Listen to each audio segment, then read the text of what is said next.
government in Nigeria. Nigeria what?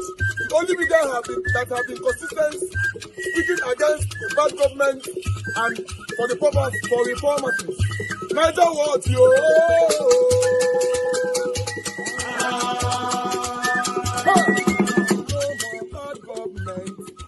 No more bad government. Niger what? No more bad government. Niger what? No more bad government. The only media that have been speaking. No more bad government. The voice of the voiceless. No more bad government. No more bad government.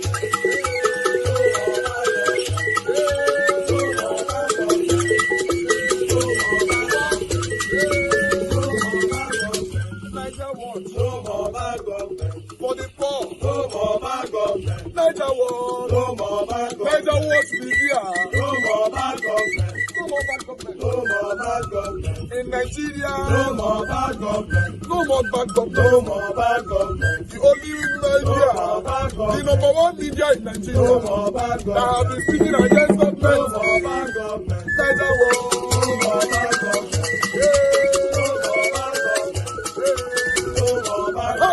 Niger what you?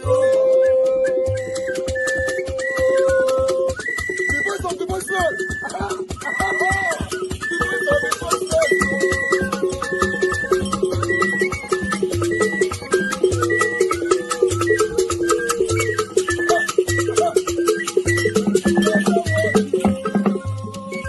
Voice for the voiceless. Voice for the voiceless. Niger what? Voice for the voiceless. Niger watch media. The only media that have been speaking against bad government. Being consistency since 1944. Voice for the voiceless.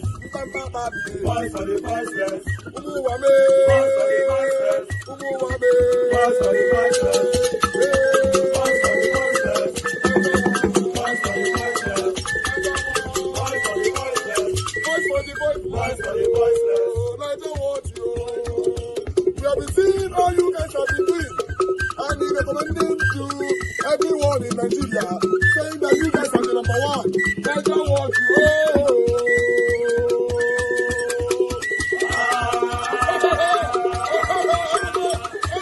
Kenneth Okonkwo joins us now to have a conversation. Good afternoon. Thank you so much for joining us on Newsday. Thank you very much for bringing me, and thank you, viewers, for joining in. Well, let's begin with the Senate President, Godswill Akpabio, mocking the ADC when about 17 lawmakers defected. According to him, the ADC is dead. How would you react to this? Oh, well, I would react to it very simply. The only dead institution in Nigeria is the National Assembly that is supervised by the dead Senate President, Senator Godswill Akpabio. I wonder how a man that does not have the breath and the balls to confront and check and balance the President of the Federal Republic of Nigeria, that approves everything that is brought to his table, even if it is borrowing Nigeria into slavery. You can imagine a man who is oversighting the President, who has 3 budgets running at the same time, doing all things illegal and unconstitutional, and he does not have the life in him to talk about the governance of Nigeria, and what he knows how to talk is to talk about ADC. Let me tell you, sitting in front of him are 8 members of ADC, 8 senators. They are still the number 2 in the National Assembly. How can such a progressive, prosperous party be regarded in any ramification as dead? The only thing that is dead there is the National Assembly under Senator Akpabio. So we are alive, we are well, we are kicking, and we are going to form the next government of the Federal Republic of Nigeria, because we will win the 2027 election. The coalition is well, and it is moving smoothly, and we will overcome. And you were once a very fierce defender of Peter Obi. Now that he's exited the ADC ecosystem for another coalition, exactly, do you feel his departure was a betrayal of the Third Force movement? Or do you see it as a pragmatic move that you secretly admire? Oh, well, you recall that when I said I wasn't going to speak for him again, I said I will not speak for a man that I don't understand his position on important national issues. I say I will not speak for a man who, even if he wins and Nigerians give him his vote, he does not have what it takes. He does not have the capacity to even secure his own victory. So the issue of saying whether the coalition will be affected, the coalition will not be affected in any way. Peter Obi, within 6 months, changed parties 3 times. You could recall, since he defected to NDC, I've not taken it as anything serious or anything relevant to bother myself. Because by December 30th, he was a member of Labour Party. By December 31st, he was a member of ADC. By May 3rd, he is a member of NDC. I am sure, if not for the restriction in the Electoral Act, before the close of the registration or the membership time, I'm sure he will be a member of another party. That is his nature.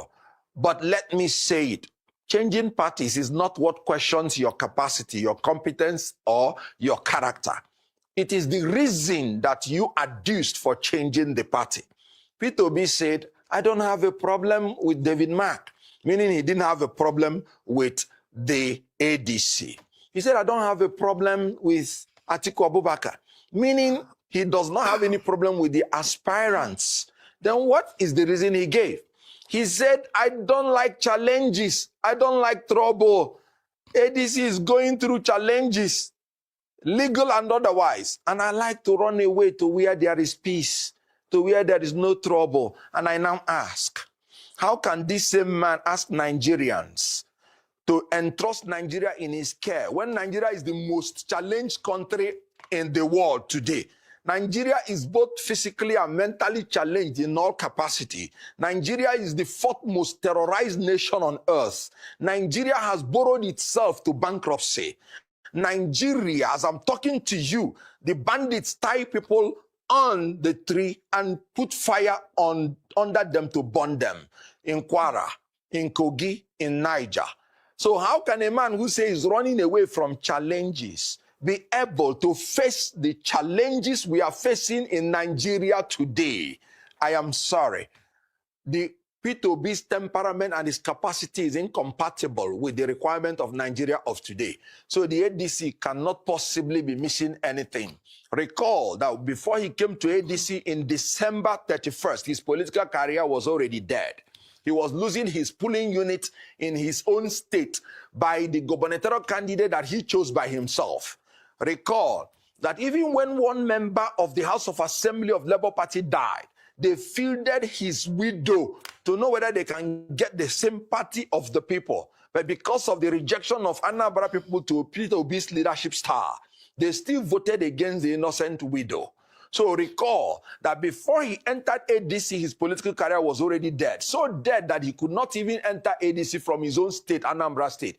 He entered ADC from Enugu State, my own state, where he believed that the toxic on the toxin will not overwhelm him. So ADC actually gave him a lifeline.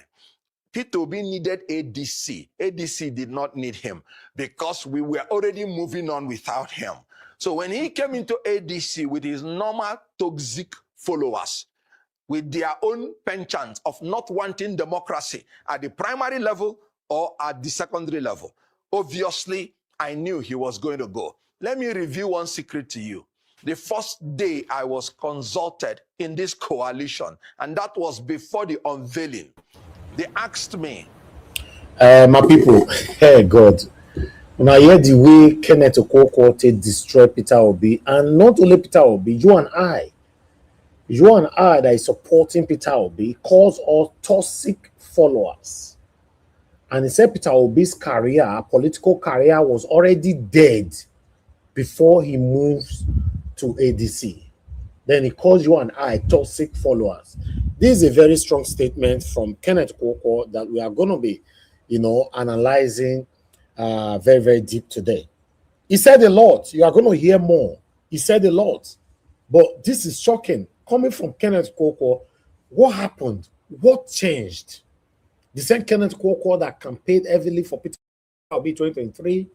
Peter Obi have not hold a public office since 2023 till now. Then what happened? What actually happened? What is the situation? What is that thing that is eating Kenneth Okonkwo, that is happening between Kenneth Okonkwo and Peter Obi that you and I are not aware of? These are questions that we need to ask ourselves. Let's continue. At the secondary level, obviously, I knew he was going to go. Let me reveal one secret to you. The first day I was consulted in this coalition, and that was before the unveiling, they asked me, so how is the possibility of ADC performing in the Southeast? I told them plainly and straight away, don't build anything on P2B because he's not going to contest under ADC because he will eventually leave. Why was I so sure? Because he's a man that has morbid fear for primary election. He has never been in one, and he will not be in one until he finishes his political career. He became a governor. He entered into primary election. He failed and lost to Ralph Mosu in Apga. And then he still managed to find the leaders to cancel that primary, and they still gave him the ticket. That was how he became governor. And so when he gave the reason of challenges, of course, he lied, because his main reason is that he does not want to face the primary election. And let me tell you another thing, because ADC was fully prepared to convince the whole world that P2B is not interested in democracy. When he came into ADC, he gave a condition that he should be allowed to produce the National Organization Secretary, National Organizing Secretary, NOS. And the reason he gave is that so that he will be the one to conduct the primary. And ADC said, fine, take. When we were doing the e-registration, P2B again and his followers asked to be in charge of the e-registration. And that was why they put my sister, Aisha Yusuf, to be in charge and Obi aid, so that all the members of ADC in the primary will be determined by P2B. And then P2B was to organize the primary. That was why you did not hear him say, this primary is dollarized, is monetized. That's the reason I'm going, because he was to be the one to organize the primary. Yet, he was still afraid of free and fair election. Not, of course, of zoning, because he went to even southern aspirants in order for them to step down for him. So he's a man who is afraid of free and fair primary election. So he left. Of course, I knew he was going to leave. And then ADC is moving on. Allow me to interrupt you, for the sake of time. Now, you have said that it was the ADC that gave Mr. Peter Obi a lifeline. You said his political career was dead even before he joined the APC. Was dead. But some analysts, believe the continued... Okay, now, I would like to say this as well. Does it mean that, because Kenneth Okonkwo just mentioned Aisha Yusuf's name, and according to him, he said, my sister, Aisha Yusuf, then he went on. Currently, I would like to ask, because I'm not aware, I don't know, is Aisha Yusuf still in ADC? If the answer is yes. No, she left ADC. She's now in NDC, and she's running under NDC for senator. Oh, wonderful. Wonderful. I know, but I like to ask questions. She made a press statement now. She made a press release of I think today or yesterday about her moving and why she's moving to NDC, and she's running as a senator under NDC. FCT. Kenneth Okonkwo, stop crying. In FCT, yes, I know. Yes, FCT, yes. Yes. Now, why is Kenneth Okonkwo this bitter? These are what we need to talk about, my people. Do you want us to talk? You want us to answer you? No, not now. Not now. It's a question I'm throwing to everyone. I want us to listen more to what he has to say. Was dead even before he joined the APC. Was dead. But some analysts, believe the continuous high-profile defection from ADC is due to the exit of Peter Obi and Rabiu Kwankwanso. Of course, they have their followers, they have the obedient movement, they have the Kwankwansia movement. So I'm wondering then what the ADC is doing to prevent more high-profile defections, and how the exit, of this political heavyweights, whom you might dispute it, but they do have their followers, and those followers would have benefited the ADC if they had stayed in the party. So what has been done to prevent more defections? How is the party planning to rally, from all these exits? Well, first of all, let me even tell you that some people who even wanted to follow him are already coming back I can tell you in Enugu State, for instance, that some people who went to follow them, the NDC in their own Congress that they wanted to conduct in Enugu State, their talks among themselves, who felt that they wanted to hijack their NDC and to leave them alone, went and scattered them. So some of them are already running back, trying to plead with ADC to accommodate them. What you're seeing is a fad. It will just do, a wave. It will just do, and it will die out. Naturally, some people from Anambra State, some legislators who believe that they needed an Obi to win, not that they want that they know he will win. They know he will not win. I will tell you what one Igbo elite, very brilliant, high person in the society, he comes on air and he talks well about Obi. So one day he met me and then he was telling me that, look, when we saw you in 2022, 2023 talking about Obi, you were so sincere. Then we knew that you didn't know him very well. We know that one day you will leave. I was shocked. He said, yes, because you're sincere. Then I said, why are you also talking about him when you know this? He said, why do I have to go and talk ill about him and get the backlash when I know he's going nowhere? So the truth is that all those people following him, they know he will not win. They know he cannot win. But within the little hut they are, they believe they could use his name to win, or Kwakwanso's name to win. That's why when you check all those people that defected, is Anambra, Kanu, then one or two other people that have become political orphans. Abaribe left ADC. He went to LP. He did not go to NDC. So the people that we lost from ADC, it is not all to NDC. A lot of them do not have confidence in the ability of their presidential aspirants to win any election for them. But they believe that within that locality, they might still manipulate their name to know whether they can win. And let me tell you the news. Most of them will lose. You should know that the Kwakwanso angle has lost relevance in Kano State. And they are simply trying to hold on to each other to know whether they can help each other regain political relevance. So you're talking about two major political aspirants that have lost relevance in their states, and they are trying to use a new thing to know whether they can rekindle their political fire to no avail. They are gone for 2027, and their wind has blown off their candle, and they are in darkness. Take my words for it. Kenneth Okonkwo. KO is not okay. Kenneth Okonkwo as poetic. Wow.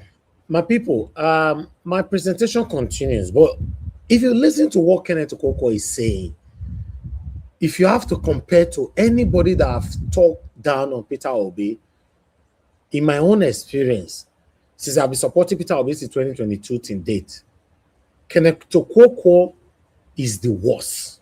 And why? Because I want to know more. Because what's happening? What happens? To the best of my knowledge, I didn't see Peter Obi fought or engage in any kind of chaotic situation or whatever with Kenneth Okonkwo. Why must Kenneth Okonkwo speak this way about Peter Obi? Saying people following him know he cannot win and he will never win. The same person that was a spokesperson to Peter Obi 2022-23 presidential election. The question still remains, what happened? We'll come back to that. Not leave ADC because some people were going to have spending. There is no politics and there is no election in the world where you don't spend money on logistics. If people tend to think that money in politics means bribing people, how many people can you bribe? Spending money on logistics. Logistics, yes, everywhere in the world, in America. Inducing delegates to secure their vote for you, do you describe that as logistics? It's not about delegates. Even now, it's a lot easier for Obi to test his popularity, but he ran away from testing that popularity. Because all it takes now is either consensus, so there are no delegates, or you go and do open direct primary. When you go to that primary, it is everybody registered party members that will vote. So if you are popular, you will get the vote, but he knows that there is no way, whether direct, indirect, consensus, it will be difficult for him to beat a man who brought him to national prominence in 2019, to beat a man who has meticulously and diligently pursued his dream since around 1992, 1993, and has not given up. That is the hallmark of a serious politician. He builds every electoral cycle, brings him closer to his destination. So I would have wished that Obi would wait and test his popularity in ADC. That's number one. Number two is that Obi is afraid of his supporters. They already told him in advance that if he agreed to be vice president to anyone, they are going to disown me. They said it. Aisha people said it. But you told me said it. They all said it publicly. So let's stop hiding behind one finger. Okay. Obi did not leave because of Atiku. Obi left because he knew he lacked the capacity to take on an Atiku. And possibly even Amechi. People tend to underrate Amechi. Amechi is not a small fry in politics today. He's been Speaker in Rivers State House of Assembly for 8 years. He's been governor for 8 years. He's been minister for about 8 years. He is not a small boy. As a matter of fact, amongst all of them, the only person who has only been a governor is Peter Obi.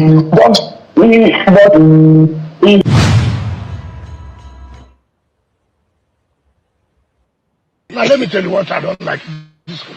Obi was an Abga. He couldn't build Abga. Crisis. What is called leadership? Leadership is for you to stand up to challenges and see how you settle those crises. He left Abga. He came to a PDP.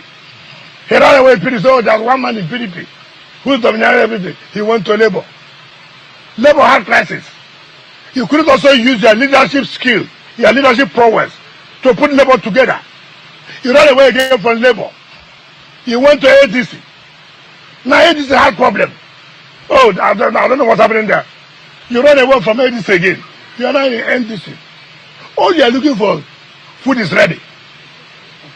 Food is ready. Mama put, food is ready. Anywhere, who will stabilize if you cannot stay and stabilize? Why the people are called not run away from PDP? When all the giants with the huge allocation of money they have, who stood firm, who said we will leave. But when allegedly the ruling party, the APC, is putting fire, in these parties that you talk about, whether it's the PDP, the ADC, or even the NDC now, because we're hearing, some stories. My people, don't be smart,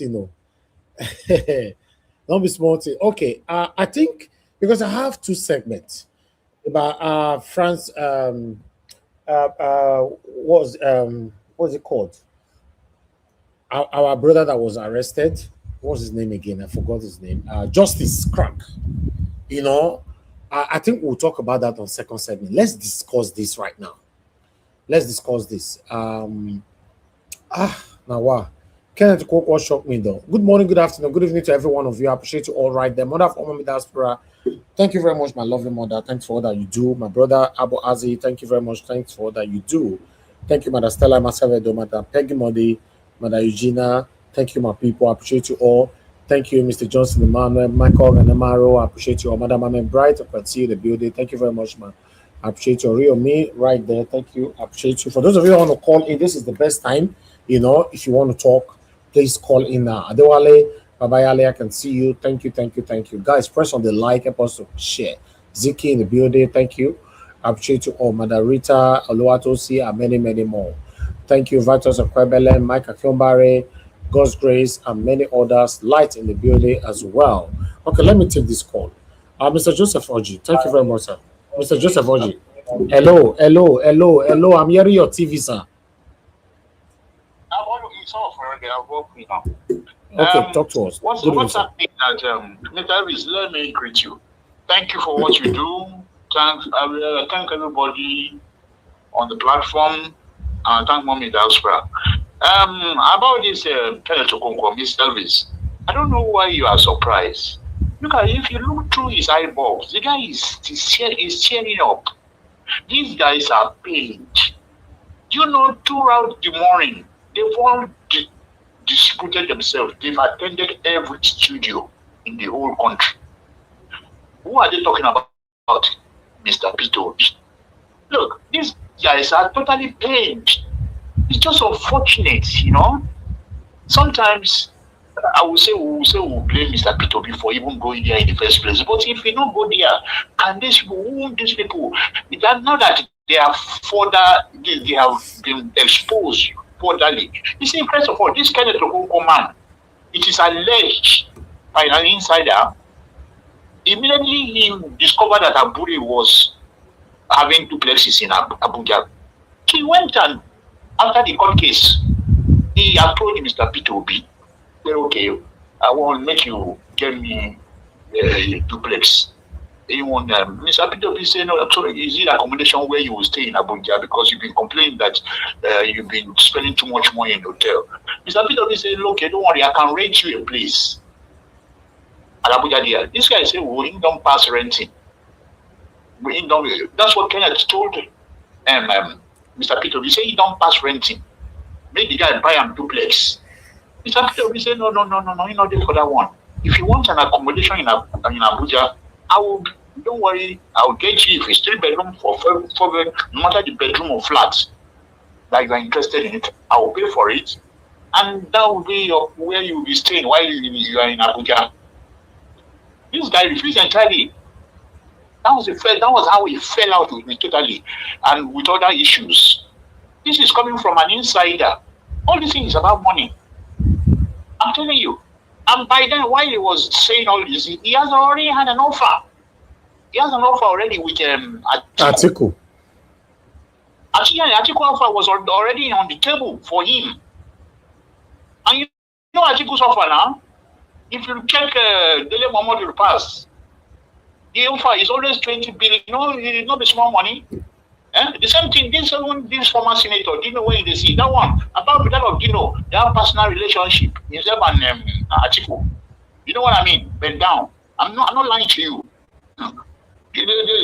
So if you watch those teams, Baba Sharao, all of these Dele Mohamed, these Atiku men, that Ado, we want to take MBS, and NDC go to court, was Atiku's personal aid in 2019.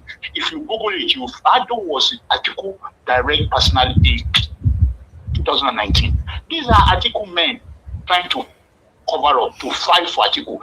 You know, before this year, this guy got there, when Obi came, they were already telling Obi that Atiku is their man.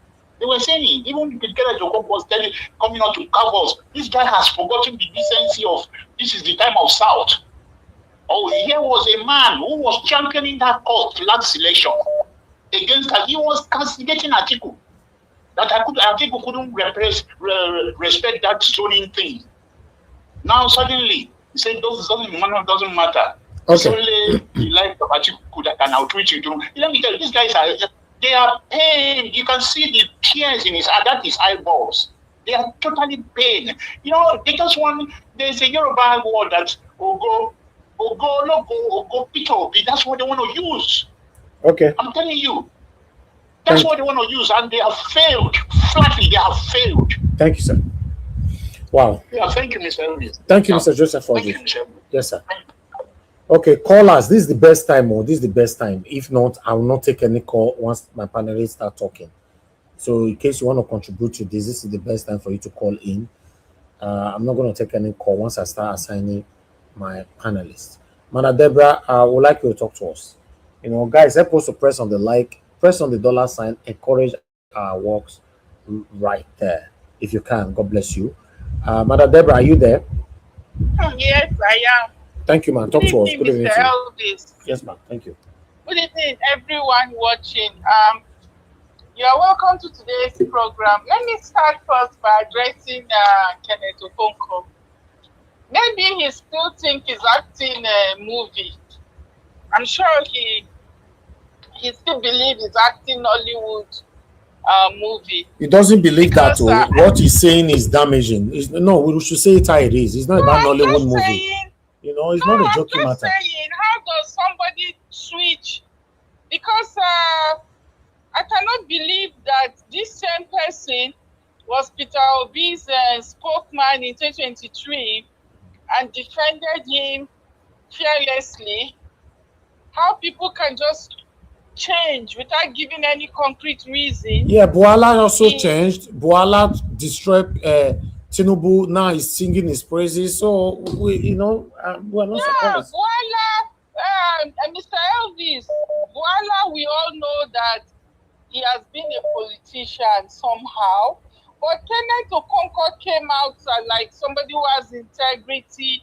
It's just like you now that we look up to, that you've kind of proven yourself that you are somebody who stands for what is right, and you are fighting for the interests of Nigeria. You hate injustice, and then all of a sudden we'll just see you change. Because Kenneth Okonkwo came out like, oh, I'm for justice. I don't like the way APC did this and that, so I'm on the side of the people. That was the way Kenneth Okonkwo came out. So to try to compare him with Daniel Boala, I think is two different issue. Kenneth Okonkwo came out like he's somebody that believes in, that has integrity, that APC, because of the Muslim ticket, they are being unjust to some certain religion and all of that. So to see the same person just sweet like that, I don't know what to believe. I just say that he's just the kind of person that puts money, is just fighting for his own personal interest. That's just what it means. These are the kind of people that can laugh with you once it's just for their own personal benefits. The same Atiku that he's talking about, was not this same Atiku that made the tweet when Deborah was murdered in Sokoto or so. It's not the same Atiku that could not even stand to defend his tweet. Ordinary tweet he made, he couldn't even stand to defend his tweet. And he deleted it. To delete it. Yeah. So what is Kenneth Okonkwo talking about? No, he's trying to tell the gullible Nigerians that Atiku is better than Peter Obi. That's what he's trying to do. Yeah, but then it's the same Atiku that could not even defend his own tweet that he made. So what is he talking about? Because he's been, I'm suspecting that he might have been paid money so he can come out and say anything. It's just a shame. It's a shame that when they see money, they are ready to betray even their mother or their father. That's the kind of person that Kenneth Okonkwo is. You see, these are the kind of people that once they are paid money, they can betray anybody, even no matter they are not loyal to anybody. Thank you. And then he's saying Peter Obi should have. If Peter Obi has come out to do anything and is in jail today, Kenneth Okonkwo will move on the next day. Look at Nnamdi Kanu that came out that he wants to fight for his people. He's in prison now in one place. But the same people have moved on. So it's just a shame. And Dele Mamadu that is there talking, they are all fighting for their own pockets. GB Tank. Nothing else. GB and Tank. if they think Peter Obi is, you said?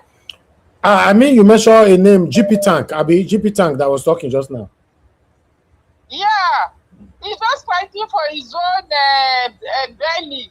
He's looking for everywhere belly face. It's just a shame when I see people like this. They annoy me so much because these are part of the problem. These kind of people are part of the problem. I've lost every little respect that I have for Kenneth Okonkwo. I used to, that 2023, I used to rate him a little. But since he became like this, I obviously know that this is just a businessman that is looking for relevance, just looking for money. Even if a devil come out and pay Kenneth Okonkwo money today, he will be dead. He will defend the devil. That's just the kind of person that he is. He's got no integrity. Thank you. Thank you. This is why we have this problem in Nigeria. Yes, Peter Obi has moved on, and I'm hoping that Atiku does not move to NDC. Let me come and see where Kenneth Okonkwo will defend him. Thank you. It's just a shame that we are going to face the same, we might end up with the same scenario that happened in 2023. And that would be shameful.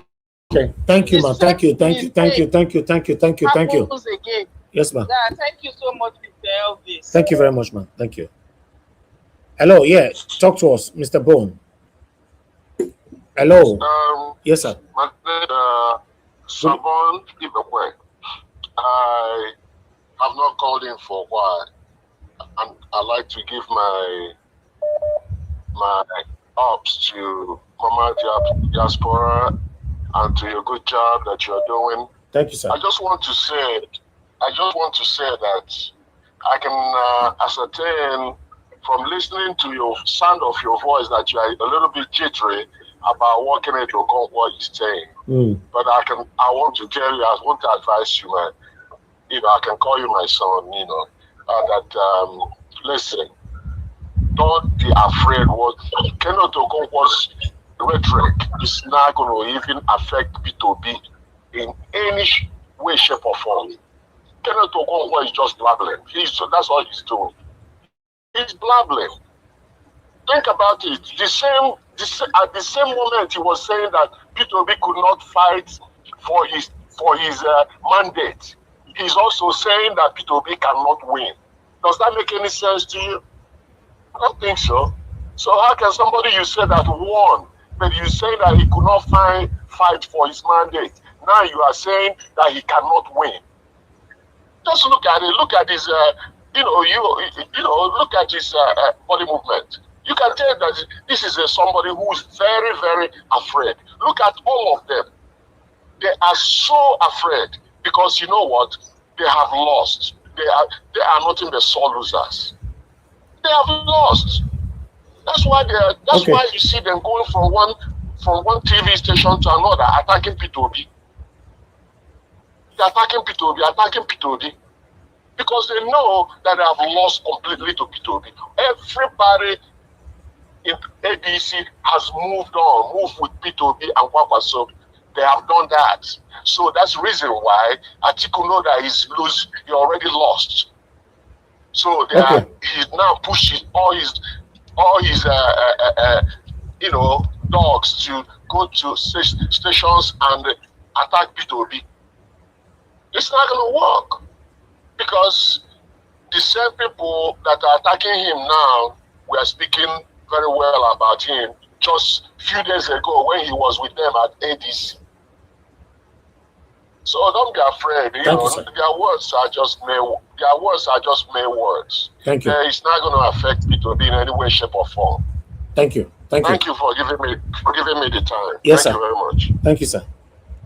Okay, I have more callers calling in. Guys, please, I'm doing my part. Also do your part, please. Press on the like, help us to share. Take our voices far. God bless you all. Also press on the $sign, encourage what we do here. That would be nice. Thank you very much. Luciano, are you there? Hello. Hello, man. Thank you, Madam Luciano. Thank you. Talk to us. Oh, my brother. So you know it's me now. Yes, I know. Good evening. Yes. Thank you so much for all you're doing. Yes, you know what? I just want to make you be strong for everything. Life is all about give and take. Sometimes when people think that they are clever, they are not. All of them are jittery. So I just want to thank you. I thank Mommy. I thank everybody. Their Rita, their Jonathan, their TM. I greet everybody. All of you are wonderful. Thank you so much. Thank you. Because Thank I you. lost my husband, brother, so I haven't able to call you for now. So my husband is in Nigeria. So things are really, really rough. So but sorry, God is going to change. This man is our hope. Don't let your mind shake. Forget about those Nikompo where they don't know what they're doing. They are just a failure. They are jittery. So Peter Obi left there now. They are whatever their party collapsing. So what is Peter Obi? Atiku say he doesn't want to step down, say he want to run. So what do you expect Peter Obi? And Nigeria want Peter Obi. If he say they are really ready to rescue Nigeria, why can't they work with Peter Obi and just walk around him and give him the ticket if they are really ready to rescue Nigeria? None of them, they are just playing the game with people's life. People are dying every day, they don't care. People are suffering, no food, nothing. They are seeing everything with their eye. They are just fighting for their stuff. So is it, what's it called? Kenneth Okonkwo you people going to listen to? People should just even go over looking like, what is it? What does it know? What does it know? Does it know politics? Is it because Tabi brought it out? So he think he's, he know what he's doing. And he got a basket match. He think that is what's going to save him. It will not save him. Everybody know that Peter Obi win 2023 election. Even the man where they call himself that helped Tinubu enter power when he threw away for prison. So, yeah, Rufai. So that man even came out to. Did you see Tinubu challenge him? He know that Peter Obi won that election. So Nigeria should be strong. Nigeria, God will bless you. God will protect you. You know your hope. Raise it high. He said faith is strong and very powerful. Forget about those that fake Babajio, Mamajio, all of them. Forget those one. Those one, they don't know. They are not worshiping God. They are worshiping money. So those are the bitter parts of those Christians. Those are not Christians. Those are worshiping Mammon. All I want, just focus. Positive. That's what we think. If they are not crying, why it can be just their particulars? So since they know that they're afraid of Peter Obi, all of them is jittery. So make they just make sure they let Peter Obi, make it they not carry Atiku, go join them. It's a failure. It's a serious killer. That was a serious failure. So maybe Peter Obi not accept them back for where he go. You understand? All the Northerners said they will vote for Peter Obi. So make Atiku go retire, may he go Damawa. So nobody want to vote for him. God will protect you, my brother. Amen. Thank you, ma. Guide all of for now. Amen. Thank you, my brother. Thank you very much, ma. Bye-bye. God bless you, ma. Yes, ma. Okay, my callers, God bless you all. I like the fact that you all are calling at the same time. This is what I want. You know, not that someone will call 20 minutes time, another person will call. There's no time for that. You know, Madam Amy, please talk to us, man. Good evening to you. Yeah, good evening, Mr. Elvis, and everybody in the panel and everybody in the comment section as well. Thank you very much for all you do. Yes, I just want to put my voice to what's going on now. Kenneth Okonkwo actually mentioned that Peter Obi need ADC, but there is something that is going on. Peter Obi actually left with Kwankwaso. How come everybody that went to media houses, we didn't hear Kwankwaso in their mouths? It's very shocking. Exactly. That Peter Obi is now not let their Peter Obi, problem. Peter Obi, exactly. Yes. Two people left the party. Hey, una got to focus on only one. Only one man. God is wonderful. You see, I said it that what is happening to ADC now, God has a reason for everything. You can imagine when Erufai was telling Peter Obi, you are the only one who come. You know, we even said it here in this Niger Watch platform. Why are they dragging this man to come? Is it that they want to set trap for him? This is the trap. Even Dino Malaye, all of them, they are just, even Kenneth Okonkwo, if you look at him very well, he has lost weight. They have not eaten. they've not been able to sleep since Sunday. This is so serious. Peter Obi, and even them with their mouths, people that left with Peter Obi, but they want to win the election. What does that tell you? They are exposing the truth, and they are trying to deny it again. They want to win the election through Peter Obi. What does that tell the person saying those words? And that's what everybody is saying. That they are leaving because they want to win the elections through Peter Obi, and you are saying the man is not influential, the man is not important. And we thank God because the whole plan was for Atiku. And even exactly. Now, very soon, they wanted to force Peter Obi to deputize them. Yes. All they wanted was, and all they've been saying, anybody that is chosen, the other person will have to stay. That is just their mantra. If after the primaries, So they just wanted Peter Obi to be. Now I want to doff my hat for Madam Patricia saying gradualism, because she knew that was the plan. Because Peter Obi going there in the first place, I don't know how Peter Obi did not see what this revelation. But thank God that if God is with you, He will expose things. This is actually what is happening now. Thank you, ma'am. And with this thing that is happening now, the whole world can see. And even Peter Obi, the people that really believe in Peter Obi now, they will believe in him more, because everything is clear. Thank you very much, Mr. Elvis. Thank you very much, Madam Amy. God bless you. Madam Amy review, in fact, make us understand that the two people left party. That's true. Two people left party. Now only one person they talk. What happened to the next person? Quack or so. That means that's the way God ordained and so it be. But meanwhile, thank you very much, Madam Joyce. Thanks for calling in, man. Good evening to you. Talk to us.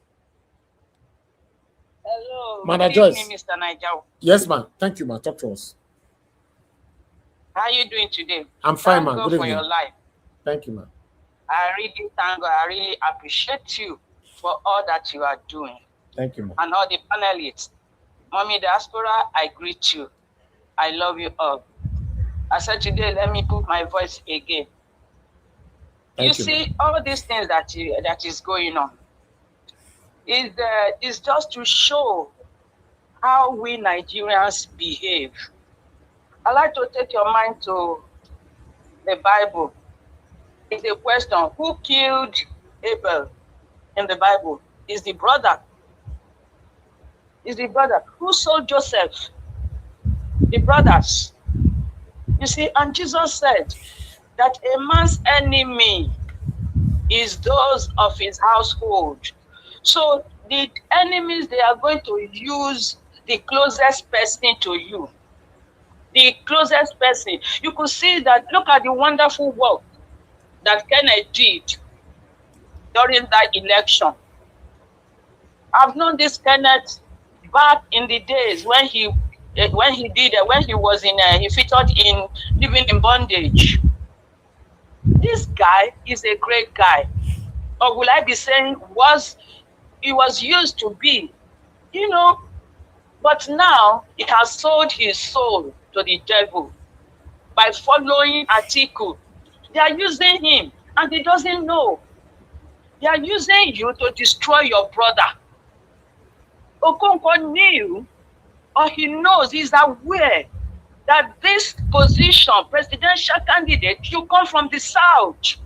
He knows, he's aware, he fought for it in 2022, 23. And now you are singing another song because money has exchanged hands. Huh? It's so shameful.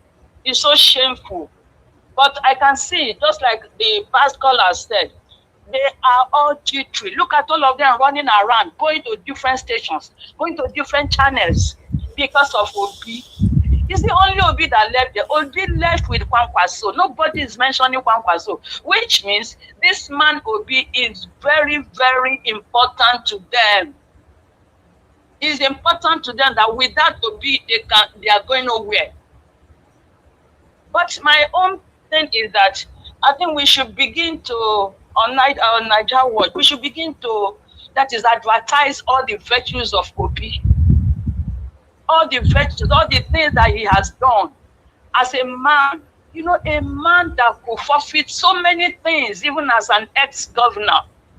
We should begin to bring those things out. Let people begin to see that as they are running up and down, trying to pull Obi down, Obi is moving forward. Obi is doing his things. So Nigerians should not stop. They should not stop. Thank you. They should not stop. They should begin to sing those songs of Obi, all the things that he did, because that is the man that Nigeria wants now. Can you imagine? They are all crying. They are jittery. They are crying. They are pained that Obi left there. But we know that Obi is not, like somebody said, that is Obi a human being? That there's a force behind it. I watched Precious yesterday, where Dr. Motosho, I don't remember the name, was saying that even though if Obi says he's not going to run, that nobody will listen to him. That he is a must, because Nigerians need this man. It's not himself, or it's not him that is pushing himself. There's a particular force from God that is pushing this man, that you must be there. You must be there. Okay? And I want to talk again about Atiku. They should please, Madam Eni said it now, they should please not accept Atiku into NDC. They should not agree to that at all, because that man is a spoiler. He is a spoiler. And it's a shame to him and the entire family that Atiku is doing what he's doing now. It's a shame. But God will not allow them, because God passed all of them. Thank you, ma'am. And then I want to thank God for the role that you have been playing, and all the Nigerians, all the youths. Amen. The role they play concerning justice. Oh my God. I don't know, in the last 2 weeks, I have been crying, Mr. Niger Watch, over Nigeria, over that guy that they killed in Warri, and the 17-year-old that the friends killed. Yes. Oh, Jesus. And then comrade again. I mean, justice. You see, I watched Samamadi, all the things that, the man went into the issue again, into the case. I really thank God that God Almighty will continue to strengthen those youths. Nobody will bring them down. Amen. Nobody, because they are standing for Nigeria. They are Nigerians. They are good Nigerians, even though we have some youths that are not serious. Some of them are not serious, just like you always say that they are somewhere blowing whatever thing they are doing, pressing whatever thing. It's a shame. All right. For some youths that God is using, God will continue to strengthen them. Thank you very much, ma'am. Nigeria will come back. All right, ma'am. Nigeria will come back. We will get that country back. Thank you so much. Thank you very much. I appreciate you. God bless you. God strengthen you and all the panelists. God will increase your wisdom and knowledge. Amen. And you will not be tired. Amen. You will not be tired. Amen. Thank you so much. Thank you, Madam Joyce. Wonderful day, Mr. Najawad. Yes, ma'am. God bless you, ma'am. Thank you, ma'am. Yes, ma'am. Okay, Mr. Wale, talk to us. Thank you, my brother. Good evening to you. Yes, sir. Good afternoon, sir. Yes, sir. Good afternoon to everybody on the panel. Mr. Ibe, before I start anything, I just want to thank Madam Maureen for yesterday, for explaining to us what is going on. Now we know exactly what's going on. Now everything has been balanced now. We can start working now. Now it's time for us to start work. We know where we are now. Service. Everybody will start working now. We will leave Tinubu alone. And let us start our own work. Start campaigning, start telling people. Start from the city to the rural area. We should start work. No. That is time. This time for us to start work now, sir. I hear say my father won't go PRP now. Who? Hello? my father now, my father, we don't want green. We don't want green. We want about everything Atiku. I hear say we want to go PRP. Okay, may go there. May go there. We wish them good luck. Yes. Here in family, we wish them good luck. Thank you very much, sir. Thank you. We should start working now, sir. We should start work now. Okay. Right, thank you, Mr. Wale. Yes, God bless you, sir. Thank you. Yes, sir. Okay. Oh wow, a lot of people responded today. I want to take more call. I think the last call for today, I guess. Let's take. Oh, I think it's 2. Okay, let's take this. I'm returning your call quickly. If you are still listening to us, pick your call. Pick your phone on time. Najawash is calling you back. Okay, if you're not picking, we're just going to move on. Okay, let me try the other person, the last person, so that I can move on. Guys, bear with us. The last person, I think is this one. Okay, let's try this. Okay, are you there as well? I don't like calling people and the phone will ring forever. So I think I need to end it. In case you call back later, you might not have the opportunity to speak. But meanwhile, I'd like to quickly say this, guys. Kenneth Okonkwo surprised me. The reason why it surprised me is because how Madam Debbie explained it. Because I don't mind you moving out, you don't want to support Peter Obi. That one not shock me. It's okay. But you coming out to destroy this man, the same man that you built so much in 2022, 2023 presidential election, you destroy him now. Then what has Peter Obi done wrong or differently that me, I don't know right now? Oh, I don't like my speech to be interrupted. Okay, talk to us. Good evening to you. We're trying to call you back. Yes, sir. Your name and where you calling from? This is your regular guy all the time, but I think probably because I changed my number. This is the Big Wee calling from UK. I got Big Wee, Doctor, after 78 years.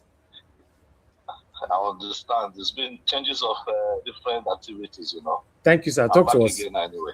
Yes, sir. So I just want to give my stomach on this particular issue of people coming out from left, right, center. As we all know, Peter Obi on his own is, let's say, is the savior of our time. And all these backbones coming from left side centers, they are all distraction. There's nothing more they can do. Because if you see, right from 2023 election up to date, this man has been going through a lot, not because of himself. He's going through all this because of what he has for the country, Nigeria. He needs a change. He just wants a change for the country. So every one of us that is probably obedient, we just have to, because the last caller said, the only thing we need to do now is for us to focus and put ourselves together, because the campaign is starting very soon. All we need to do now is to support Peter Obi, no matter what is coming from everywhere. We all know these things. We know where all this frustration is coming from. One, they were all shocked the way Peter Obi decided to leave their party and stand on his own with Kwankwaso. And this has always been what everyone has been. If we see the other people vying for the same position, therefore it's just their own selfish interest. And everyone that is trying to fight Peter Obi right now is simply because of their selfish interest as well. None of them can come out to tell Nigerians they are doing what they are doing and because of the love they have for Nigeria. The body language can tell. They've collected what they need to collect. Mr. Obi told them from the beginning, he does on his own, he does not have any money to spend. And these guys, they are vampire when they come to money. They don't want to be with someone who is like a car gum. He does not want to give money. So he has already made them understand from the beginning, I don't have any money to give. So the people that are ready to give money, those are the people they are supporting. So the handwriting is written on the wall. We just have to keep the train moving. We have to support it out no matter what. It's the only one that can save the country at the moment, and that is what it is. So that. Thank you. Thank you very much, Oga Big Oyi. I appreciate you, sir. Thank you. All right, my people, I don't know. Do we still have any more call? Okay, we are done now. So I'd like us to move on. Now God bless you, my people. I was saying something earlier on. What makes Kenneth Okonkwo believe that whatever he says can change the mind of concerned Nigerians at this excruciating situation of the country? There's hunger. There's situation. In fact, there's no light in the country. There's nothing working in the country. So what is Kenneth Okonkwo going to say now that will make people to now say, oh, Peter Obi not the better person? How? These people, before you come out to speak, do they think sometimes? Do they look at themselves in the mirror to say, okay, wait, I want to go talk, so will it fly? Even though we have some gullible Nigerians. But in this consigned time of our time in Nigeria, even the gullible ones, all of them don't get this. Listen, even the gullible ones don't get sense. The only people still pushing the narrative of the coming back of satanic APC or someone like Atiku or whatever are the people, two categories. People that were paid to do their job and they are doing their job, and our job is to counter them. Then two, people that believe in ethnicism and tribalism, also, and people that believe in satanism. These are the people. And how many people in these statistics, if we have to look at it, compared to the people that is currently facing the situation of the country? How many people? Let's look at statistically. We may have, let's say, 1% or 1.5% of the satanic people that believe in ethnicism and tribalism. Then the people that were paid, let's also give that one like 1%. How many people can they pay anyway? 1% out of the 200 million they said, that figure say now will be. So you are telling me that you are coming out to speak, Kenneth Okonkwo, to convince who? Who will listen to you now? We all listening to you in 2022-23 presidential election because you were speaking truth to power. At this moment now, Peter Obi's political career is dead on arrival. As how? This is one thing I don't understand about our mainstream medias. Everybody is just doing their job now based on the money. There's nothing wrong. As I tell you, since people don't already super chat me since I need the money. Everybody needs the money. But what happened to the truth? Arise, you need the money. Fine. If they pay you, Atiku paid for Kenneth Okonkwo to come to the platform to come speak, that's not a problem. I don't have any issue with that. Yeah, you people need the money. But what happens to you people asking that tell us how Peter Obi political career take die? Someone that have not engaged in any kind of criminality or never be affiliated with any kind of criminalities. You are telling me that his political career is dead. Kenneth Okonkwo, you are a fool.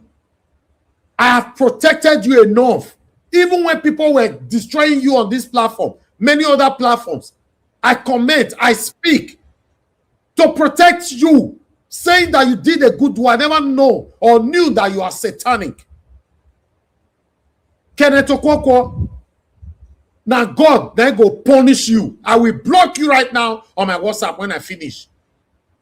I will block you with immediate velocity. You are a fool. Because the reason why I said you are a fool, you don't care about the people or what is happening right now. Rather, you care about the brown envelope. This is one of the things that I talk about. Like I said, I need money. You need money. Everybody needs money. But the kind of money that you will need, even when people are dying, you will pay deaf ear to read like it's none of your business. That is the kind of money I'm rebuking in my entire life. Since I grew up to know what is happening in this world, I started rebuking that kind of money. My mother helping me whenever she's praying for me, rebuking that money. When my father is praying, in fact, is what I rebuke all the time. Money that comes with blood. Someone give you brown envelope. Somebody reached out to me the other day. You have been talking about your solar for so long upon everything you are doing. If you were with APC, that money have been given to you already. Listen, a little drop of water. I don't know how they say it. A little drop of water is what make the drum or ocean full or something. Can somebody help me out on that on the panel? If you know what I'm trying to say. A little drop of water makes mighty ocean. That's all. A little drop of water makes mighty ocean. Am I coming out correctly? Let me move on. I suppose so. Okay, go ahead. Did you? We can hear you. We can hear you. I said a little drop of water makes a mighty ocean. Thank you. Thank you, Augustine. Whether it's slow, it's not slow, I'm still going to complete the money. So someone you give a brown envelope, we all will still arrive at the same place, but we don't have the same integrity. That is what I wanted to say. I don't understand what is all this. Kenneth Okonkwo. If you are saying Peter Obi leaving ADC is none of your business, it's a different thing. You went too far. That Peter Obi political career is dead on arrival. That Peter Obi will not win. His toxic fans already know that he will not win. How many of you joined the satanic coven? Discuss that matter, say Peter Obi not go win. If no use satanic lords, now wait, they said that coven. Say Peter Obi not go win. His toxic fan, no. Kenneth Okonkwo, you are a fool. You are a fool. I, every Sonia Digi, telling you that Ozuo, now you be. I go block you. I go block you because you don't deserve respect. How much I give you? If I think we give you money, I will give you 50 million or 100 million naira. Is that compared to people that are losing their lives in Nigeria right now? Do you know how many people dying right now in Nigeria? Now wow. Man, look, Boala did his own. It was obvious because Boala was singing praises of satanic Atiku at that time. Now he's singing praises of Tinubu. That is Niger Watch. Yes, sir. Why are you shouting against this man now? When we first of all noticed it, you were against us. We noticed you are too liberal in this Nigerian politics. You are too liberal. In this revolution we are now, anybody that goes against Peter Obi or come out of his camp, that person should be discontinued. Simple. That's how you play your game now. Don't be so liberal. Hold on. The reason why I did not join anybody to criticize Kenneth Okonkwo, because I believe he has right to stop supporting Peter Obi if he wants. Yes. But he coming now to tell us lies that Peter Obi's political career is dead. As how? Kenneth Okonkwo, as how? The last time I checked, to the best of my knowledge, till now, since 2022 presidential election to date, Peter Obi have not done anything that will make anybody to say his political career is dead. If you want to talk about his defection, do you know how many times Tinubu have defected? It's a big shame, but I'll leave my panelists to deal with you. I want to appreciate every one of you right there. Thanks for your time with us. God bless every one of you. Thank you, Osami Miguel for your super chat. Ijidima, thank you very much. I'm very, very grateful. Thank you, Crosby. Thank you very much, Agati. Thank you, Kinsley, Oga Kinsley. God bless you all. Guys, press on the like, help us to share. The dollar sign is right down the corner, right on the comment section. You are jumping in, commenting. Click on it. Encourage what we do here. Let's start talking, guys. I have a full panel. I'd like to start with the first person on the panel. Niger Watch, please. I want to beg a favor. I know I am not number one, but please, whoever is number one, please grant me the privilege. I want to set a tune for this discussion because of Kenneth Okonkwo, if possible. The number one person is give us a mandate. If you want you to continue, that's fine. And follow Madarita is the second. Yeah. If they want that, that's fine. So give us a mandate. Madarita, are you happy with that? Yeah, because I have a meeting very soon, but that's okay. Dr. CM, go ahead. Okay. Okay, thank you. Thank you, everybody. Good evening, Niger Watch. Good evening, those on the panel with me, those listening and those contributing through the chat, wherever you may be. Greetings to everybody and those and the backroom staff that have made this broadcast possible today. Their impact is felt, but they are not seen. So the same greetings. I acknowledge what you do, and then I have a lot of gratitude for you people. Now, Niger Ward, let me start with you. Sometimes, I said if not, maybe I don't know, you say the word destroy. Kenneth Okonkwo no destroy P2B. You used it. Later you go and listen to when you started. See, I see, you know destroy anything. You destroy a politician through the institution. Not be gossip. You chased a young girl, he turned down your passes. Then tomorrow you say that girl, you go the take left hand, they point them. That one no be anything. You know what went through. Kenneth Okonkwo for a start. I've said it here, Dr. Kachononuju. You see the way I rate people. If you say you're a public person, and somebody go on national TV or anything, and say something about your character, and you refuse to reply, pretending you didn't hear it. I don't write you off. This is exactly when they talk about Showore. I said David Hundeyin did a dossier about Showore. Till today, Showore felt that nobody saw it. He didn't reply. I'm not saying that is correct, but Showore could have come and said, look, this is said against me, address press. Or you do your own. So that it will not be you versus David Hundeyin. Then David Hundeyin can now substantiate. But you pretended as if you didn't hear it. Knowing that if that David Hundeyin has said something about P2B, just a sentence, Showore will amplify it. After all, he called P2B a packaged fraud, like a Buhari.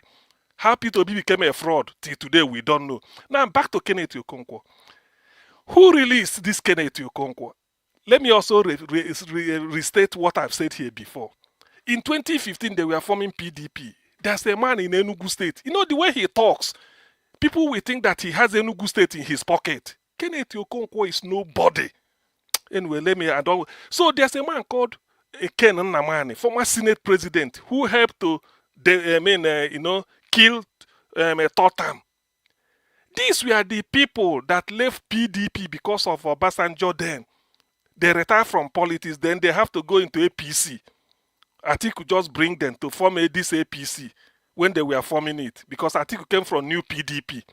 So when it came to Enugu State, APC said Ken Nnamani should be the appoint man, the leader of APC in Enugu State. People are listening. I'm not hiding it. These are facts. Kenneth Okonkwo sensed that by 2015, the leadership, the governorship of Enugu State should go to Enugu North Senatorial District. Enugu North is in Soka area where Kenneth comes from. In 1999 to 2007, it was Enugu East, Chimaroke Nnamani.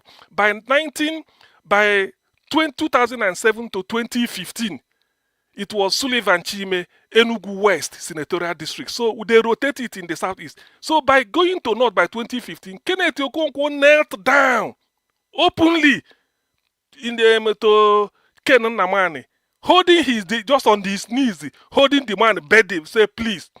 The man was so embarrassed. He said, no, get up. He hasn't come to get up. You should go and compete with. No. He said, you are embarrassing me. It's on tape.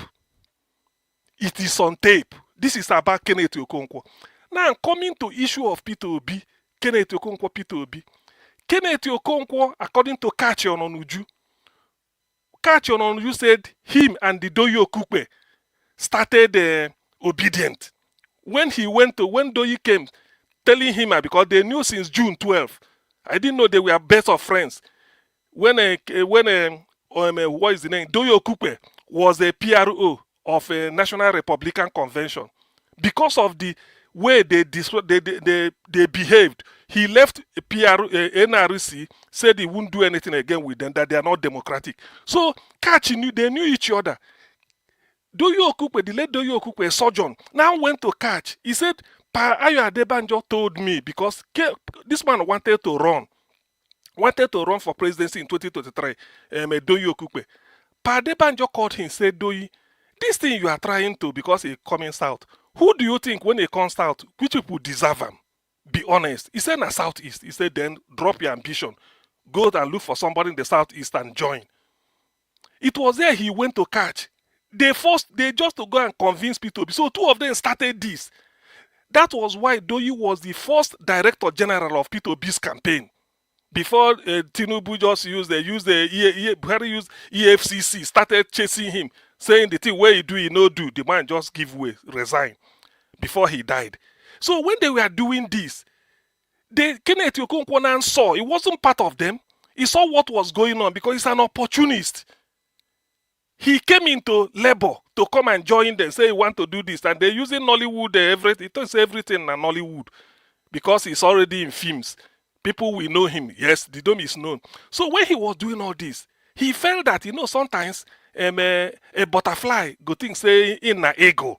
Even if you fly to Mount Everest, you are still a butterfly, an insect.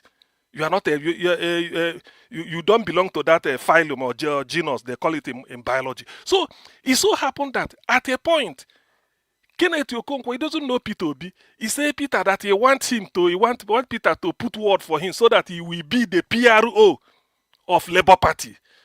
Just like Felix Moka is for APC now. Peter said no. I can't force you on Labour Party. If you want to contest, you contest. Me, I came. I didn't influence the executive. They've already formed the executive with Abuja and everybody. Mine is just that we want to use it. When we get power, we start changing Nigeria. He said, I don't have a hand in it. That was the first thing. So Kenneth was disappointed.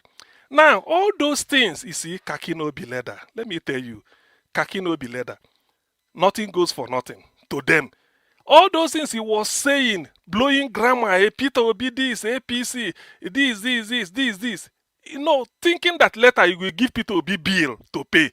Peter is not the person because they see the way Peter Obi is spreading 50 million to one school of nursing in Kaduna, in Edo, in Anambra, in Imo, in a Dominion University at Ibadan. He's the chancellor. You go there, donate, faculty of dentistry, every university. I mean, we all saw it. So he felt that all this money, make him give him. He asked, according to Kat Ononuju, he wanted a duplex. Peter Obi should buy duplex, not to rent. Buy duplex for him in Abuja. That's it. Now him befit him. Peter said, no, I can rent, give you a pay 5 money. You go and rent a place and live. He was disappointed. So he have to switch over to Atiku. Now this is Kenneth Okonkwo coming now to come and talk about Peter Obi. Look at the way he talks. Somebody told him Peter Obi. He saw this. He no destroy. So Niger, watch that word. Please don't let it be Kenneth go. They use them. Don't use it. He no destroy anything. As of today, 6th of May, Peter Obi has no scandal. The scandal Peter Obi go get maybe not from tomorrow. As of today, the guy is still clean. If EFCC did not destroy you in Nigeria, nobody can destroy you. If police no arrest you for one type or something, nobody. If character assassination, Peter Obi has served in different banks, not found wanting. Peter Obi was made Security and Exchange Control Chairman ESEC by Jonathan. He came there, they said they have Pajero, Pathfinder, this, about 3 cars with BMW. Say you should live in Ikoyi. Where he said, no, I will live in First. I cannot here for anything. Just make we do meeting, I go. They gave Peter Obi oil well. He turned them down. When they were asking Peter Obi the other day, he said, people are saying that you were in Labour Party. You can't even fix the problem in Labour Party. How can you? Peter Obi said, look, they set fire to in Labour Party so that I could be burnt. But I escaped, and they are not happy. You know, the guy in a philosopher, he go just use one thing, so you go know the meaning. So what is Kenneth talking about? Peter Obi is without blemish. Not this way you talk. He just they mess himself up. So to me, there's something they say, you know, destroy anything. Instead, we go say the guy just they disgrace himself. Because he knows all these things he's saying about Peter. People go, they laugh at him. Somebody took the word off my mouth because one man said the way where you go take no, say you get sense or you get intelligent. Now, if the thing where you want talk, another person don't talk him, you go no say yes, I guess because that person talk him. So the person who said, why are they not talking about Kwakwanso? Kenneth was so clear, was so stupid to say Abaribe, they ADC. Instead of Abaribe to follow Peter Obi to NDC, he went to Labour. Why you no talk Kwakwanso now? Why you no say Kwakwanso instead of him to follow? You just go through. You know that is an opportunist. Now, Atiku has put money down for him. The figure, I do not know. But I know Atiku paid him to say what he's saying. Which brings me to Dele Momodu. Dele Momodu mentioned 2 things. He said Peter Obi is controlled by his followers. That he just, and then they tell him, he said, if Peter Obi or nothing. Who controls Atiku? Is it not terrorists, fanatics, hoodlums that control Atiku? Something that happened, a girl was spied in Sokoto State, a student. Atiku, out of his own conscience, he put out a tweet to condemn what happened, which is what every human being should do. Those terrorists, where they control and tell and say, look, this is, you go withdraw, even deny. So, how can that one talk? Kenneth no see, and Kenneth is surprised. I mean, the Dele Momo do not know about this. So one thing. Then the next thing, let me quickly run with this, please. The next thing, I don't have taken time. Dele Momodu said, Atiku brought Peter Obi to political limelight. You know, when he talk like this, Obasanjo brought Atiku to political limelight. How did Atiku treat Obasanjo? This is a question for Dele Momodu. Obasanjo brought Atiku to political limelight in 1999 to make him VP. How did Atiku treat Obasanjo? Way, show and way. Even put him in charge of privatization. Let me stop here. Thank you. Okay, Augustine, thank you very much for your submission. Yeah, but I would like us to move on. Let's hear from Moderator. Moderator, thank you very much. I'd like you to talk to us. Good evening to you. Yeah, good evening, Mr. Elvis. How you doing? Good afternoon. Black Panther, Mr. Jonathan, Dream Nation. Give us our mandate. Chris Dublin and Dr. CM, and greetings to my lovely mommy, Lamehi. And then everyone in the comment section. Mr. Elvis, just calm down. You know, this is it's sort of like a happy moment. Well, for me, I say it that way because we are getting revelations. Madam Rita, that's what we need to say. Madam Rita. Yes, sir. Yes, sir. There is no calming down here in this one. I beg, calm down on this one. Okay, that's your opinion now. That time don't pass. Everybody they verse. Okay, let me just greet everybody now. The ones I can greet in the, because I did not want to greet people in the comment section, but I'm just gonna be quick. Peggy Modi, Lady Eugenia, Tony South, Everline, everybody out there. I'm sorry I cannot, but I know there's a lot of people. I can't greet everybody. I'm greeting everybody in the comment section. God bless you all and thank you for coming. And please, those of you who are in the panel, please can you just click the like button? So because me, I forgot, I just did mine now, and just click on the like stopping. You know, the thumbs up, the one that shows the big thumb of the finger, just in case you forgot. And yes, so we're still on the donation drive for the solar panel, so please do not forget. Okay. Heavy is the head that wears the crown. Heavy is the head that wears the crown. Let me use pidgin to say it. The pot where you carry for head, now only you know how heavy that pot be. Yeah, now only you know.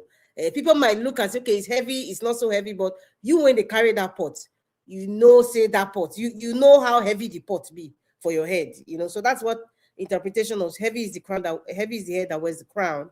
And it also means that, you know, it is you that is carrying the pain, that know how painful it is. People might think, can assume or can rate the level of your pain, but you, when they feel them for inside your heart, now you know how painful it is.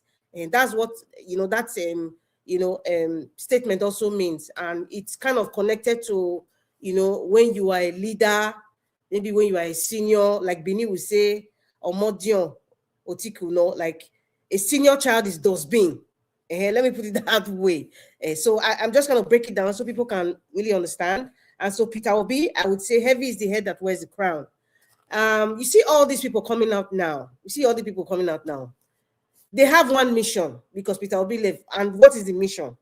Okay, number one, the man from Bodilong, the one that is the president of Nigeria now, his own is by any means necessary. Peter Obi should not be on that ballot. By any means necessary. I don't care how you do it, but by any means necessary. Atiku's camp, do you know what their own is? By all means, slander Peter Obi's name. Lie on him. Atiku is ready to pay online idiots. He's ready to pay the ones, the Kenneth Okonkwo of this world and the Daniel Boalas of this world. He's ready to pay any traitor right now to kind of pull down his name. That is their work. And to make him feel like he has no political power, he has no following, and there's no chance. That's the game they're playing. So, Mr. Jonathan, that's why I was laughing, because it's so obvious. And, you know, something just came into my mind. You know, it's just a snap of a thing. And when I get that intuition, I'm usually always right. I'll use the word allegedly now because it's something that's alleged. I feel somehow Atiku is with the CIA. I just feel that way, allegedly. Because in every instance, when there wants to be some sort of stable person to stabilize the nation, he's always going to that party to kind of destabilize it. This is an alleged thing, so I really don't know. But going forward, I just wanted to, I asked Mr. Elvis for his permission. About 3 days ago, I read this tweet from X from Peter Obi. You can go there and go to Peter Obi's page and look at it. It was written 3 days ago. I remember when it just came out, under 24 hours, we had about 2.2 million people already read that tweet. Dele Momodu, if you put a tweet, how many hundred or how many people read your tweet in less than 24 hours? When you said Peter Obi should test his popularity, I don't know what's wrong with all this. You see why I was shouting that day. I said, listen, most of you people who are like 60 something years old, or you're almost 60, or you're 70, if you don't talk anyhow, you will see anyhow. Honestly speaking, we don't need those kind of nonsense talk, because you all know the truth. All of you know the truth. Anyway, I'm just going to read the tweet. It was quite touching, but I will try and be fast as much as possible. Mr. Elvis is going to put it out there, but I'm reading it directly from X. And it was written by Peter Obi 3 days ago. And he said, fellow Nigerians, good morning. I woke up this morning after my church service with a deeply reflective heart. And despite every constraint, I feel compelled to share these thoughts with you. Many people do not truly understand the silent pains some of us carry daily, the private struggles, emotional burdens, and quiet battles we face while trying to survive and serve sincerely in difficult circumstances. We now live in an environment that has become increasingly toxic, where the very system that should protect and create opportunities for decent living often work against the people. A society where intimidation, insecurity, endless scrutiny, and discouragement have become normal. More painful is when some of those you associate with, believing you would find understanding and solidarity among them, become part of the pressure you face. Some who publicly identify with you privately distance themselves or join in unfair criticism. We live in a society where humility is mistaken for weakness. Respect is seen as a lack of courage, and compassion is treated as foolishness. A system where treating people equally is questioned simply because you refuse to worship status, tribe, class, or power. Personally, I have never looked down on anyone except to uplift them. I have never used privilege, position, or resources to oppress others, intimidate the weak, or make people feel small. To me, leadership has always been about service, sacrifice, and helping others rise. Let me state clearly, my decision to leave the ADC is not because of our highly respected chairman, David Mark, treated me badly, not because my leader or elder brother, Atiku Abubakar, or any other respected leader did anything personally wrong to me. I will continue to respect them. However, the same Nigerian state and its agents that created unnecessary crisis and hostility within the Labour Party that forced me to leave now appear to be finding their way into the ADC. With endless court cases, internal battles, suspicion, and division, instead of focusing on deeper national problems and playing politics built more on control and exclusion than on service and nation building. Even within spaces where one labors sincerely, one is sometimes treated like an outsider in one's own home. You and your team become easy targets for every failure, frustration, or misunderstanding, as though honest contribution has become a favor being tolerated rather than being appreciated. And when you choose to leave so that those who you are leaving can have peace, and you step out into the cold, you are still maligned and your character is questioned. Despite all your efforts to continue working for a better Nigeria and engaging people with sincerity and goodwill, those who do not wish you well continue to attack your character and question your intentions. There are moments I ask God in prayer, why is doing the right thing often misconstrued as wrongdoing in our country? Why is integrity not valued? Why is the prudent management of resources, especially when invested in critical areas like education and healthcare, wrongly labeled as stinginess? Why are humility and obedience to the rule of law often taken to the weakness rather than discipline? Let me assure all that I am not desperate to be president, vice president, or Senate president. I am desperate to see a society that can console a mother whose child has been kidnapped or killed while going to school or work. I am desperate to see a Nigeria where people will not live in IDP camps, but in their homes. I am desperate for a country where Nigerian citizens do not go to bed hungry, not knowing where their next meal will come from. Yet, despite everything, I remain resolute. I firmly believe that Nigeria can still become a country with competent leadership based on justice, compassion, and equal opportunity for all. A new Nigeria is possible. That is Peter Obi's speech 3 days ago. It's about 5.5 views, and it's quite touching. And he talked about everything that we are seeing today. He talked about the Kenneth Okonkwas of this world, the selfish, greedy people of this world, the selfish so-called elites, their so-called elites or the echelons of society. All of them, even the ones we don't know, the business people that we not know, that they don't even go into politics. He's speaking to everybody. The 5.5 million plus and counting views that have read it, many of these people have also read that tweet.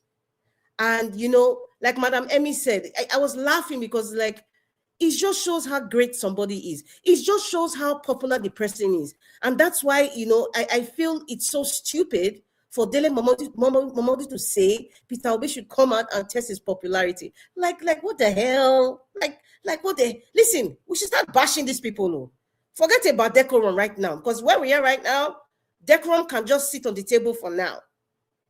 So that, because if these people are using this kind of attitude to like bash us and lie and lie and lie, with time, that lie becomes truth. With time, the gullible ones can just fall easily. So thank you for channels like this, Mr. Naija Watch. And any of you, if you have your own private videos that you make, post it to whoever you need to post, and you know, talk to these people like the Kenneth Okonkwo and the rest of them. Listen, there are many traitors around Peter Obi. Me, I know that one from day one. I mean, a great man like this, he knows he has traitors.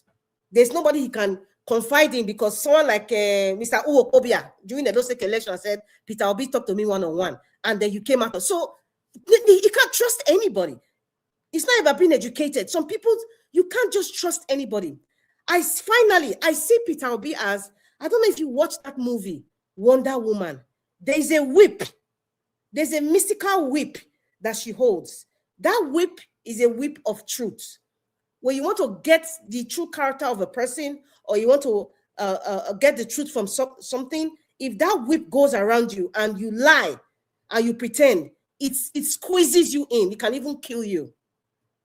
So I see Peter Obi as that whip. That they call it is a whip or a lasso, Lasso, or a whip. That lasso is what Peter Obi is. Anywhere he goes to, the PDP, he exposed all the satanic people, including the ones who went to APC and supported the man from Bodilon. All those your actresses, all those, the ones that went naked in the bar beach, all of them that you thought were human beings, all of them came out. Professor Rice and Beans came out. He went to the labor. We saw the true color of Abure. Thank God, though, my instincts never lie. When me and what's his name, Mr. Alex, wherever you are, when we touched on this, Mr. Elvis said, because he's supporting him, you know, supporting Peter Obi as at that time, let us give it some level of respect. But we could just see the body language was just wrong, and something wasn't just right. And somehow, I'm feeling a little bit like that with Kwankwa. So I'm just saying it now. So you see, he exposed that, went to the ADC, Peter Obi's whip, exposed the likes of Kenneth Okonkwo and the so-called rest of them that were supporting him with the obedience. It just shows that even if Peter Obi had become president today, see how all of them possibly would have behaved if they didn't get what they wanted. Kenneth Okonkwo wants a house in Abuja. So perhaps Atiku has so much money that I'm sure he cannot remember most of the houses he has. Probably give him one and dash him, give him the keys and changed the name and the property deed and everything. And he has gotten a house in Abuja. That's what he wants. For you to work with Peter Obi, let me tell everybody who wants to support Peter Obi, if you are working directly with him, let me just tell you one thing that I've noticed. One secret. You must be, I use the word must, you must be a contented person. You must be a contented person. If you are not a contented person, you cannot work with Peter Obi. And even if you pretend, you'll be exposed eventually. Kenneth Okonkwo was the same. Yunusa Tanko, we are watching you. What's her other name? Madam Yusufu, we are watching you. All the Abdul Karim and all the other people in obedient movement. We are watching Abdul Karim. All of them, all of you. If you know you are not a contented person, if you know that you really love Nigeria, you're willing to sacrifice. You see, if you know that you're not contented, just walk up past. You don't even give Peter Obi any reason. Say, you know what? I'm tired. I want to spend time with my family, or just give one excuse. Because if you are not contented, if you're not a contented person, that you are satisfied with what you have, and you are believing that your hard work will pay eventually. If you know you are not, don't stand beside Peter Obi because you'll be exposed. You see that whip, that lasso, it would expose you. Thank you very much, Mr. Elvis. I'm sorry if you call me, I don't respond. I'm going to a meeting. I will highlight you when I'm back. Thank you for this opportunity, Mr. Elvis, and good evening to everyone. And thank you all for being here. And please share this program. God bless you all. All right, Madam Rita, thank you very much for that submission. Sometimes when I listen to you, Madam Rita, I have to think back.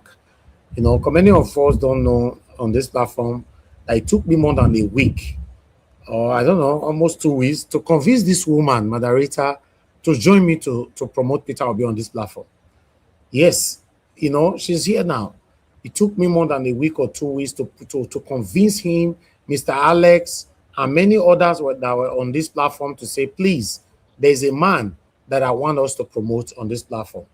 At that time, everybody were already supporting their own various candidates. I convinced them. They said, no, Mr. Elvis, you can't tell us who to support and all. I said, please, let's join me. Is this man, Peter Obi? I've done proper research about him. He moving out of PDP, to Labour Party is the right man. You can see how dedicated, how devoted this woman can be, Madam Rita.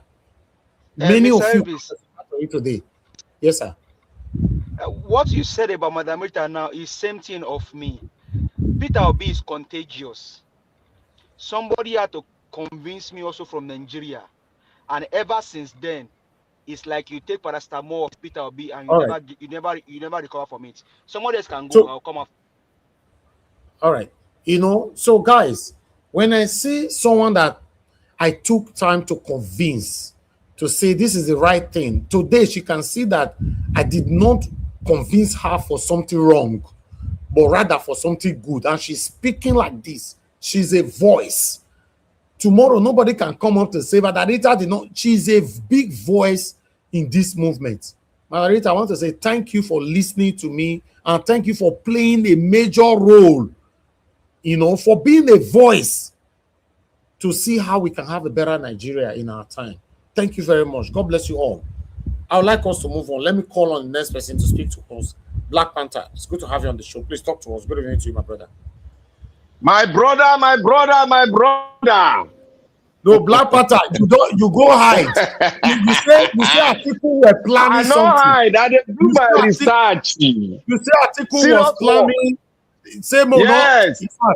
Talk to us. I don't want to talk to us. Yes. Naija Watch. Thank you very much. I want to thank everybody, Madam Rita, you're excellent. With an excellent spirit. Thank you very much. I want to thank everybody, Mommy, the diaspora. May God bless you, Mommy, and the viewers and the listeners that are listening very well. I want to say this to Naija Watch. Naija Watch, one thing you should note, I source for information too. And when I source for information, I don't just bring it out. I still go to research on it and see whether it correlates with what I'm thinking, what I'm concluding on a certain issues. I don't just come here and talk on what I don't know, because it's going to be what I saw in the movie or what I saw on the telly on internet that I will speak on. I speak on certain issue and I stand on that ground very thick. And when I am gifted on one thing. Maybe it's God that gave me that thing. If I stand my ground, I stand my ground for a purpose until I see it contradict what I've stood for, I will not shift. I take a long time. So on this case, yes, everybody has said it was a planned work. It was planned, and everything they said, I have spoken it here, but only that I cannot open my mouth to say everything. Nigerians got to sit and read the letters. We got to be critical in our reasoning so that I can be able to articulate whatever somebody is speaking on. I can speak in riddles because they are watching us. And sometimes if I speak, it might lead to the plan of our Gapio. I don't want to go there. I want to speak something that some of us will go and recite. You don't come out here to say, oh, my Black Panther say this one, that one. Black Panther say no be Atiku get ADC. Some of us just listen. Look, I worked in politics. I played politics before. I rose to the end of being a youth leader. I know them, and I made a conclusion here that look, this Nigerian politician will never change because I've seen their in and out. And I make another submission here. I said, look, this Tinubu you see so. And I brought a video to Nigeria. I said one thing, everyone go and watch that video. It was a video of Pablo Escobar. How he came from the drug world and entered into the politics. And he destroyed politics in Colombia. I told people to go and watch it. And this man will not give up. If you think that this man, what they call him, give up on Peter Obi to take his position, you ain't seen nothing yet. If you know the man called Tinubu, a drug merchant, their minds all over the world are the same. They don't give up.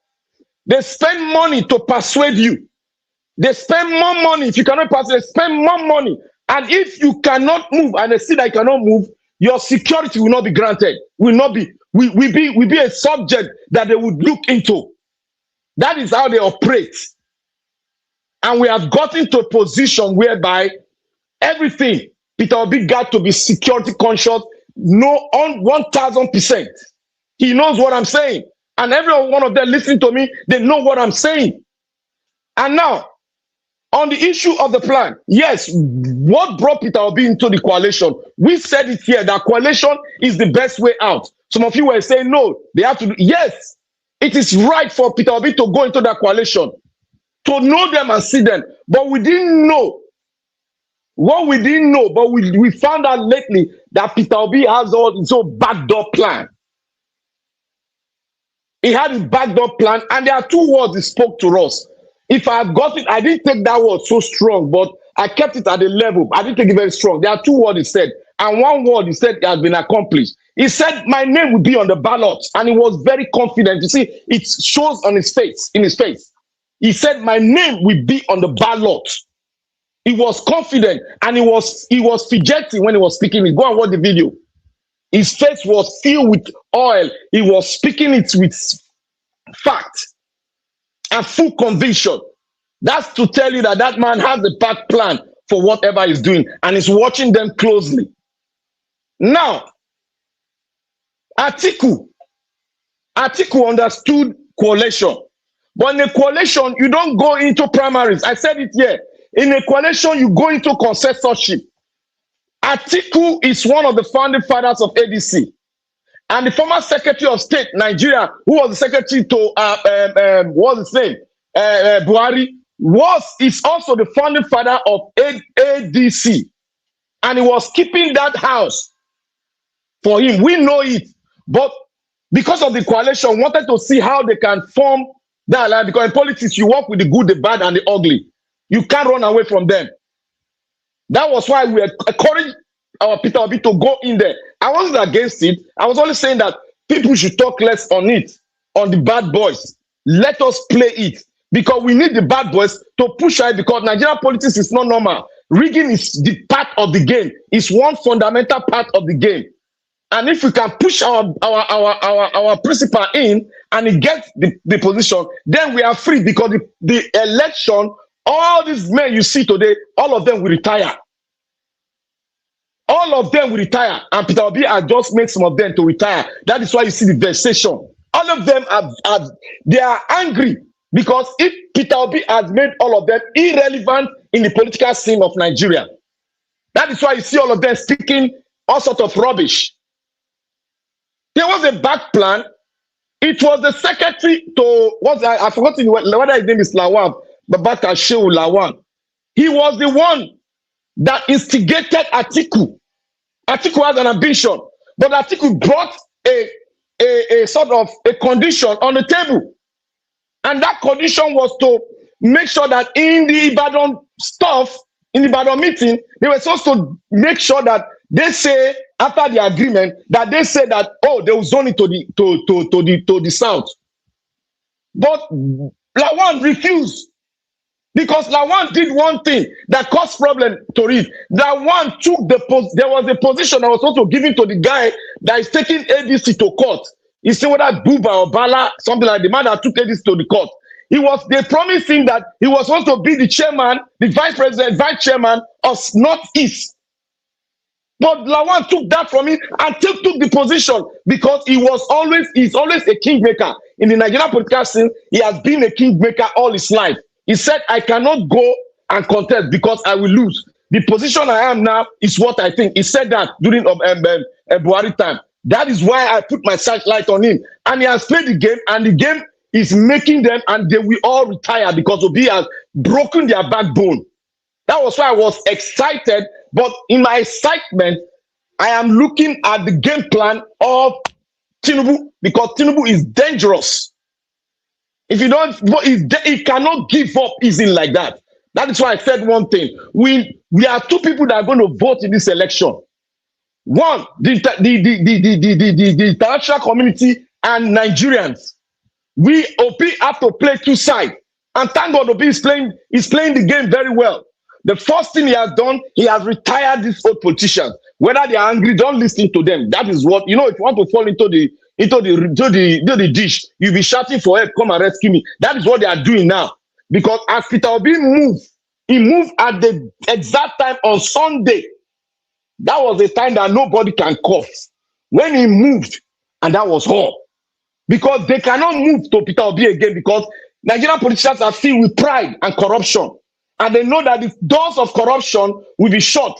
That statement that Peter Obi said, that if the head is not corrupt, my family is not corrupt, there's a chance that 50% of my cabinet will never be corrupt. What he's trying to tell them, that he will give the free hand to judiciary for judiciary to nail every corrupt politician that is caught cheating or looting the money of the state. That is what it means. We have to read the letters. We have to read everything that the man is speaking. And he said two things. I'll paraphrase it because that thing is very strong. He said, if they don't count our vote, we will count them. If they don't count our vote, we count them. Go and understand what that thing means. He has fulfilled the first one. I must be on the ballot. Peter Obi is already on the ballot. And it was not only him that made that possible. You see that the former Bayelsa State governor, we didn't know that he was preparing it for this thing. Obasanjo has an influence. When Obasanjo said Atiku will never become the president of Nigeria, he meant it. He meant it. Go and connect that dot. Go and connect that dot. He meant it. And he's not going to be the president of Nigeria. Never.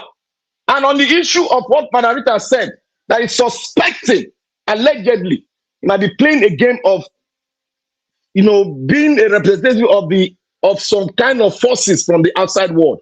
Yes, Manarita, we have a right to look on that aspect, and you are very, very, very, very, you are on a very good path. It's very good for us to look from both sides, because what Nigerian politicians are doing, they never change. I guess Atiku has sent money to lobby in the US, and I heard the information that is traveling down to the US very soon. That is the ball, that is the game I've said. They will never change. They will always look for the assistance of the international world to push the agenda or to be a boy to them so that they can do damage to our economy for them to eat. That is all. Atiku don't mean well for the Nigerian state. He don't have anything to lose. He doesn't have anything. He just going there to gain and give his friends position. That is why you see all of them are shouting. Why don't you ask yourself, how can you see a good man? We have been complaining about corruption, and this man is not corrupt, he's not found wanting. And you see Atiku that is suspicious that even his own Oga said that man is very corrupt. And you see people like what's his name? The one that Nigeria is angry at, that we told him that this man is a defect. He immediately moved out of it. Then he became a defect because we are not politicking. We are in a revolution, political revolution. Anybody that say contrary to what we have been preaching in Peter Obi, that we have given a mandate to, Peter Obi cannot drop out of any of this election. Neither can he say, I am not contesting again without the people speaking.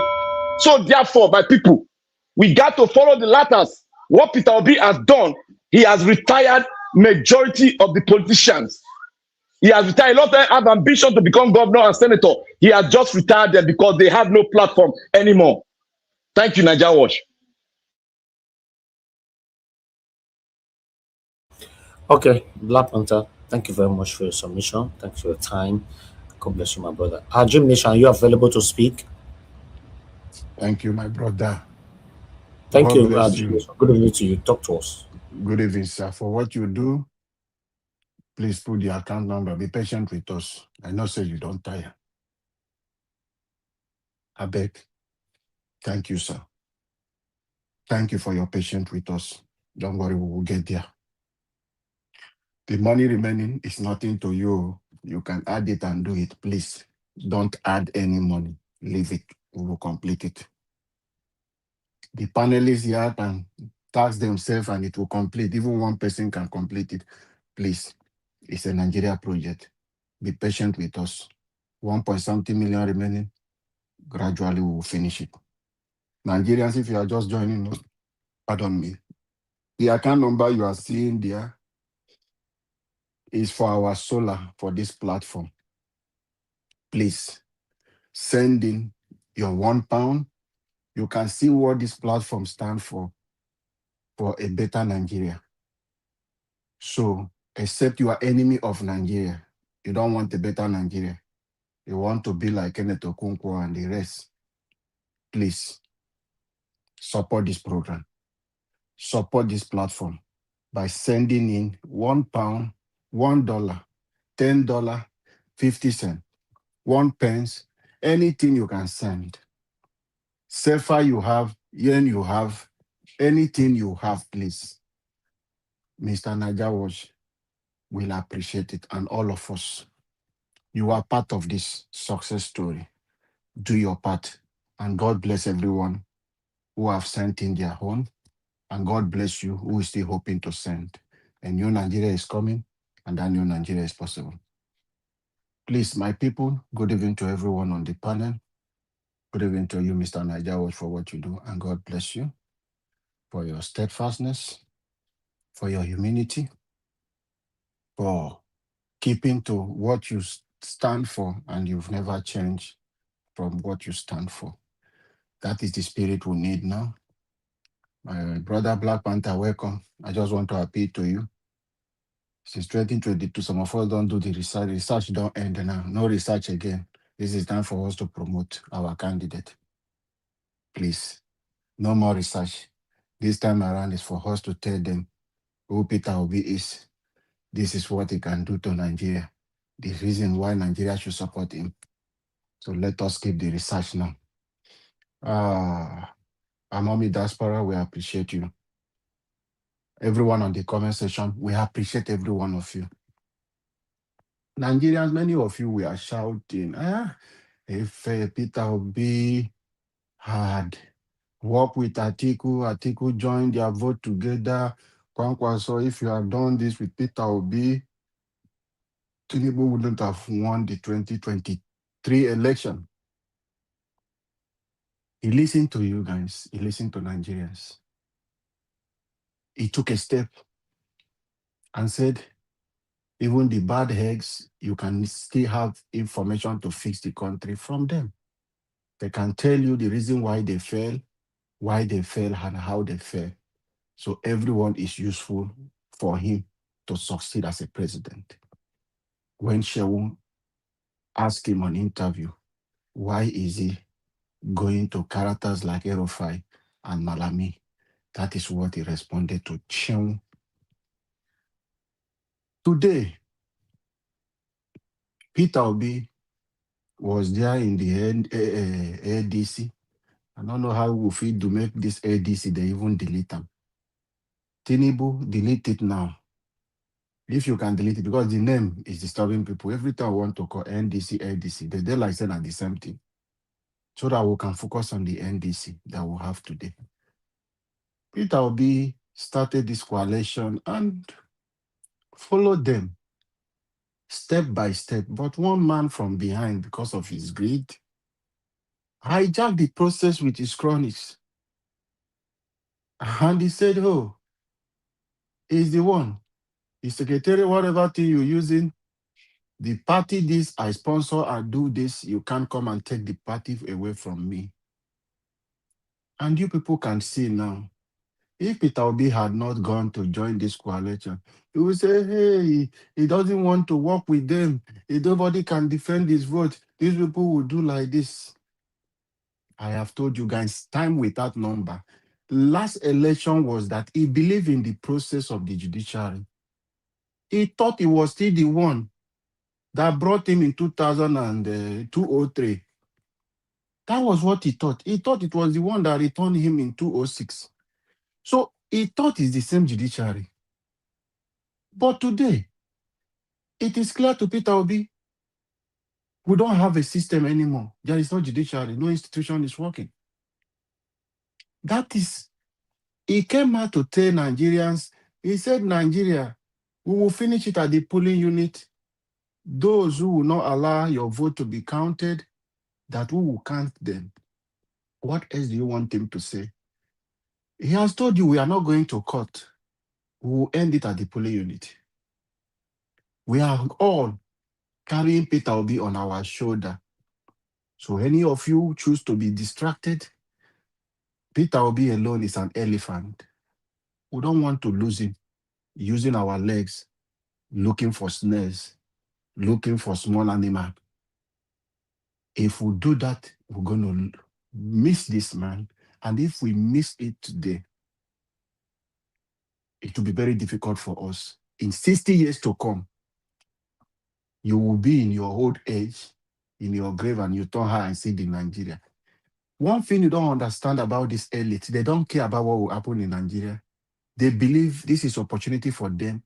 They will continue to loot until the country collapses. They believe they got their house, they can run to Dubai, they can fly with their private jet to America, they can fly to UK. That is how these people think. Go and fact check this. That is how they think. They don't care. As I'm talking to you today, they are still looting. They are still taking. They are still sharing. Even as the economy is bleeding, they are still doing. They just believe that this is my turn. Let me take what I can take before it collapses. And if another 4 years come, the same people will continue, and the president will continue to borrow to fund the same stealing. Well, that is not the system we want. Peter Obi has proven to you, he has gone to them to work. But today, you will be proud of yourself that without them, we still won again as we won in 2023. Nigerians, buckle up. Let us sit down together. Let us reason together. We can do it. We did it in 2023. We look up to him then because of his statement. Some of you decided not, which you would have done as you as in Nigeria. But this time around, even if Peter Obi come out to tell you, don't worry, I want to go to court, it is clear now, we'll have every evidence. Don't listen to him. He's a rich man. His children will never be poor generation to come. You are the one suffering. Ignore Peter Obi after you've waited. They broke your head. You see that woman, they blind her eyes. He still went back to protect her vote. Peter Obi will now come to tell you, don't worry. I have every document my polling unit people, they have. Don't listen to him. Fight, take your country. Don't wait. So that people will not say, Peter Obi telegraph people. He might come to pretend to say it to Nigeria. Don't listen. 2027 election is a revolution for you to save your children and save your generation. If you like, continue to sit down. Are you happy that you are driving your wife to go and pack for her to do a locho to come and feed your children? Character you have not found in yourself, but the situation of the country that have changed a lot of you people. The lifestyle you are not living because of you have useless and wicked set of people in power. They have shattered your hope. They have destroyed the nation. So rise up. It's a message I'm sending to the leader of NDC, Siraki Dixon. You are my uncle. Lulu Briggs came from Rivers State. The same my uncle. From 2003, Lulu Briggs have been scamming Rivers people. He will come out, he want to be a governor. He will collect money from Odili, he will run abroad. People will be campaigning for Lulu Briggs during the election. Lulu Briggs is for UK. He there for you as a drink. Today, as I'm talking to you, every year is what he's doing. PK have sent him now to NDC to go and occupy the structure. You are choking hand with him. Carry NDC structure in River State and give to Lulu Briggs. He will work against Peter Obi. They have started sending them in now. He wants to come to say he wants to be a governor. He's a scammer. I am appealing to you, Mr. Elvis, please. If you can cut this place and distribute it in the way you can get to Sirake Dixon. Let them reject Lulu Briggs. Don't collapse the structure of NDC and River State to Lulu Briggs. That is yes, we have suffered. We have built structures in River State. We have wasted resources. I will not say waste because we have hope. We have spent resources. We don't want you people to make mistake again. We know what we suffer. In 2023, a lot of them betray us. They took money from Wike and Labour Party will struggle. That was why Wike has opportunity to rewrite the result. Please, let it not happen. Mind people who are coming into the party. Don't you can, because we open to accept people.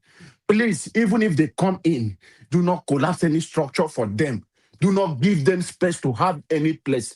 We don't want this kind of system to run. If not, before you know, before Peter Obi will realize, these people have infiltrated the system in all states and it will be difficult. We don't want to start fighting that one now. Please, Mr. Niger Watch, help me send this message to Sirake this thing. To be careful with Lulu Briggs. He's a scammer. He's coming from Wike. That is what he's coming to do. Wike have installed one who want to succeed him. The same my brother, uncle, George Alobo, to come and be the one in APC. He has installed another one in PDP. Now he's sending Lulu Briggs to NDC because he want to destroy the vote of Rivers State. That will not stand. We reject them. We reject them. We reject them. With passion, we reject them. We reject them with everything, Mr. Elvis. Please, help me send this message to Sirake Dixon and the national leaders of NDC. Enough is enough. Nigerians, let us rise together. Now Peter Obi has a platform. He has proven to you, every one of you, that the coalition, those people are scammers. We did not speak against them, but now you have now understand. This is our campaign have started. We will abuse them the same way we are abusing Tinubu because all of them are bird of the same feather. This is time for us to project to people what Peter Obi can do, what he can offer to Nigeria, who he is and what he is and what he stands for. A new Nigeria is coming and that new Nigeria is possible. Together, we will get our dream nation. Thank you, Mr. Elvis. And God bless you, sir. Okay, Mr. Alabo, thank you, sir. Thanks for that wonderful submission. God bless you. Mr. Jonathan, We are back to you now. Good evening to you. Please talk to us. Mr. Jonathan, you are not there. Thank you, Mr. Harris. Okay, sir. Thank you. Thank you. Talk to us. I greet you, Mr. Harris. What a day. It's another day. We bless the Lord. I greet you, Mr. Harris. God bless you greatly for the good work you are doing. I can't say that enough. God will continue to prosper you. And my fellow panelists, I greet you all. You all welcome. God bless you abundantly. Mommy Diaspora, good evening, man. God bless you greatly. And all my fellow commenters and all the callers, prospective callers, and all the callers, everyone, you all welcome. God bless you greatly. You know, this is Nigeria. You know, first of all, Mr. Ivis, I listened to your monologue. You said you reiterate what Kenneth Okonkwo said in that interview. It came out today. He said he called. I listened to it, but you called him out. He called obedient supporters and obedient Peter Obi himself. He said they are toxic people. That's what he said. Yeah. Yeah. What height of insult would be? What kind of insult would even be, greater or higher than that? If you say someone is toxic. So I will start by describing this guy, Kenneth Okonkwo, and Dele Momodu. I'll put the two of them. And the rest, I know there are many. Oga Jonathan, sorry. Yes. It is frustration, no? Frustration. Yes. They are retiring. Yes, it is, these two, I'll put them in one basket. I will just start with them very lightly. First of all, let me say this. Madam Olagbenyan was on this platform yesterday. I made some notes about this man, Dati Ahmed. I wanted to berate him yesterday, but I listened to Madam Olagbenyan. I think she was the first speaker. She said we should leave Dati alone. She said because we need to work together. And somewhat, it just get into my spirit and I listened to it. And I took that piece of paper. That time I put it in my shredder and I shred it. I have about two things. I didn't talk about it. But I was wrong. I was wrong. It was a wise advice from Madam Olagbenyan. But this is what I want to say. These people have no respect. In my language, they will say, Aitete mole ole moloko. They are the worst. They are the most disrespectful. They don't have regard. But when they do it to them, they will be running like fowl that the head has been cut off. That is what they do. You don't have to respect these people in this game. They don't have respect for you. They can wine and dine with you today. Tomorrow, they can put poison inside your food. And I mean it literally. They can buy you. These are not the people. All of them, Kenneth Okonkwo and his gang, they are afraid. They are afraid right now. And they are angry. Very, very angry. It is that anger, that vexation, they are bringing it out. They can't hide it. Kenneth Okonkwo and his gang, they are delusional. They are delusional to the point where they deserve nothing but to be cast into the abyss. The hall of shame. That's where they belong. And that has begun now. From this point on. Nobody should come and tell us that, hey, you have to be respectful. This is not the game. You have to be kind. This is that. And you see what they do. They will say Peter Obi did not do anything in 2023. They will say Peter Obi is too calm, it's too simple. But when we are talking, they will say we are disrespectful. So what do you want? If Peter Obi is not talking, he has people that are talking on his behalf. So as Peter Obi is not talking, you also want the people that are behind him that are also to keep quiet, so that you can whack him, you can whip him, you can literally bury him while he's still alive with lies. Kenneth Okonkwo is a shameless man. And I will say this, I will put it to him here, and people that are listening. Let Kenneth Okonkwo is broke. What is he doing? Let him come and tell Nigerians today, what Kenneth Okonkwo, before you know it, he will carry his gown, his barrister gown, legal gown, and be parading the court of Nigeria on political cases. Mr. Jonathan. Yes.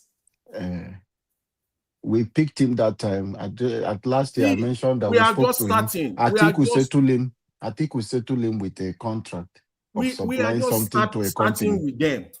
So these people. Madam Rita said something about a month or two ago. He said, Mr. Peter Obi need people that will be talking. I can't see them. They are not in this. We can't see them. This guy can't do the job. Yunusa is too weak for me. He's too gentle to handle the lives of Kenneth Okonkwo. Forget about Dele Momodu. That one, you can bury him. You get good people that will go and talk. However, you need somebody that will match Kenneth Okonkwo. Mr. Jonathan. Yes. Yunusa that will be talking will look like I want to fall asleep. Honestly, they need a proper person that will deal with Kenneth Okonkwo. Not Yunusa. Yunusa cannot start. It's just like the way Alabo talk now. Alabo, you that is talking about Yunusa, you don't know. So if they talk, if person not hold the remote where person go for sleep. So for example, now they say we go defend Peter Obi for our rights channel. They talk like that. Now that's how Yunusa talk. We need a vibrant person that will speak. It's not Yunusa. Thank you. These people. This is not a joke. This is very serious.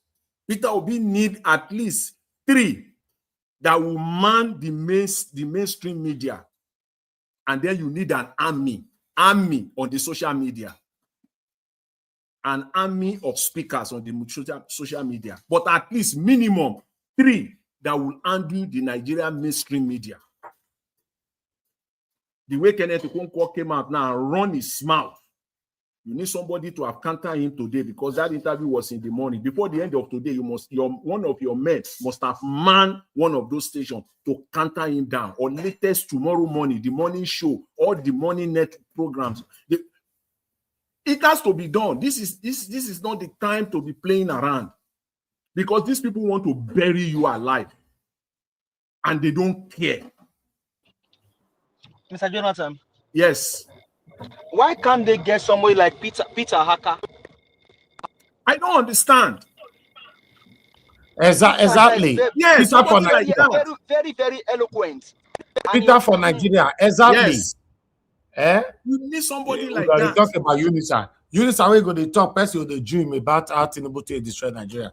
They sleep. You know what is happening? If you allow me one maybe a few seconds, sir. When strong institutions have been destroyed, you need strong voices. Now, what is helping Justice Crack today? When our strong institutions have failed, what is helping people in Nigeria now are strong voices. Okay, give us a mandate. Wait. Let Jonathan continue, please. So you see, I put it to Kenneth Okonkwo. Let him come out and tell Nigerians his net worth. The guy is broke. How much did you make in Nigeria as a movie person? You are not even a celebrity. Come and tell us the intake of all your movie combined together. If you reach 10 million, I will pay you that 10 million. Kenneth Okonkwo, come out. The guy is broke. All the movies listed, you can Google it now. The one that he participated in back then. How much were they paying you? Movie that they are doing, this is the time we will expose you. Movie that they are doing that time for 1.5 million naira. You are paying people 10,000 naira. They will act on your movie. You are paying people 12,000 naira. Is that movie? How much did you make, Kenneth Okonkwo? Even as a lawyer now, I'm laying this foundation. I'm laying this foundation to establish the need why for him to go and get money from Atiku. The guy is broke. Doesn't have money. A typical unfaithful, unpatriotic Nigerian that is in that class. That's Kenneth Okonkwo for you. I've said it on the platform before, and I said I'm going to rest it. But I will highlight it today. I will put it to rest, but I will only highlight it so that we can put him in his place, so that he can know that there are people that know him to his village for the respect that I have for his senior brother. I've said it on this platform before. I know the family to their inside, into their mama house, to the papa house for Nsuka. But I don't know him so much. I've related with him, but not that much. But his senior brother, I give him respect. Peter Okonkwo or Amadike.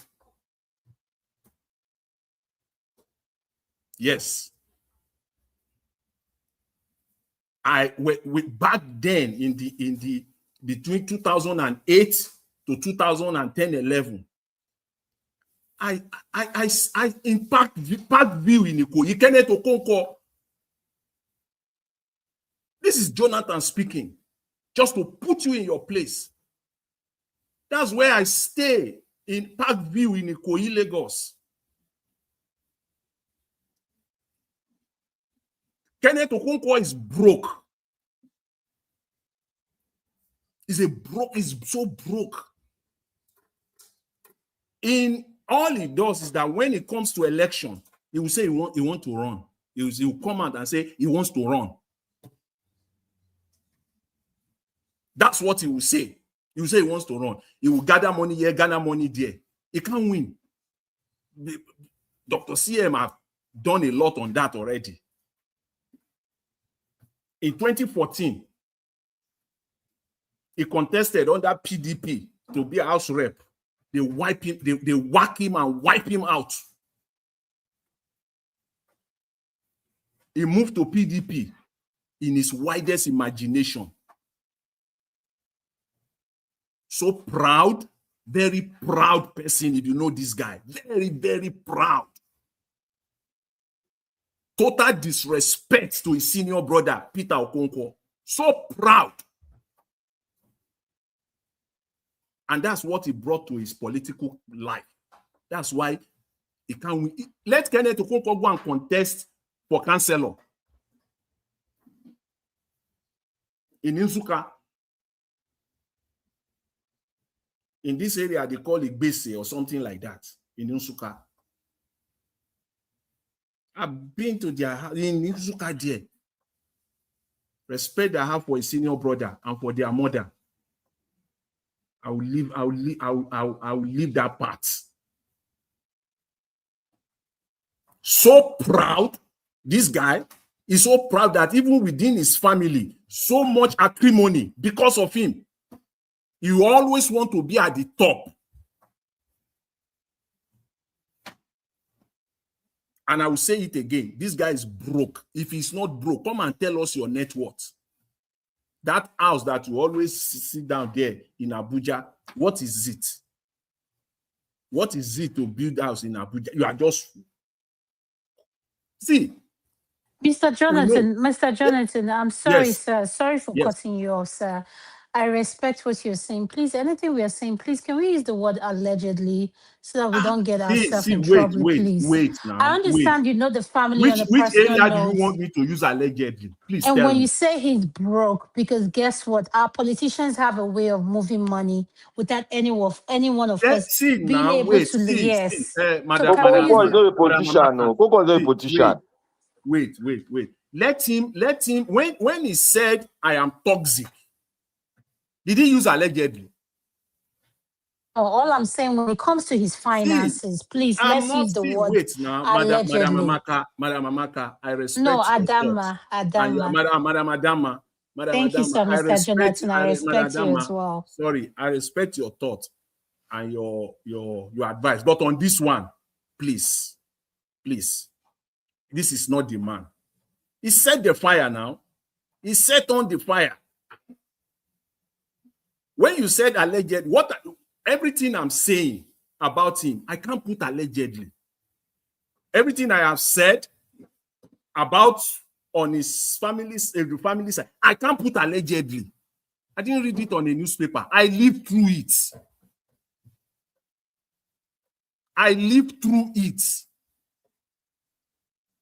So I can't say allegedly. Which allegedly?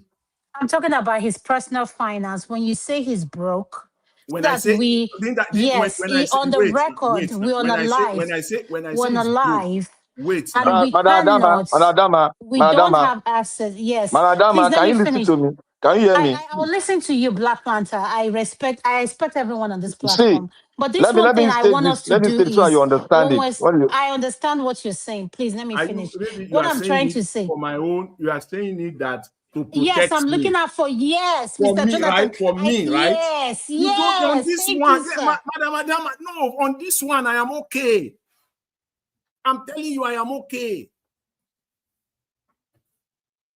I'm telling you that this guy, one of the reasons why you see all these people, all these politicians in Nigeria, why they are doing all this rubbish that they are doing, one of the primary reasons is money. First of all, they are living above their means. They are very proud. They have established a class that they want to maintain and sustain that class. And this is the game. This is their business. This is what they do. He will come and tell us how he made his money now. Let him come and tell us how he made his money. When I say he's broke, I'm basing it on his career. I'm basing it on it. I said that all the movie that Kenneth Okonkwo has made, thank God, the anchor here, Mr. Elvis, is in that industry. Between 1995, let me even say 1990, because he will come, he will say he's been acting since 1990. When then he will act movie, he has no money, he doesn't have anything. He will be hiding like a rat because he's so proud. Back then in 1990, he said 2005 in acting. All the movies that he participated on, both the one that he was an actor, the one that he directed. Is it not Nigeria? Let him come and tell us how much he make now on those movies. When they are paying that time, when they are paying actor 2,000 naira, when they are paying actor 500 naira, 1,000 naira. Let him come and tell us all those movies combined together, all of them, how much Kenneth Okonkwo made on all those movies. And as a practicing lawyer too. Please, this guy, the propensity for him to go rogue, to be looking for money, is there for him. Mr. Elvis, please, I've not finished. You didn't let people don't let me finish on this man. Please, just 1 minute. Just 1 minute. I just, because he said we are toxic, he called me toxic. So I have to deal with that. First of all, describe him as being delusional, as a delusional man from head to toe. That guy is delusional.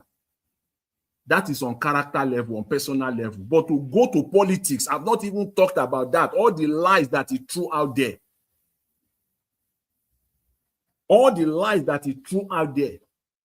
saying that Peter Obi career, was already finished before he came to ADC. If you don't know that that is a lie, then you have a problem. You have a psychological mental problem. Everything he said there was a lie. He said Kwankwaso has lost political relevance in Kano State. He was just talking. He doesn't even listen to himself. He just thinks that because he can run his mouth so fast and so fluently, he can talk and people will not listen. No, there are people that listen. Every line, every word that you said, that was a lie. You cannot buttress it. Everything. All right. Thank you. See, even this guy, his polling unit, is when he contested for House of Rep, the records are there. He lost.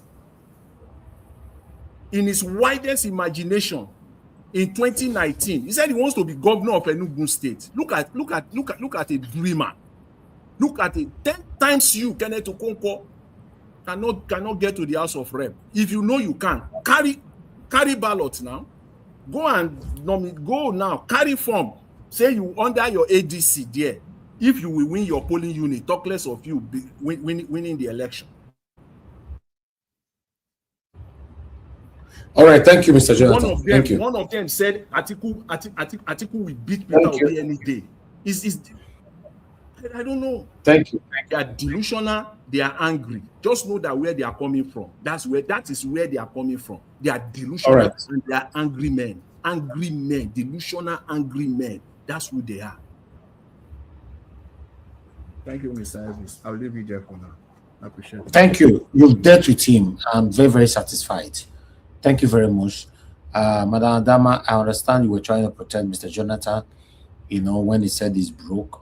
We don't need allegedly on words like that. He's broke, he's broke. If you want to take people to court, that means you are willing to declare your assets, to prove the other person wrong that you are not broke.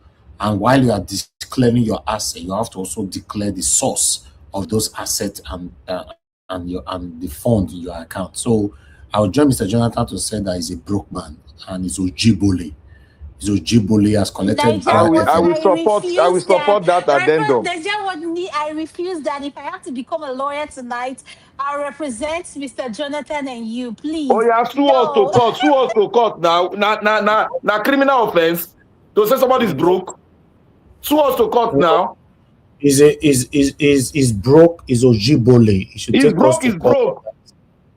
You go and prove it to the court that you are not broke. You not concern me now. It's not a crime. He's sustaining himself through the satanic politicians' funds. That's why he can speak satanically on national TV. That's clear, simple. But meanwhile, Mr. Chris, it's good to have you on the show, sir. Talk to us. Good evening to you. Yeah, Mr. Nendaos, good evening, and everybody on the panel. It's good to have all of you. Dr. Sir, good evening, sir. Yeah, the people in the comment section are well done. They see my comments since. May God bless all of you for waiting at the type. That one I think I go to gather muscle. I don't know, brain go to big. We're going to take the type better team. Mommy Diaspora, happy midweek to you. And thank you, Mommy, for everything you do.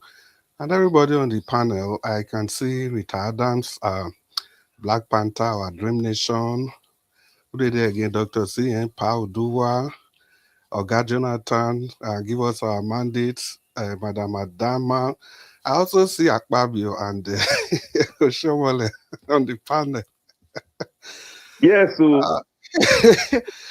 my people, Kenneth Okonkwo is not only broke, he's stupid and dubious. If he get you. Yeah, if he get the audacity to call me, my only crime, because I support the best and obvious candidate for this election, he said I did toxic. Then I think he's stupid, he's broke, he's serving the interest of his masters. See, people like Kenneth Okonkwo, I don't know why their matter would be surprised. Now, for me personally, when he joined Peter Obi, I was only giving him a second chance. That is for me. because I have always known him before he joined Peter Obi, and I think say he don't change. So all these ones when they do now, it not surprise me for the list. See this man, people when they talk say Peter Obi not stable. Kenneth Okonkwo, he was started in PDP. Just like Oga Jonathan and Dr. CM talk. Now ticket in they look for. He go APC, this Kenneth Okonkwo. Una know how long it take defend Buhari during that time when Buhari and the APC they destroy Nigeria. Una know how long it take defend Buhari. Mona do go check, no be me talk am. He defended and defended and defended till he can't ask for a ticket of House of Rep. Wetin be that federal constituency? Unsuka Igbo Etiti constituency. And they not give him. I followed that thing up that time, and I was so happy say they not give him that ticket. Now so he run. From there, enter Labour Party. From Labour Party, enter ADC. How many parties be that? Not before. 4 parties. This one are for somebody that is not worth anything. Then somebody that is contesting, that wants to become the president of this nation with all the landmines everywhere. You open your mouth, they blame, they call our names. See, if you not even know the kind words Kenneth Okonkwo use against Peter Obi, he said Peter Obi's career is dead. He said he lacks the capacity to rule. He lacks the capacity. Since when? Somebody you supported yesterday. Somebody you wanted to be the president just 3 years ago. Now you are saying that he lacks the capacity to rule. See another allegation. My sister, when they talk about allegation, Kenneth Okonkwo, you hear what he talk at all for national television. He said Peter Obi lose primary to, I think Ralph wants to. So after he lost the primary, he can't go bribe the elders so that made them disqualify that Ralph wants to. They can't make him the actual candidate. If he can stay on national television and say that, then who is he for God's sake? It's not like for me. Like for me, I don't know for other people. Him joining Peter Obi, I just see it as a second opportunity to redeem himself. Because any person will spend that long time to take defend Buhari, that long time, let me say that person, he must to go check his head. This same Kenneth Okonkwo, during one of the trials of Mazi Nnamdi Kanu, you know this guy was in court in one of the trials. And a lot of people saw him. People were clapping the following day. You know, news media, Kenneth Okonkwo, he was, say this man quickly come out say no be Nnamdi Kanu in go support to. He's saying just only go there, go observe what they go on. Because then he was still singing the praises of APC. So waiting be the surprise there. Somebody will spend how many years for APC? Just come Labour Party, which day here. Let's even leave every other. Okay, where is the character of a man? Between, like Oga Naija was talking, between that election and now, waiting Peter Obi don't do, we go make you feel say, na bad person, not feel rule, he has lost. Waiting obedience do, where they never do before, that now makes you to realize that they are toxic. For people like this, we really have to be, and this has to set the standard that when people criticize early, we have to give everybody the opportunity to air their views on individuals. I'm glad Madam Rita mentioned Chris Nwonkobia. How can you tell me you had a private discussion with somebody in his bedroom, and because of political gains, you come out in the public to use that against him, and you were even quoting him? These are people to watch out for. You have to watch out for them. Like I've said, I have to also reiterate it here again. Because if they talk and I go, be like, say it's too early. No, it's not too early. I still see a lot of hawks and vultures around Peter Obi. I even hear somebody talking for this man and say Peter Obi even supposed to come that time when that election hot. Now people around them, now even they prevent him from going to where he's supposed to want to go talk. You are 100%, Oga, you're 100% right. Very right. Says he's not one of these person like Kenneth Okonkwo. After the election, We're not here for this same platform where they say that we don't use use ear, share the opposition. Expecting say Peter Obi, they don't share every position. Who are the people are we talking about in the first place? You see this, I don't know what is really wrong with us. You see this idea of selective amnesia. We have to make do with them. And it's not okay that immediately any person just come into the fray and start supporting, we automatically forget who that person was. We are not saying it should not be accepted, but there has to be a comma. You put a tab on those people. You put a tab on them, whereas you allow them to do the support they want to support, but don't forget their past, where they are coming from. We really have to wake up. We really have to remove some sentiments and emotion if we really need to move forward. Even as it stands now, there are still a lot of people that I'm still looking at. And I'm glad Mr. Jonathan raised that proviso yesterday, because I also told Madam Money that I have a reservation when he said we should not criticize that Baba Ahmed. That he said the North will not vote for Peter Obi. When did he realize that? Somebody where you just joined, do election 3 years ago. So you know say North no go vote for him. Why you not tell at that time, may you not waste the time and the money? Oga Chris. Yes. He's trying to backpedal that word. He's doing it now. You see it in next week. Make it backpedal and first. Make it backpedal and first. And for the records, now 54 you get for a pulley unit to 54 for your pulley unit. And the North, when you say they not go vote for Peter Obi, North, which one be North? Nasarawa not be North again. Plateau not be North. What did Peter Obi score for those places? Even Borno, waiting score for those. See, these are the kind of narrative that I hate. This is somebody, he was part of the ticket. He knew that Peter Obi was rigged out in those places. And he has the audacity. What manner of man has the audacity to keep saying nobody is going to vote for him in the North? And Oga Chris, let me add this to your argument. He also was the one that said Peter Obi should pick Kwankwaso. He said it himself. So the whole thing is that I don't even this same person, did he not say, may we even leave those 3 years ago? Did he not say last month, last month, he not use the man talk and say, make Peter Obi may not worry, say anytime he take on Labour Party, he go they hold the place for grant for him. So you know, say not go vote for him. So wait till they hold for grant for him. What are you holding for him when you know that the North is not going to vote for him? See, this time around, then guys, it's going to be aura for aura. Because the way I've seen these politics, if you say, no talk, no attack this one, later then go call you fool. Now I be the fool wait and still they call Jonathan till today. Because say, not do it the rest people they do. Because say, not use executive power, take rig election for a favor. If Peter Obi no talk, then say too quiet. If you talk, then go pick hole for waiting talk. No, this is crazy. It is completely insane. Say, Nigerians, you have the opportunity to choose between what is good and what is bad. Just like the Bible said, I have presented to you to choose between life and death. And the Bible went ahead to say, if I were you, I would choose life. The same thing I'm telling you, Nigerians.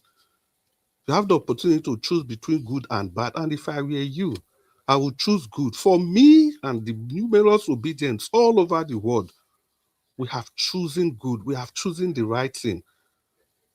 We all know what is right. We all know.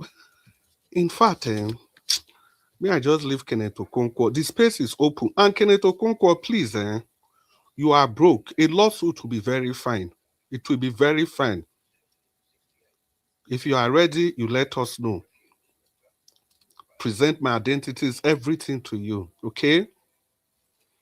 Then, when we talk about a big man, Dele Momodu, when I see this Dele Momodu, I think he's how do I even put he has memory loss. His is not even selective amnesia. He has complete memory loss. If Dele Momodu know what's good for him, he should just campaign for Atiku and leave Peter Obi alone. Because Dele Momodu is good for nothing.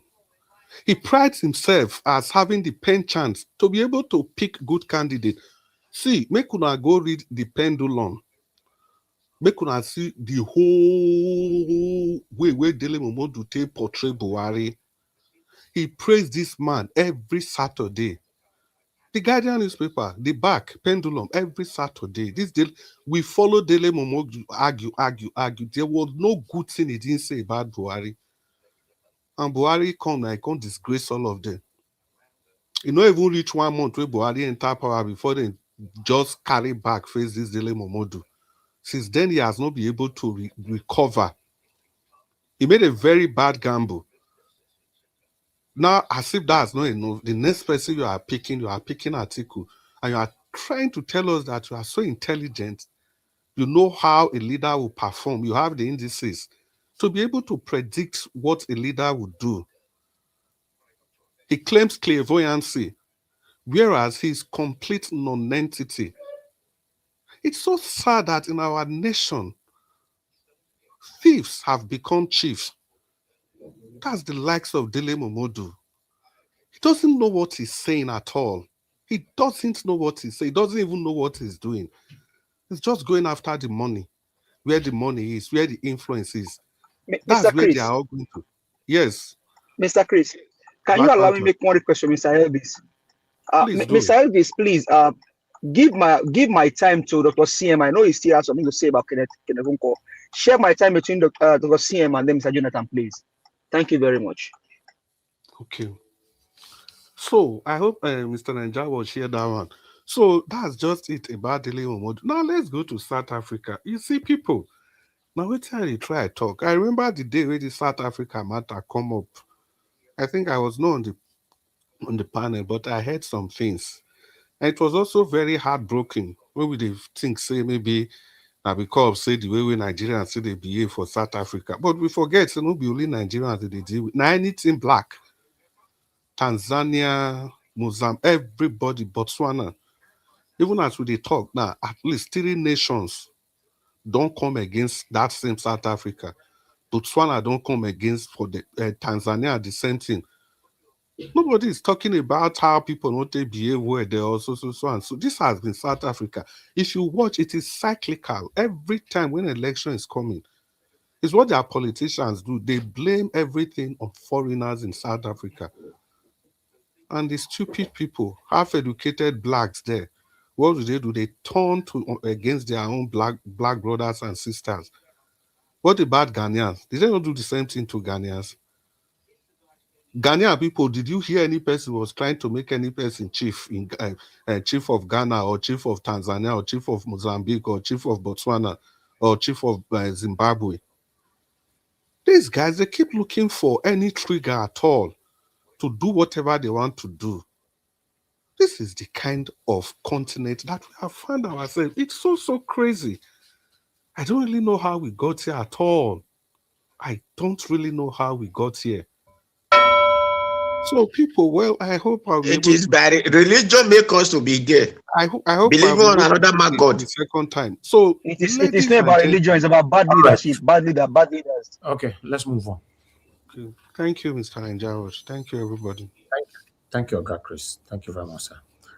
All right. I'd like us to move on to the next person, which is Mr. Oduwa. Then we'll come to Madam Adama. Oduwa, good evening to you. Good evening. Mr. Elvis, did you hear my request? I not see your request for anywhere. You are interfering with submission since. Well, but God, leave that one. I say make you share my time for Mr. Jonathan and CM, I beg. I know they get something to talk about Kenneth, so give them my time, I beg. Nothing to interfere. Yeah, thank you. You get time. The time we don't use to interfere for everybody. I get 15 minutes. I'm the first person. I get 15 minutes. I'm the first person here. But you don't already use to interfere for everybody. No go bring Okonkwo come here. No go bring broke person come here. No bring broke man come here. So the no go bring broke man come here. No go bring broke man come here. No bring broke man come here. Give the people my money. Give them my money.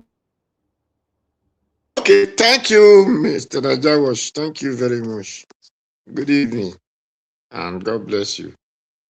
Good evening, Mommy Diaspora. Thank you, man. God bless you for your good work. We will see Nigeria great again. Nigeria will be okay. Thank you, Mommy. Good evening, commenters, listeners, and viewers, and the passerby. Thank you. Nigeria will be okay. Good evening, everyone in the panel, all the commentators. Thank you all for your view and your concern. I really wonder why people are saying they call people that are supporting Obi toxic. The Nigeria entire is a toxic country. The president started toxicity. Is it not president that they said Babangida must go, Abacha must go? Well, were they not toxic? If they were not toxic, why would they call for protest? People, that means for you to talk in Nigeria, you are toxic. And Nigeria is a country whereby you are inside a car, you hear, is that not toxicity? The country is toxic. Even him that is talking, if it is not toxic, will they come out and call other person toxic? Will they be crying that, oh, one man left their party? Is it not the Peter B that left the party? Where are those the House members and the rest? Where are the people that took them to court? Are they all not toxic? So the entire Nigeria is toxic. Not together obedient or because a man to do protests and occupy, what do they call, where do they call that place in Lagos that time? Is in Ikeja. All those pastors and those judge, those their lawyers, those their projectors and processors, what they call them. It was all of them not toxic. If they were not toxic, when the man is still alive, you people went and carry coffee, put the person sticker. Tinubu is toxic. That was why I said they should not remove fuel subsidy. That if they remove fuel subsidy, Nigeria will suffer. If it is not toxic, why didn't remove it fuel subsidy? You that said no, this thing is not good. Somebody should not do it, and you come into that position. You did what you said. Someone should not do. And all of, I think Dele Momodu was also among protests. Who protest against military? All of them were toxic. And Okonkwo will be toxic. If it is not toxic, he is living in bondage. A person that is living in bondage, we don't want to see other people progress. So they are all toxic. And Nigeria's country is a toxic already. Whether they call people toxic because they themselves don't even know that they are toxic. Or maybe they don't understand the meaning. Because if they understand the meaning, they would have put themselves as an example. Because for you to come out, today you are here, tomorrow you are there, they become up, cannot sit down. Yeah, is it not toxicity? They are saying Peter Obi left party. Is it Atiku? Is it not among the people that form PDP? Is it not among the people that form APC? Why was he not running up and down? Is Atiku not toxic?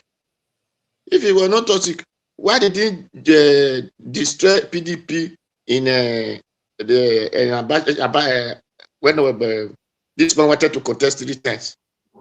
The gorilla president.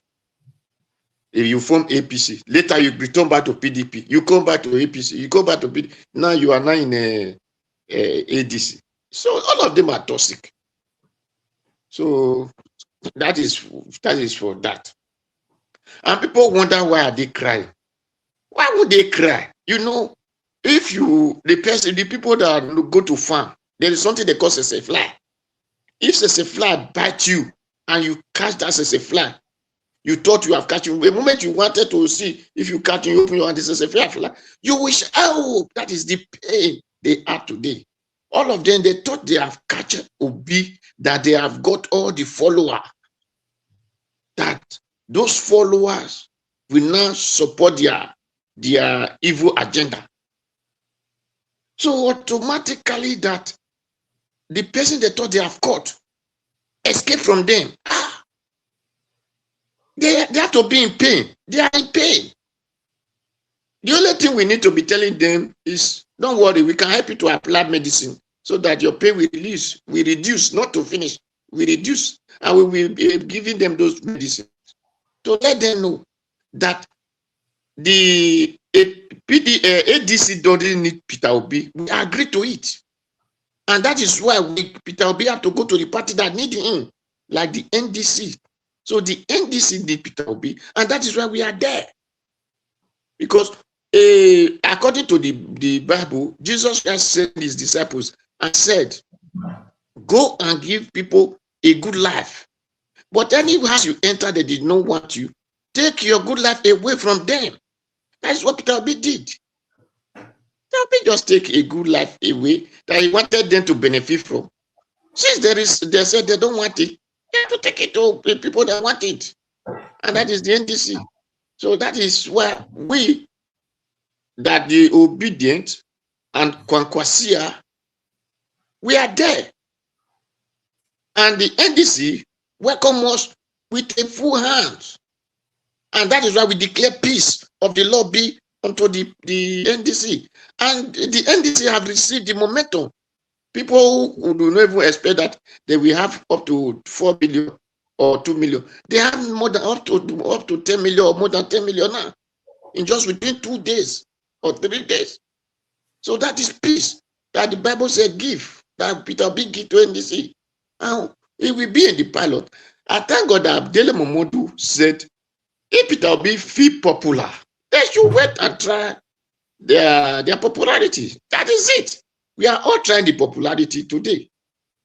This is what, when person is popular, this is how it goes. Not when you feel your concourse or your concourse, however you might call imagine the concomitability that you feel. You said the Badan Convention, the people that were there were PDPs. That means they were Atiku boys, because Atiku among the founder of PDP. So they were not Peter Obi boys. So that is why you all agree that you people will give to Atiku. Those are the people you wanted to come and use to do your vote in the ADC, because you said it is open votes or whatever they call it.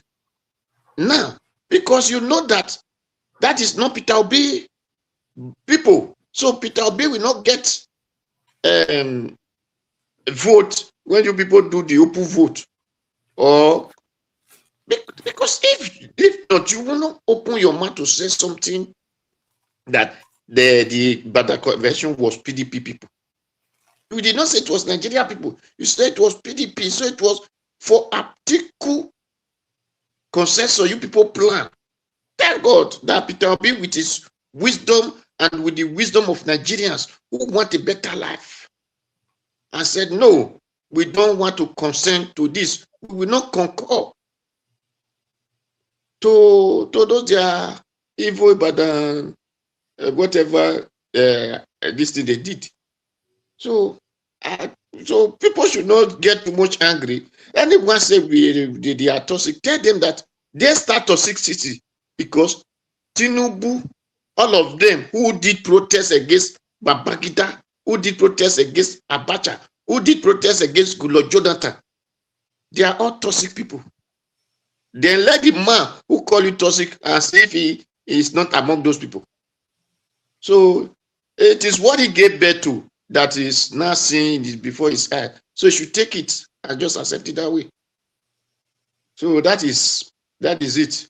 Like Dati Ahmed, he's crying because his position that he was high in, to the case Peter Obi come back to Labour Party, could not go close to him. Because they are saying why Peter Obi did not settle this thing that have a problem. A party that have problem, Peter Obi doesn't have key of that party to say this is how it must be. Then you expect it, okay, how will it not settle the problem of Nigeria? If it is the president of Nigeria, he have the key to lock any issues that occur in the country. But because he doesn't have any key to unlock or to lock the issue that occur in the party, the next thing he has to do, he has to go away before the party people are breaking head. And that is what you do. A wisdom man, that is what you do. You don't, you, if you, is it not the president they call commander in chief of the armed force? They pull in GFRO. Is it not? Would they call, because you belong to a party, would they call you commander in that party or GFRO? No. So I don't know, because maybe it is these people that talk, they are just talking, they don't know the meaning when they are explaining things. Peter Obi could not make party. How is he going to make a problem of Nigeria? Peter Obi, when they said they make a law, is it not the president that said he affirmed it, from that they become a law? But if you are contesting a party, the party said A, you say B, the party will say, get out of this party. We do no longer need you. What will you do? You will not make a law that party will be. No. The only thing you do is go to court. But if you are a president, you even have right to take or do this and then obey. And the court will still tell you, the president is what you want to do. You check it. You say, okay, go ahead. But in a party, you don't do so. So they should all go and wake up from their sleep, because they are still sleeping. If they are not sleeping, they will have understand that whatever they are saying, whether they are old, they are young, they are saying rubbish. Okonkwo, that is living in bondage, came out and said, Peter Obi politics, this is dead. If it is dead, why did he bring millions to NDC? Something that is dead. If it is you people that make ADC that make Peter Obi relevant, why do Peter Obi live and many people live with him? If people will have remained with you people, you said you are growing, Peter Obi came last. But since Peter Obi left, you have not told us how many numbers of people that enter. But even the Akpabio is not telling you that people, a multitude have left your party, that your party is dead. If you want to praise yourself, tell us, let us see the works. Is the man you say is not really, he doesn't that since he left your party, tell us the number of people that have joined your party, because people cannot even tell you that more than 10 million have joined NDC just because of these two heroes, Kwankwasia and Pitobi. That is okay. Nigeria will soon be okay. Just left that party. So, my people, let us put all of them the scale of preference and weigh it. Like anybody that called this one toxic, he himself is also a toxic man. If you live in the country, if you have ever blown on inside his vehicle, he's living in a toxic state, and you have ever talked about, oh, this country doesn't have insecurity, this country is also in a toxic position. So that should not be too much of this thing, or irrelevant or not relevant. We face our way. Peter Obi will go. Thank you, Mr. Jawash. Thank you, Mr. Dowa. God bless you, sir. Thank you. Madam Andama, finally, we're back to you now. Please talk to us. Good evening to you. Andama, you are not there. Okay, let's have our final submission. Who is playing something? That's a Madarita. Hold on. Madarita, you unmuted yourself and you are playing party that is happening in your area there in the live broadcast. Hold on. Najawa, did you just call me? I'm sorry. Yes. Maybe it was Yes. me playing. Yes. Sorry about that. It was me. Sorry. Thank you.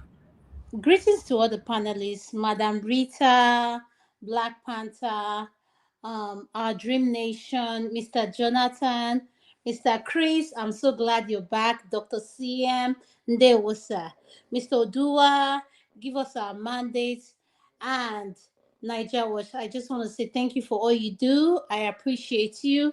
Mommy Diaspora, thank you, Mommy, for everything you do. May the good Lord continue to bless you. Why I came is when Mr. Jonathan was speaking. I heard everything. I've been watching, even though I have a busy schedule. I do listen, and that's why I appreciate this broadcast. You guys get me through my daily routine of work and everything. So something I can listen in at the background while I'm working. I just want to remind every one of us, if you go read the profile of Kenneth Okonkwo, there is one thing that stands out to me. He's an actor. And I believe whoever hires him has written a script for him, and they know he's capable of displaying what is the qualification of being an actor. They can come, they show their performance of theater arts, and these are make believe. So, as far as I'm concerned, I don't take anything he does serious. That's just me, my own personal preference. Because to me, he's a clown. I'm sorry, with all due respect with him and being a lawyer and everything, because at the end of the day, I don't know what law firm he worked for or represents and what kind of case he has handled and everything. And at the end of the day, to each his own. And that's why who I care to protect is Mr. Jonathan. Mr. Jonathan said, I know a lot about this family, and this man is a broke ass. And he's right. He may say, yes, he's broke. But when I say use the word allegedly, because there's something when you go to court, if they ask you to present what you're saying and you cannot defend what you said, is a lie. Madam, let me just give me 10 seconds there. Go ahead, sir. Yeah, thank you. Thank you for for coming out to say that. Let me say this. You see, even after we spoke, I did one or two search. First of all, you see, the word in this case it's not defamatory. When you say someone is broke, it's not defamatory. It's my opinion. It is my opinion. Opinion is not defamatory in law. So it is now just the way it describes people, left, right, and center. That is Kenneth Okonkwo. That is his opinion. Then you have to but my own opinion is even based on facts. On what is publicly available. I said that his business, the movie industry business, and you can check it right now, how much he made as an actor. What was the production cost of that movie as at that time? When dollar was less than 20 naira. Naira was less than 20 naira. The total production cost of that movie was about 150,000 naira. Actors were paid 1,000 naira. 1,000 naira. That was what they are paid. Even if you should say the naira still has some value as at that time, what value does it carry to a point where you will say you are this flamboyant? So everything that I said is based on fact, and it is my own opinion. So that's how did I arrive at that? It's based on my opinion. The fact that this man, as I know, is in Nigeria of today, and you look at everything when he was acting. If I understand what you're saying, everything you're saying is based on his earnings as an actor and what we all get to know him as, which is that movie called Living in Bondage that he did. I feel like, in my opinion, that's the movie that made everyone, for me. You see that movie, when he acted, he was an actor. He was paid. Yes, sir. You know that movie also has a sequel.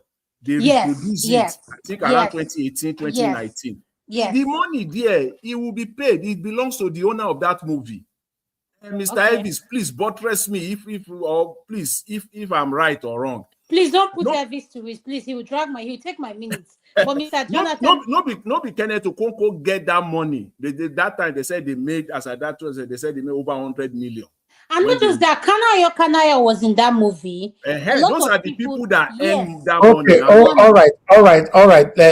This is how it works. It's just a straight thing. I'm not going to take time, even though you don't want me to call him Madam Adama. It's a straightforward thing.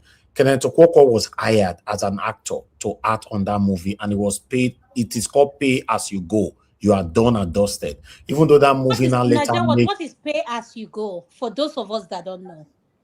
Yeah, pay as you go means that you were paid to do your job. So whatever the movie makes henceforth or furthermore or prospectively is none of your business as an actor. So if the movie end up making $100 billion, you are done and dusted. You are out. You were paid as you go. It was not contracted for any money. Like for example, on Netflix, if Netflix buy your movie, they have different kind of contracts. They do pay as you go with you. First contract. It means they value your movie for £10,000 or 20,000 pounds, and that's pay as you go. They give you the 20,000 pounds, you are done.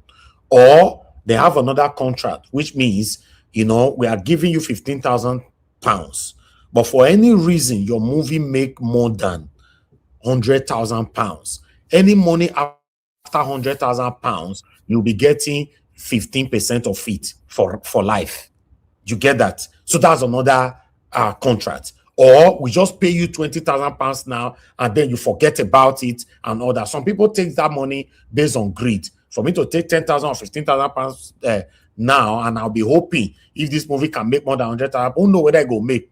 I bet you'll give me the 20,000 pounds. Let me just forget about everything. Some people, they miss out on that. So Kenneth Okonkwo was paid as an actor on that Living in Bondage, and whatever Living in Bondage is still making, where the reproduction of the movie and all that is none of Kenneth Okonkwo's business anymore. Thank you.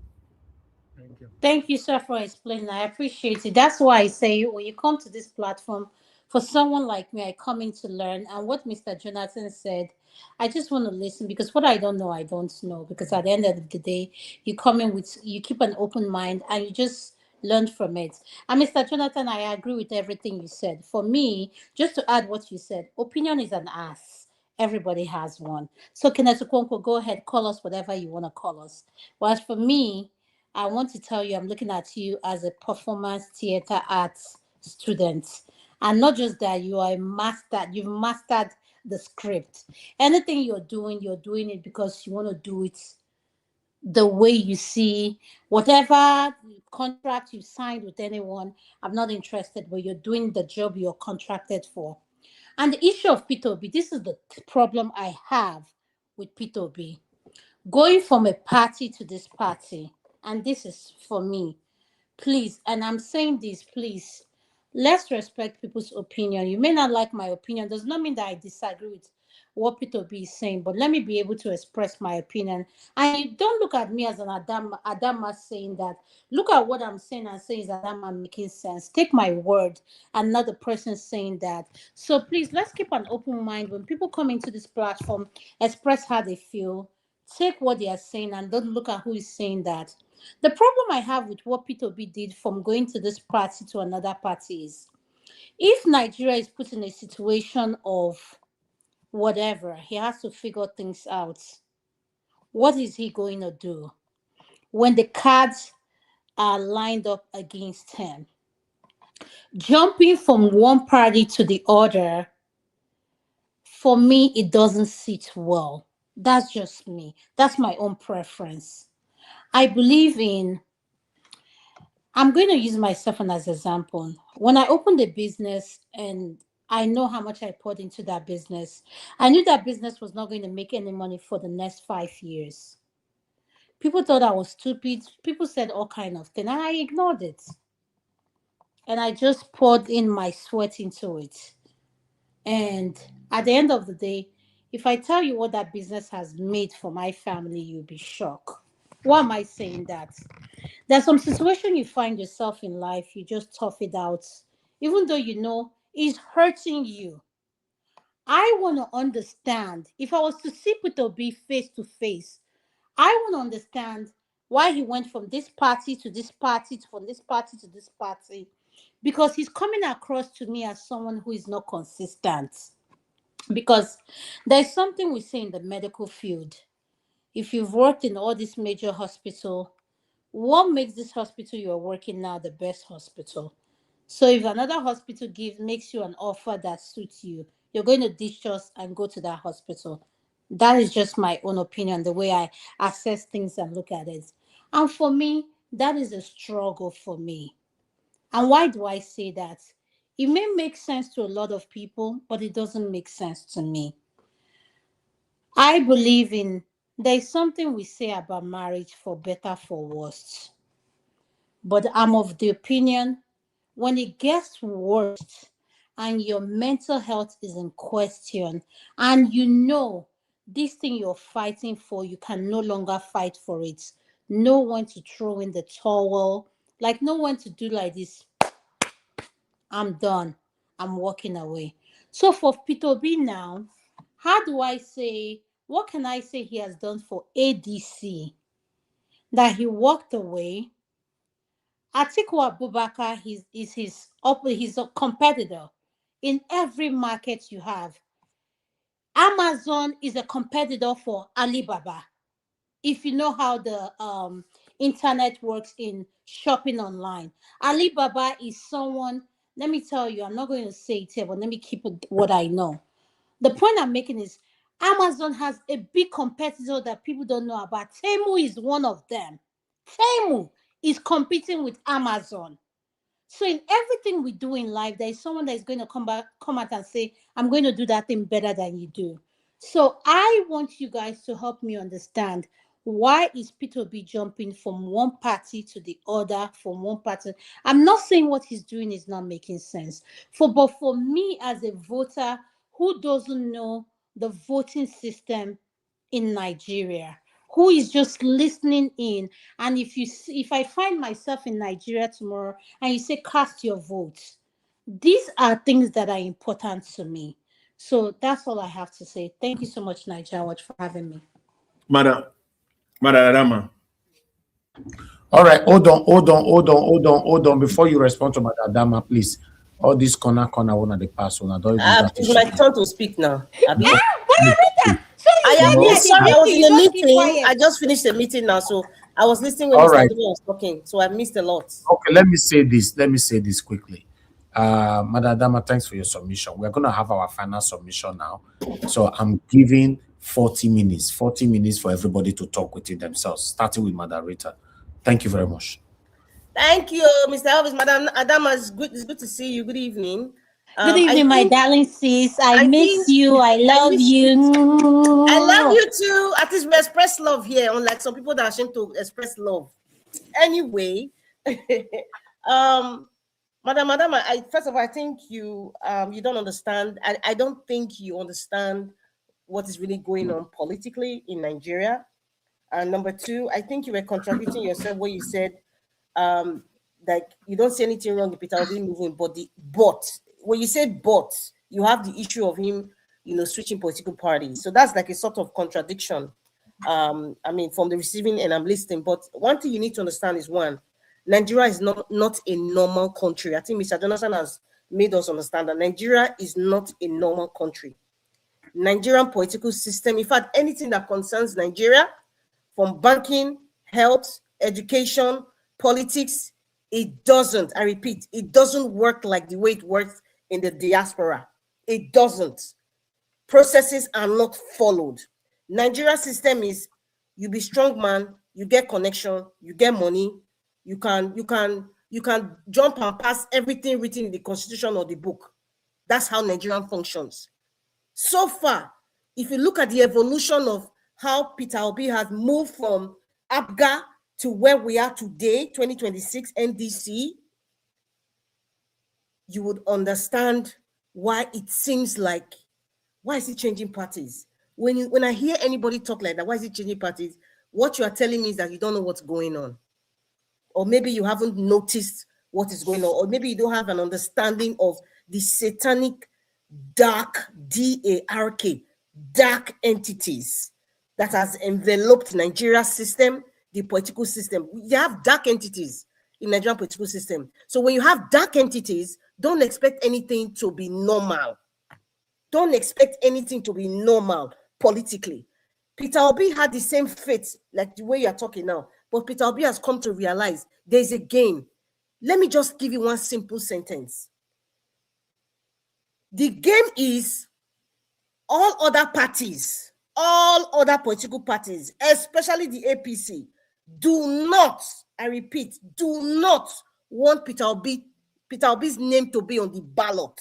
Because if his name is on the ballot, they're in trouble.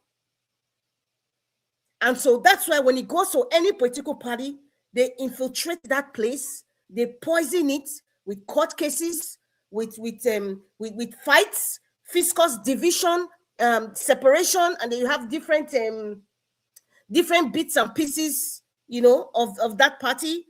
Is a deliberate attempt. That's what happened in the Labour Party. God, if you find time to look at what happened, what Abure did, the so-called chairman of Labour Party, the court cases they went to, and they now make Peter Obi irrelevant with what's that name? A Papa native doctor and the other one, Mr. Arabambi, what they did to Peter Obi. And then now see these same people collaborated with Abure, and they kind of decimated the party. The party died. It's dead now. Labour Party is dead. Fast forward, they push Peter Obi because they don't want him on the ballot. That's what you need to understand. And that's what every person who loves Nigeria, understand the obedient movement, knows the relevance of Peter Obi in this, in transforming Nigeria at least to a starting level. Understand that they don't want him on the ballot. They don't want him. So anyway he jumps to, they are spies, even this NDC. Tinubu has spies already. There was somebody that Peter Obi played, Mr. Elvis played, was it yesterday or 2 days ago? One Mr. Ado, he said he's going to court against the NDC because of some party issue. It just happened as soon as Peter Obi entered the NDC. What does that tell you? So Nigeria is not a normal system. When you are fighting evil, you cannot fight evil by the books. You have to fight it with their game. That's what Peter Obi is doing. And now the opposition, what they're trying to do is to make Peter Obi look like he's unstable, is to make him feel like, why is he switching parties? He's desperate. Is to smear his name, make him look like, oh, he cannot work under pressure. He cannot work with people. He's not a people person. He's pretending. That's the message they're delivering out. And that's why you are not saying now in your own part, like, you feel uncomfortable for him switching parties because you don't understand what I've just given you to. And there are many people like you who are thinking the same way. So many people. So you need to explain to them, this is what is happening. It is not normal.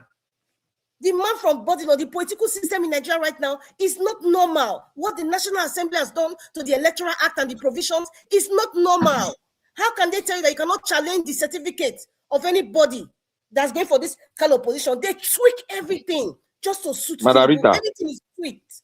So that's what you need to understand. Yes, sir. Margarita, thank you very much. Thank you very, very much. Very good. Your explanation is, you have taken a lot of, things from us. Madam Dama, I respect you so much. Like what Margarita said, before you will understand the political terrain, let me start saying this. The first time I got to America, I observed one thing, because I'm a science student. I read mathematics. I observed one thing. In America, when you want to switch on the light, in other countries, it goes down. But in America, it goes up. So when I observed that, I now went and I asked questions. I asked a lot of people questions, especially the electrical engineer. They said that is the standard in America. That is how they want it to be. Now, Nigeria has a standard, and the standard in Nigeria, for you to understand it, you need to know the depth in which corruption, because everything in Nigeria politically is based on corruption. And corruption has a very diversified effect in any economy or country. The first question you should ask, why we are here. We are in a political revolution. We want to change the surface, the states of the Nigerians. We want to bring it back to how it's supposed to be. We want to have a federated state, but we are doing the negative in Nigeria. So everything in Nigeria is negative. That is why you are so worried that why is Peter Obi going from one political party to another political party? It is the norms. It is in the constitution itself. The constitution of Nigeria allows it. That is why we are telling them that the foundation in which Nigeria is laid there was no foundation. Let me surprise you. The constitution that we are using today. Can you mute yourself? Mr. Jonathan, please, can you mute? Let me make it short to you to buttress the point of everybody now. The constitution in which Nigeria is practiced now was given to us by one military man. His name is called Abdul Salami. And it's a military dictatorship constitution where all the powers of the whole Nigeria lies in the hands of one man. If that man breathes, we all breathe. If that man faints, we all faint. That is what we are trying to change. So the abnormalities is what you are seeing. That is why you are asking the question. For you to understand it more deeply, you have to sit down and just listen and ask, because it's very difficult. It's very difficult because you can't believe it that somebody's jumping from one party to another. The first question I myself ask is, are we really, and is our politics an ideological based politics? The answer is no. The answer is no. It's like it's a nomadic system where the ordinary Nigerian have to beg you to have his future in his hand instead of dictating his own future. The sovereignty of Nigeria is in the hands of few. That is why it is abnormal. And corruption has been established as a norm in the Nigerian state, which has not yet been a country. Because you look at the fundamentals of Nigeria, which I will beseech you for you to go and look at it very well. It's not yet a country founded on a solid ground. That is why we're having all this problem. That is why you and I, that's why you cannot even understand why a man well read is jumping, doing the abnormalities in the Nigerian space, which is wrong. Yes, it is wrong. But that is what the Constitution of Nigeria is giving to us now. That you can jump from 1 million party. That doesn't matter. All you just get that party. And how do you get it? You must rig. That is what we are trying to change. It's a political revolution, if you can understand it from that perspective. Thank you. Mm-hmm. Let me add to what you just said now, Mr. Black Panther. You see, and Madam, you see, in Nigeria, we don't have political ideology. And that is the problem. We are not practicing that in Nigeria. Every politician just go into any is a special purpose vehicle. We call it political parties because we want to align with the rest of the world. The best name for it is special purpose vehicle, SPV, known to a kindergarten. That is what we have in Nigeria. We don't have political parties. And they set it so. They are all special purpose vehicles. You need it for you to be eligible to contest for political office or offices in Nigeria. That is just, there's no ideology.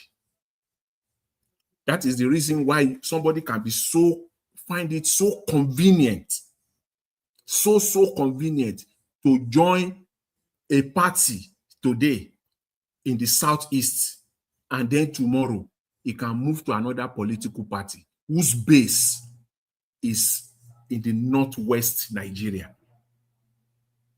So all the political parties in Nigeria are non-ideological. So so it is. They are not set up as such. If you want to join a political party, until we get to a point where, number one, the Constitution will recognize, independent candidacy. That's one. Two, we get to a point where every political party, their political ideology will be clearly stated. And before you become a member, if you know you are going to contest through this political party for political offices, if you know as you are joining today or in the future, we must know, you have to state your position. Are you a liberal? Are you a conservative? Not just direct questions like that, but through certain metrics, questions, they will know who you are. So if you hold fast those ideology, it will be difficult for you to just move, because where you are moving to will not match what you stand for or what you believe in. So we don't have that in Nigeria today. And all of them, including Kenneth Okonkwo, running his mouth all over the space now, who you have described very well, and I've taken note of that, is a clown. He's just an actor. He comes to the TV to act. Whenever they give him that opportunity to sit down, he's just acting. To him, that is the reason why, well, clearly articulated by Mr. Chris Dublin. who you can, the man you are supporting as of this week, as of this day last week. But today, you can be saying all of this. Who can say that if not a clown, if not an actor?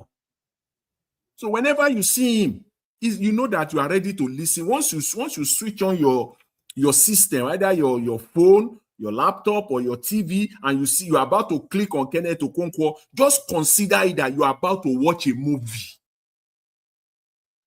That's what I would. You are about to watch a movie, an actor coming on scene to act for you. And it is nothing, absolutely nothing short of that. A man that you contested with, you campaigned for him less than 4 years ago. You didn't know all of this as at that time. Even last week, I'm even going too far. 5 days ago, 6 days ago, and you are now coming to say all of this. You are nothing but just a clown. Yes, you are a clown. You are just an actor. You are just coming out to act. If you are saying all of this today about Mr. Peter Obi, you are just an actor. He's included, though. He has no ideology. Who are the people, if you want to ask a legitimate question, who are those? Which profession or professionals should even have ideology, if not lawyers, if not those that are legally trained?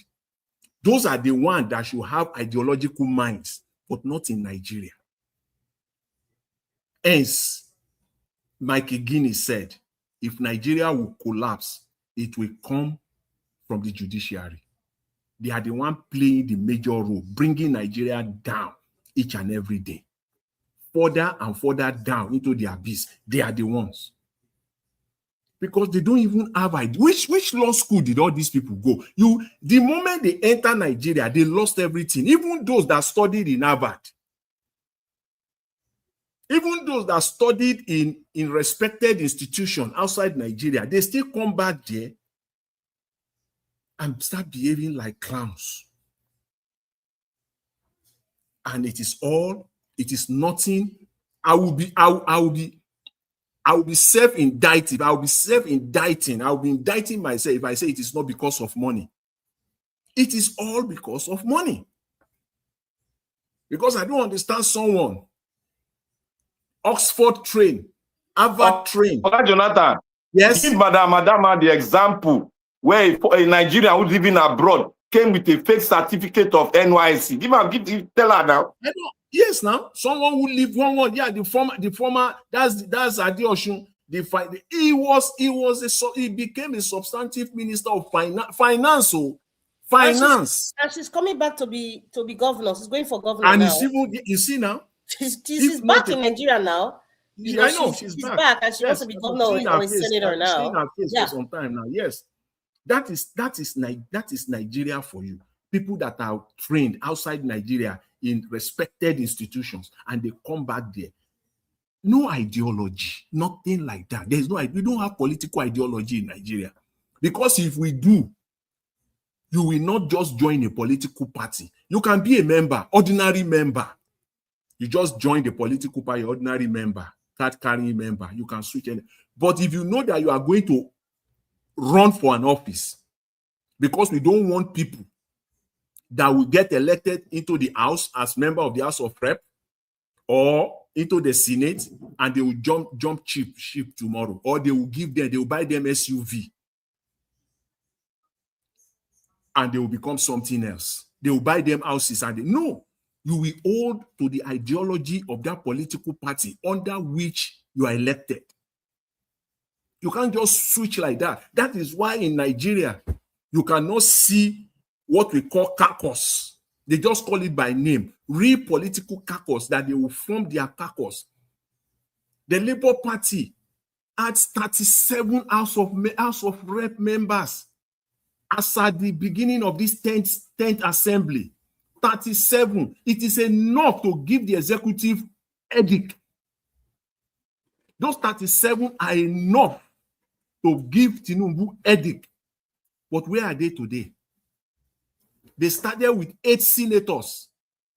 If my counting is right, 8. They are enough to give, they are not the majority, but they are enough to give the system, enough, the executive, enough headache. But where are they today? Because there's no political. I think it's only 2 that is left. The other the camp. Add 37 and 8 or 7 together. They are over 40 already. Talking of 43, 44. Add them together. These people can always come out every day. Start giving the government, but no, they don't no ideology, no political ideology. So when you see them, the likes of Bwala, the likes of Kenneth Okonkwo now is now in the same book, in the same basket with Kenneth, with Daniel Bwala. There's no difference. Kenneth Okonkwo to be pursuing, to be on the book of Tinubu. If he sat down there, he cannot even shift to scrutinize or to challenge the ruling government. He wasted all his time on one man. Mr. Jonathan. Is an opposition. Mr. Yes. Jonathan. Yes. Just over here in America, only 2 ladies in Democrats were giving Donald Trump headache. Yes. One in Minnesota. Only 2. Yes. AOC. Just two. AOC, and then this lady in Minnesota. We are the one giving Trump headache. Yes. Headache. Just two ladies. Yes. You know why? You know why they are succeeding at it? Because their political party is an ideological political party. Whether you like them or not, whether you believe in their ideology or not, whether you can hate them. If you hate them to whatever, you don't support gay, you are so liberal to the core. It does not matter. That is their political party. They have the ideology. Do you not know that Marjorie Taylor also now from Trump's party, now, the person that was singing Trump's praise before, she's now all of a sudden no more for Trump. You know why Marjorie Taylor was? We know why it was easy for her to stand on that. See, political ideology. This is what it brings. You can support your party. Thank you, Mr. Jonathan. Let me just say this. Parties that have ideology and you are supporting that party, or you hold political office under that political party, you will support that party with reckless abandon. You see the way you are supporting that party as if you are a mumu. When they shift from that ideology, it is the same passion. Don't care. It is the same passion at which you will stand your ground. That is why people like Marjorie Taylor, because this is not conservatism anymore, and she stood her ground. That is Thank you. And that is what someone like Ted Cruz and others will not do. Ted Cruz and others will not do that. So thank you very much. Very profound. Very profound. You know what they do? You know what they do? You know what they do? The worst for them is that they will end their political career. They will say, "I'm not on the altar of Trump." On the altar of Trump. They will. Simple. That's it. They will end. They don't go again. And instead, rather for me to shift or to change. Abeg, we're not talking about America, or Abeg. No, we're not talking about America. You know, Madam Rita, make no mistake about it. Before you say Jack Robinson, Kenneth Okonkwo, Daniel Bwala, Felix Walker, Washington DC. All of them will be they'll be using America as comparison when it suits their whips. Thank you, Mr. Jonathan. That's thank you, Mr. Just 40 minutes, Mr. Elvis. Yes. Thank you. All right, thank you. One thing I just want to remind Nigerians is that Adama mentioned this thing. If you're talking about Peter Obi switching party, what would you have advised him to do? Would you want Peter Obi to remain in ADC? Then Atiku become the... No. You're asking the wrong question. She doesn't understand the political terrain of Nigeria very well. So you have to make it clear. If you answer that question, she'll tell you it's wrong. Mr. It's normal. Please, The way we just jump enter, you are No, answering the I'm wrong trying question. to tell you that if you ask her the question, she will tell you the right answer. Don't worry, please. I'm not asking the wrong question. What would she have advised Peter Obi? If Peter Obi remained there and Atiku knock him out, do you know how many Our Dream hopes of Nation, your voice Nigeria? is very low and you're talking like sluggish. I don't know what they do this man. It just slow. So the Okay, people need to please, like can I hear you speak for speak up. myself? Can I speak for No, Yeah, you myself? can go Black let ahead. me Panther, just I'm finish. here. Let me just I'm finish. here. Can I you hear can speak me? for myself, please. Madam Dama, you will come. Let me just finish my So own submission. what I want to say, this is what Can I you want to hear me, say. Madam Adama? I can speak for myself. Madam Adama, but can you hear me? I don't know what they do this man. It just Okay, please, can I? I don't know what's going on here. Madam Rita, can you hear me? Yes, we can hear you, but can you speak yeah, up, we can please? hear you now. Yeah, I can speak. Maybe it's a network. Even every one of you, even Adam myself, the same thing sounding. So maybe it's just from the network. Okay.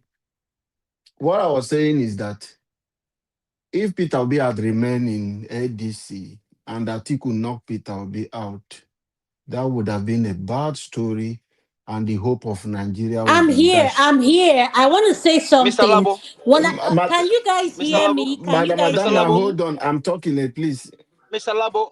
Can you guys hear me, think maybe please? Madam Adama can go and listen to. She Can can you go and guys watch the hear me? video. Can you guys hear me? Maybe I'm low. Yes, and yes. say somebody. Yes, we can hear you. Okay, please. Who is I think talking now? you have network problem. No, I'm Okay, No, now she can you doesn't hear have me? talking. Can network you hear problem. me? Let her Madam, speak. I can hear you. All right, please. This is what I want to say. But When I asked excuse me now, but I when was giving a submission. okay, I was giving a submission. Mr. Chris You just Dublin. shot I'm me and sorry, I said, Mr. No, not Chris. Chris let Dublin. her This is speak. Prince Alabo. He was making a submission. I was making a Oh, submission. You just shot me down and said, let her okay, speak. No, she Mr. didn't know Labo. now. She See, just shut you I've down. had She so just many didn't people know. speak and No, called Mr. my Jonathan name. was just telling me to let her speak, as if No, I Adama, please, wasn't can you talking. hold on a bit because this is Dream Nation Because the way speaking. she is coming in is Go as if she ahead, have go a ahead. network issue. Mr. Alabo, just Go talk. ahead. She has Okay? network. You speak now. Okay, what I was saying is that look at the characters today in the ADC. Peter Obi left, and it's for the good of Nigerians. If Peter Obi remain in ADC today, and Atiku hijacked the party as he has done and won the presidential ticket, Dino Melaye, characters like Okonkwo, Dele Momodu, David Mark, those people are not prudent. Those people are not people who will cut cost of governance. Atiku is not the one that will come and sell the private jet. Atiku is not the one that will not buy a beast that is more than the Tinubu one is using for security for himself. So it was a nice move. So anyone who is saying Peter Obi is moving party is for the interest. It's Nigerian people. I mentioned it yesterday. I mean, that is the Nigerian people that ask him to go. Wherever he go, we will make that party popular, and that party will emerge. 2023 is the same thing they said. We used Labour Party, we did it. The only mistake is that Nigeria refused to stand. That is why today I am saying that even Peter Obi come out today and tell you, oh, I'm going to court. Nobody should listen to him. It's a Nigeria fight. 2027 election. We must come out and take back our country. Thank you. Okay, Madam Dana, you can speak now. If you Can I so. speak? Madam Dana wanted to make it. I don't know if she's there. Okay, if she's not there, and give us our mandate. Madam Rita, I'll wait for everybody to speak. Then when it's my turn, I'll respond. Okay. Okay. Thank you, ma. All right. Give us our mandate. Go ahead now. You wanted to say something. There's a new person here, Mr. Victory. Well, thank you very much. Well, thank you very much. If you can hear me, I think for me, all well said today, and honestly, it just shows that every man in Nigeria has a price tag. Okay, your network is giving us Your headache. network is bad now. Okay, go ahead. Go ahead. Go ahead. Let's Mr. Victory. Mr. Victory. Yeah. Hi. Can you hear me? Yeah. Yeah, we can hear you. Yeah. Good evening. Oh. I mean, what's happening in Nigeria is just funny. Everybody that is coming out that is crying right now, they are only crying that will be left ADC because all their paycheck will be stopped very soon. Atiku is going to throw them under the bus very soon. So there's not going to be money for them very soon. That's why they are all going crazy. They want to explode. You know, all the Kenneth Okonkwo, the Daily Momodu, all of them, and even I was listening to this Professor Yusuf talking in Trust TV as well. They are just crying, you know. And what I can see, I'm seeing a very funny game unfolding in Nigeria, and it's a very dangerous one as well. There are some element of the people from the Fulani extraction that are going crazy, that they think that this power is about to be taken off their hand for good, because they know Obi's presidency will kind of equal everything for everyone. So there's that element there that on the background. And I heard Mr. Jonathan saying earlier on that people should be speaking for Obi. I think I'm going to nominate Mr. Jonathan to be one of the people that should be speaking for Peter Obi. You know, I think it's our time we put money together and go and buy a time slot in our Rise, you know, our TV and speak about politics. You know, I know we'll be talking here, but I think it's our time we go mainstream as well. And I want to nominate Mr. Jonathan if he's willing to take that baton on himself. You know, I think our voice has to come out there, because some of the things we discuss here, I think Nigerian people have to know what's going on. You know, and a lot of things that we said here, as like we predicted, has happened. Give them 48 hours, they will all come out and start jumping around, going crazy, because Obi has left them behind, and they've thought they were going to trap him, and he skillfully just exited the party, and everything. You know, sometimes when you're playing a game, that's what Maradona style. Now you use for them. Yeah, sometimes if you're playing a game, you have to be very careful, because you might be thinking that you're smart, but something will just happen that will not even cripple you that is trying to play that game, and that's what's happening in this Obi case. So I'll leave it there so other people can speak. Thank you. Thank you very much. So we have about 9 minutes more. Mr. Odua and Chris Dublin before Madam Dana. Mr. Odua or Chris Dublin, are you there? Okay, they're not there. They don't sleep. They don't sleep. It is Chris that's supposed to talk. Anyway, Odua, thank you. Odua, 2 minutes, please. 2 minutes. Thank you. Anyway, I don't really have much to say than to let us know that when they are crying, it's not a problem. And when they say change party is not a problem. So because for me, I don't really see. Can you mute yourself, please? Because Mr. Jonathan, hold on, Mr. Odua. Mr. Jonathan, if you can hear me, mute yourself. Okay, go ahead, Mr. Odua. Because Daniel Bwala, who came to Aras that we want to mock Peter Obi, that why did he jump from party?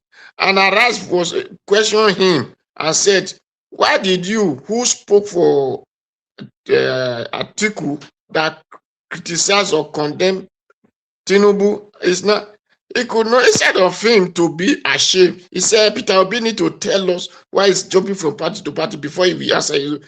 That to tell you how toxic, senseless human being all of them could be. They questioned you.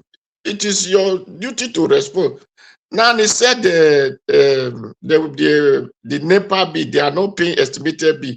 How will they pay estimated bill? People that doesn't even have lights. You said they are sharing meter. Meter to do what? Where there is no light.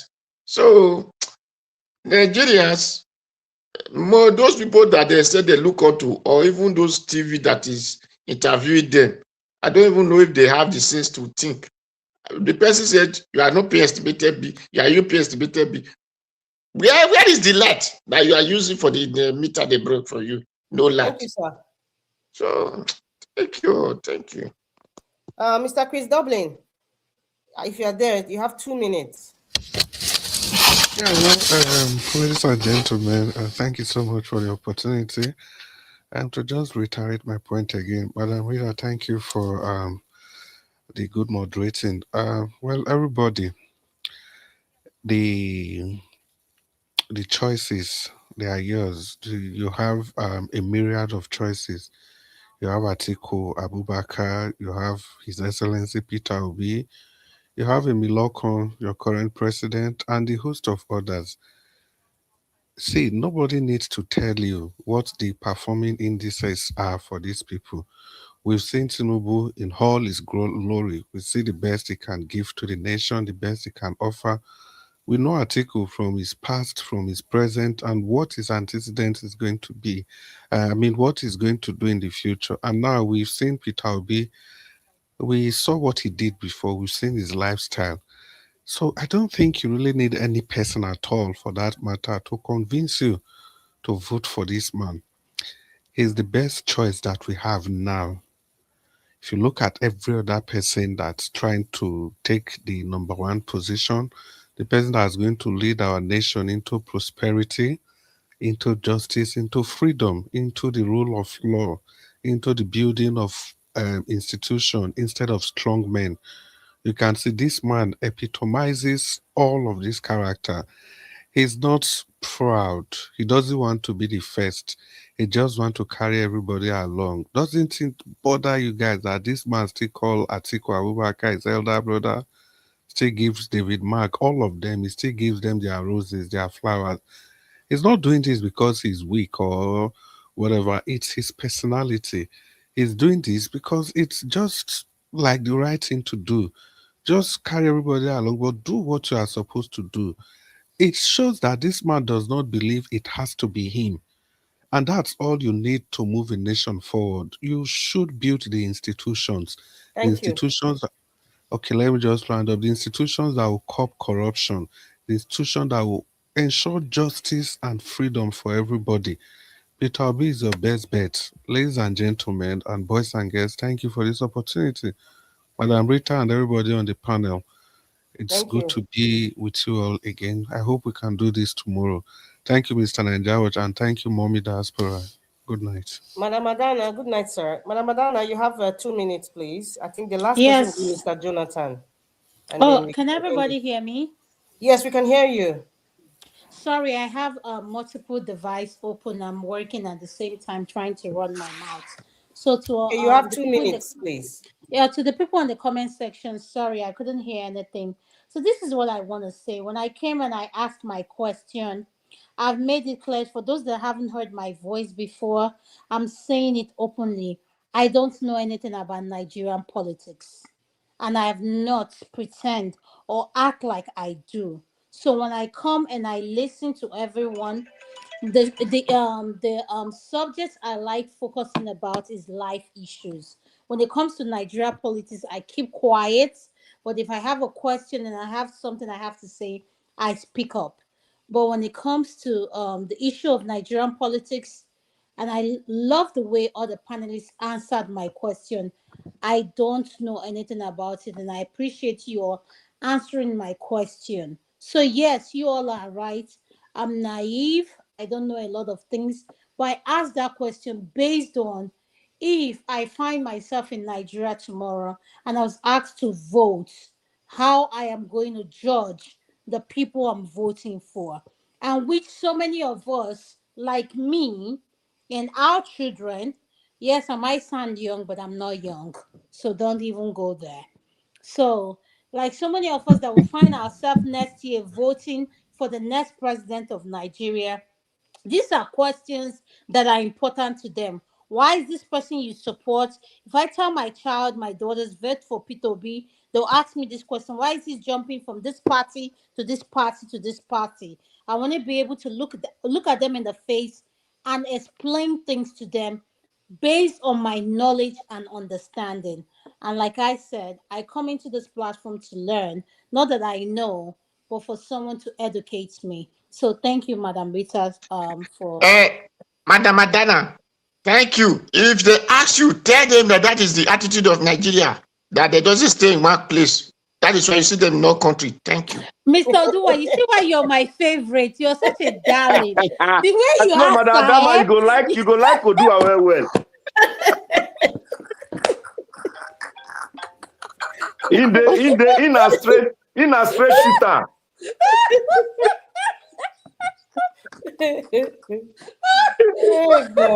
Now true talk, Madam Adama. Now true. They like to jump from one place to another. He's not lying now. So no, I have to ask that question because my children have asked me that question. Why is this man that I believe in so much jumping from one party to the other? What market is he selling that nobody's buying? So I have to come and ask the question on behalf of my family and my household. Thank you so much, Madam Adana. Mr. Jonathan, I think you're the last person here. I don't know if thank you. Thank you. Yeah, Let Mr. me Jonathan, after you, this. Mr. Elvis, you take over after Mr. Jonathan. Oh, thank you. Let me just say this, again, the reason why they don't want us to talk about issues. Because the reason you will have, if somebody asks you that question, Madam Adama, is your response will be based on issues, issues that are confronting us in Nigeria today. Honestly speaking, that's the legitimate response. See all these ones, all these clowns, all these political clowns that come to TV to be attacking the personality of Peter Obi. They are just wasting our time. They don't want us to go to the real issues. One of the so many lies. This guy is you have given him. So, Madam, you gave him his rightful name. He's a clown. He said Peter Obi does not believe in democracy. He says so. And his fellow clownmate, Momodu said that Peter Obi just believe his followers because it is his followers who have told him that he should not take the position of VP. He should not take look at the contradiction. His followers told him that he should not take the position of VP, yet he's not a Democrat. Who is a Democrat? Is it not the people that believe those that are following him, that listen to those that are following him? He listened. It's a demonstration of a politician, a man that listens. He will weigh it. He's not a moron like they are. He's not a clown like they are. No, he will weigh it. What the people say, the majority of the people that are that's your base. You follow your base largely, but largely you follow what your base says is what you do, and you listen to them. So what is that? What can we deduce from this? The fact that when these people get close to power, they even get there, they will be worse than Tinubu.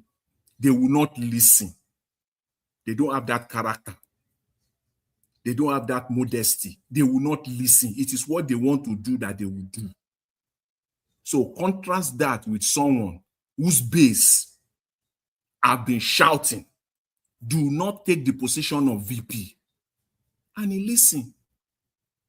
How could you now characterize such a person as not being a Democrat? So not to listen. So if he doesn't listen, then he's a Democrat. You can see their delusional state of mind. When I say they are delusional, yes, these guys are delusional. They are clowns, movie actors, coming to present themselves as politicians to Nigerians. But you come to Nigerians as you are just an actor, a movie actor. I don't know. They'll call it a movie. Like when we're reading Shakespeare, then at one scene one. This one that Kenneth Okonkwo gave us today now. expect more. But he has met his match. There are people all over the space. They will meet him. They will meet him. I know he will not give up. He won't give up. It took him 72 hours before he comes out to talk because it was a shock. From Sunday till Wednesday, that's 72 hours. It was a shock. And Momodu too. Momodu also came out. That is his name. Just call him Momodu. Because Dele is a fine name. Dele is a fine name. This Momodu of a man and his clown mate, Kenneth Okonkwo, it took them 72 hours before they could summon the courage. And what is it that they came out with? Rubbish. After 72 hours of quietness, what they still came out with, you would think that they will have sat down during that 72 hours to have simmered down, digest, and came up with something wise. Something wise. But look at what they came up with. Rubbish. Because of self-interest. Because of the money they have been paid. How could you use 72 hours to digest, and this is what you could still come up with?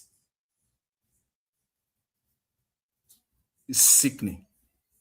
These people, it is sickening. These are not the people that we need. They are calling someone not a Democrat. You are not democratic. It is you.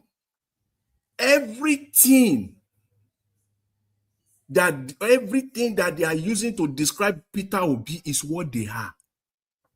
Just know when you see these clowns on TV, everything they will say that is derogatory, that is negative about Mr. Peter Obi is who they are. It is exactly who they are. They are trying to play that reverse psychology, making Nigerians to believe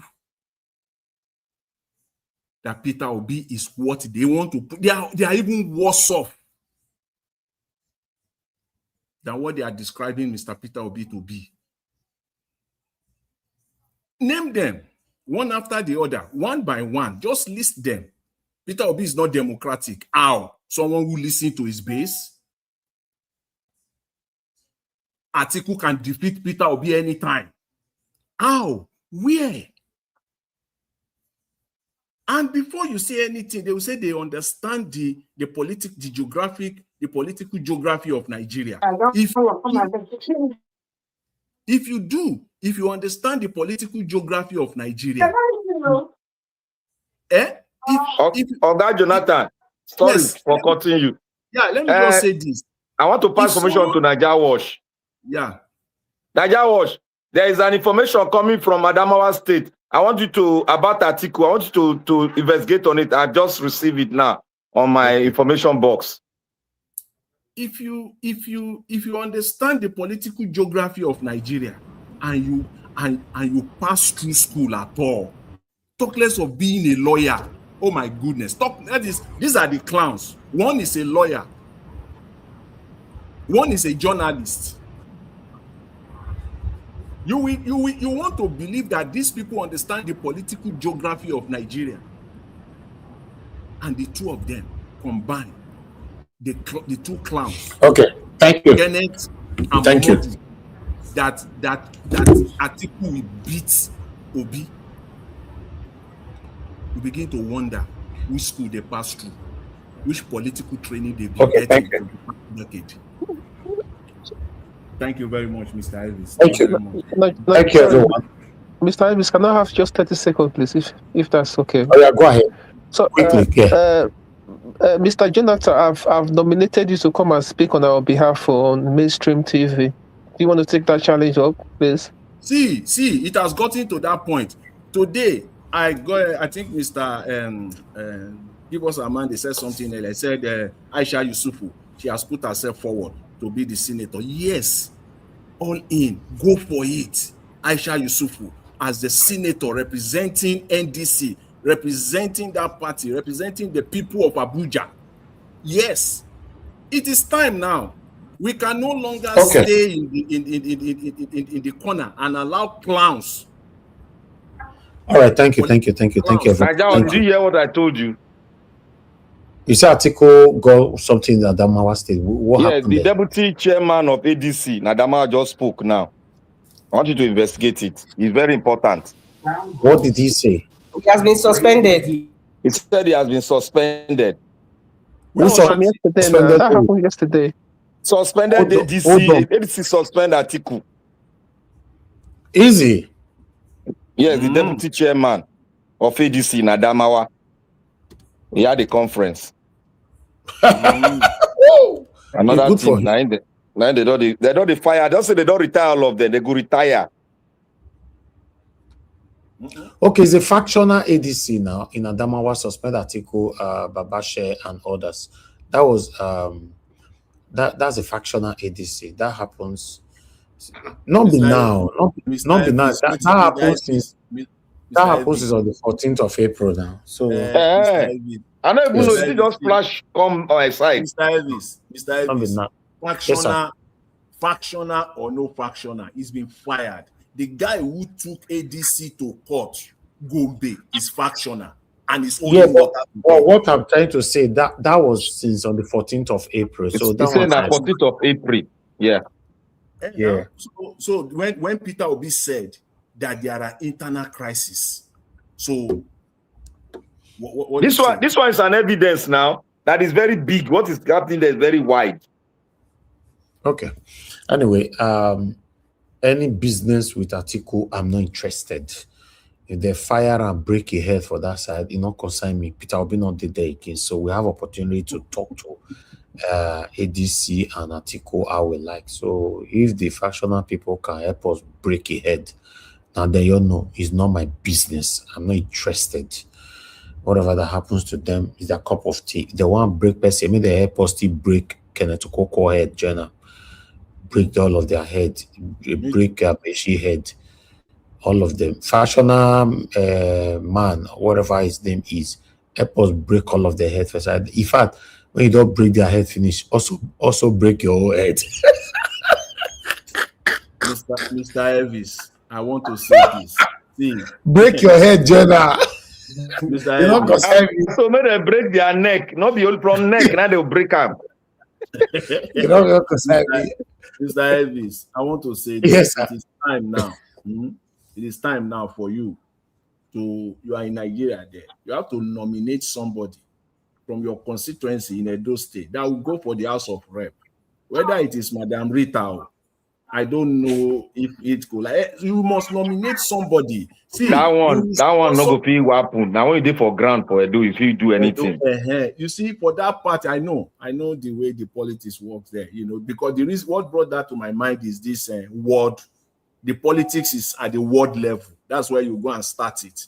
To know who we need. Forget about the money. But if I see a good candidate now, anywhere in Nigeria, yes, I'm ready to. Mr. Jonathan.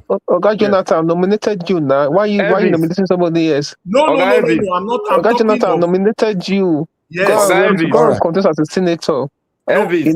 Oga Elvis, you self go and contest as a senator. Why are we here talking? Let me say one fundamental thing now. I'm giving myself freely for Nigeria, do still to work. Oga Elvis, if you are contesting, you are going to contest. Make sure me I did there. I beg you. If you are going to contest in those states, I want to give myself for self-service, nothing more. I want to be there because you are too liberal. You are too liberal, and I don't want anything to touch you because they trust somebody. If you talk, this one talk good, they look big. What if they behind the person? If he talk good, he have the right. See, if we contest for those states, we'll carry right, separate time, then we'll go one win first, we'll bring the right back. That's so they do politics for Nigeria. What be all this one they do? See, if you contest, you go win. No, the only thing is that you only need to agree to contest. You have to get your. It starts from if it comes from your mind, number one, then number two, you get your family support. Those are the two things that you need. A good man, your own conviction, and your family support. Once your family backs you up, then the rest are sure who will back you up, who will fund you. You will see people go work freely, not be saying they pay. Freely. That is it. That's all that is needed. So it is you that have to come with your own conviction that I want to, because that's why I said I really am happy that Aisha Yusufu put herself forward to contest, and she will win in Abuja. She will win. Someone commented, Mr. Michael Elmaru said Jonathan want to contest under NDP. Which party be NDP? That is the former Jonathan. Those one na back up for NDC. They want confuse this APC. Now they do so. Anyway, many of them are just working for Tinubu. You know that Seriake Dixon. All this story is not out, or it's just rumors. I'm doing research and I can't see it. It's rumors. Now rumor now. Okay. I appreciate you all contesting, doing this and all that. Politics is something that, yes, I understand that we need to be inside so that we can make the change that we all are craving or talking about. We should also understand that your name can as well be destroyed. The name that you built for yourself for so long when you join politics. Also have that in mind. You cannot always convince people at that time. You will do your part. Even as clean as Peter will be today, you still have criticism. Even though you have been a governor for 8 years. One thing that I am scared of, I have to say it here today, one thing that I'm just scared of is to come out to contest for any position. Not that I'm scared to do it. I'm scared that how am I going to protect my name? How many times am I going to be explaining? Because things get to me easily. How am I going to continue explaining all these things and all that? It's just like, somebody being a rep, for example, or being a senator under this satanic Tinubu-led APC government. There's no way not go touch you. For example, let's go back to when they bought cars for all the reps and senators at that time. All the reps, we call all of them out. Even though we know that many of them or all of them are silent right now. Okay, let's assume you are good there. No matter how good you are inside there, there's no way you want to please the people for not sometimes succumbing to their ways or their rules over there, because you're not even there. We are looking from outside. You don't know how it works. Your power is limited. Your voice is limited. Your wish, your decisions are all limited. So someone like me, at my young age that I've built so much name for myself, I don't want to be in a position tomorrow where one person will not be calling me out or referencing or reminding me or taking me back to my words before and all that. Not knowing there's some things that he cannot see from outside that is an hindrance, a barricade that is holding me not to do things that way. So these are the things I'm scared of, in politics. So for me, if I want to nominate somebody, we will support that person. For me, Muna Yofe remove me for his side for now, because I want to be able to be outspoken. I want to be vibrant when I'm making my speech. I want to end my show like I'm about ending it right now and sleep like a baby without people not calling me out. I don't know if you guys getting what I'm trying to say. Mr. Ivis, can I just say something? That's why Jonathan said you need to have that conviction, because the name you've built for yourself, Elvis, you know yourself, you know what you've done for yourself. And I think Peter Obi needs to, I don't know how I'm going to frame this conversation. He has to I don't know whether I wouldn't say nominate people. He should call on Nigerians that want to serve to come over to contest. And there should be a criteria. Bring your 10 years bank statement. Let's see what you've done before in the last 10 years. At least you'll be able to take off the shaft from the weight. That 10 years, every money that entered your account, where they are coming from, and every money that have left your account, that one will make lots of sense. Any account, you use your BVN to track every account that you have. You know, all your tax return. If you say you're a businessman, or your tax return, let's say your tax return for going back to the last 10 years, that will give you some sort of But Peter Obi is not doing this thing. This is a very good calling. I'm telling you, 10 years.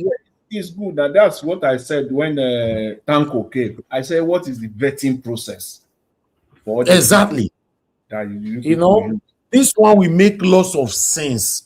Say 10 years, even 12 years. Say, I think 12 years will be fine.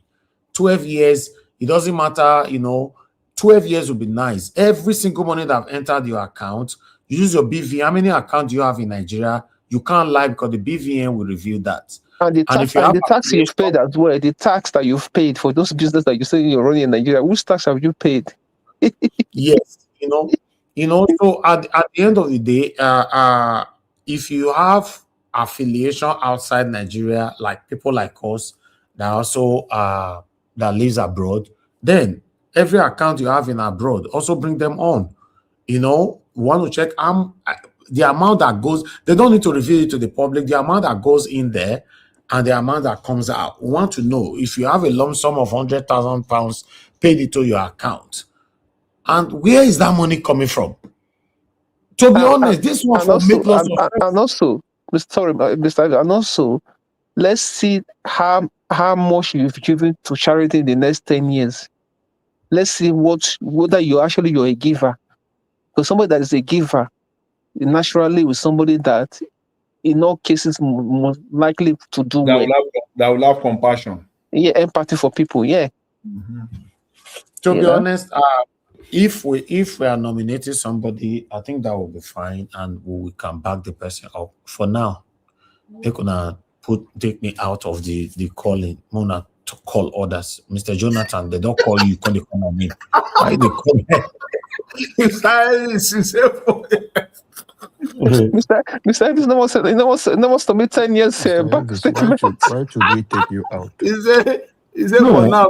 Just take him out. No, for me, no, not because of that. Mr. Victory, Peter Obi don't need to go through that venti for someone like me to submit my 10 years bank statement. I can submit it if the people on my platform ask me to do that.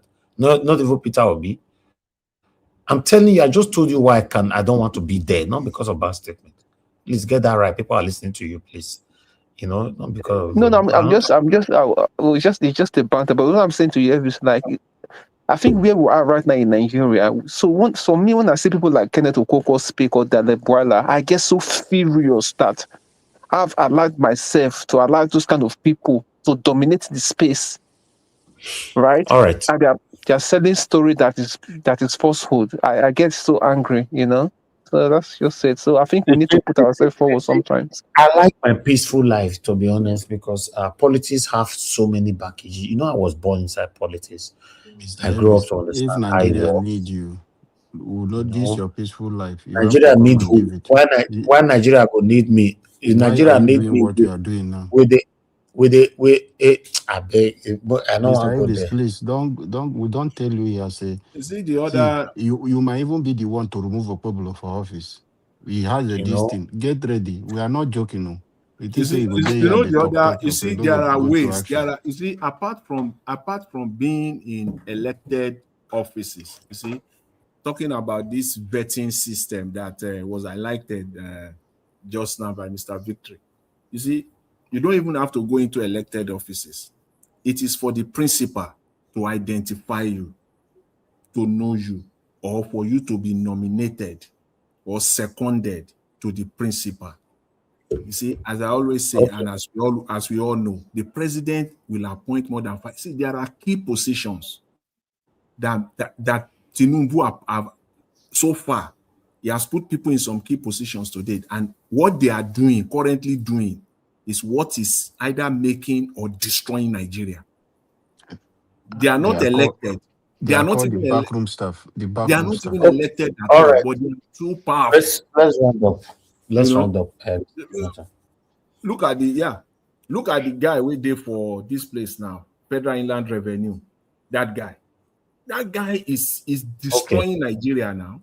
You know, they elected. They just put on there. These are Okay. positions The truth of the matter is this NDC, you know, that this is the same thing that happened. Everybody should shine their eyes. This is the same thing that happened when Labour Party emerged. Everybody who contested under Labour Party, they then later moved to APC. So this time, Peter Obi needs to be very, very careful. Peter Obi don't visit us for a year, talking like so one know what will they do. You don't just wake up and say you want to go and contest on that NDC. Your leader don't know you, your leader no they care. But I just want a better Nigeria through Peter Obi. If I wanted to look at what Peter Obi is doing, how can somebody can ever be encouraged? You want to go contest for anything under this? A platform that is so echo. Our voice is everywhere. You know, Peter Obi can go to a neighbor's platform that is close to us, a neighbor. Peter Obi doesn't know our own. I have Peter Obi WhatsApp. Every of our brokers forwarded to him and he delivers. I have his personal WhatsApp. It's not his PA's WhatsApp. So what are we talking about? So I'm supporting Peter Obi not because of my own grievances or anything, because he's better than all of them. He can give me a better Nigeria. But when that comes to somebody who have to contest for anything and all that, our leader have to take the lead.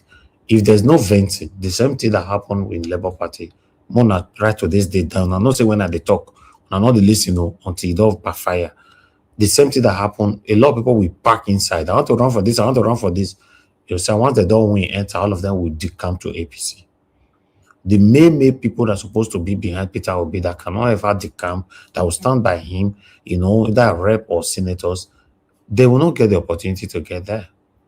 That's the thing. So if they want to do this, I don't know. I think they should do their work properly. Mr. Elvis, people say this all the time when they find it very cheap to say so. They will say that the opposition is not that they have problem with the corruption and the money that they are stealing in Nigeria. It's just that they are not the one that is stealing the money. And it is true to some extent. The only way they can disprove that is not correct is that, see all this position people want to contest under NDC. It's very simple. They know it. If they don't do it, then that statement, they are only buttressing that statement. Because when somebody wants, Mr. let me land on this point.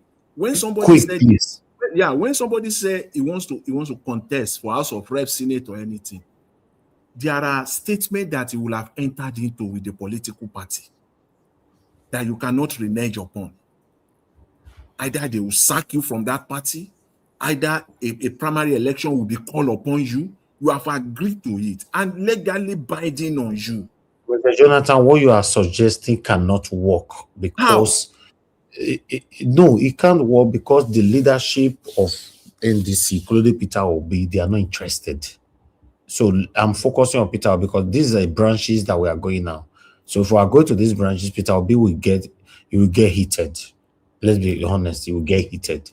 So what you are saying is a wonderful suggestion, but unfortunately it cannot work because the leadership of Peter Obi will not let it work. Do you know that 2022-2023 presidential election, we never win them? They were already in some of these people. I deliberately did not want to create problem. They were already in the coven fighting. If Peter Obi win, Nami will take this position, Nami will take this. They were already in the coven. This is 100% fact. I've said it before, right? But I refuse to give full details about it because I know I will break table that I've already built for myself.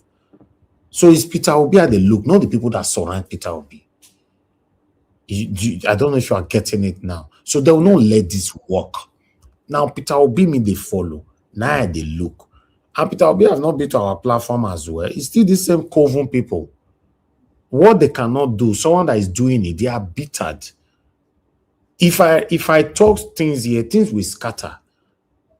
We have a lot of satanic people surrounding Peter Obi that you already know, that I know, and they have been to my platform. They are very satanic. I'm telling you, but we don't need to go there.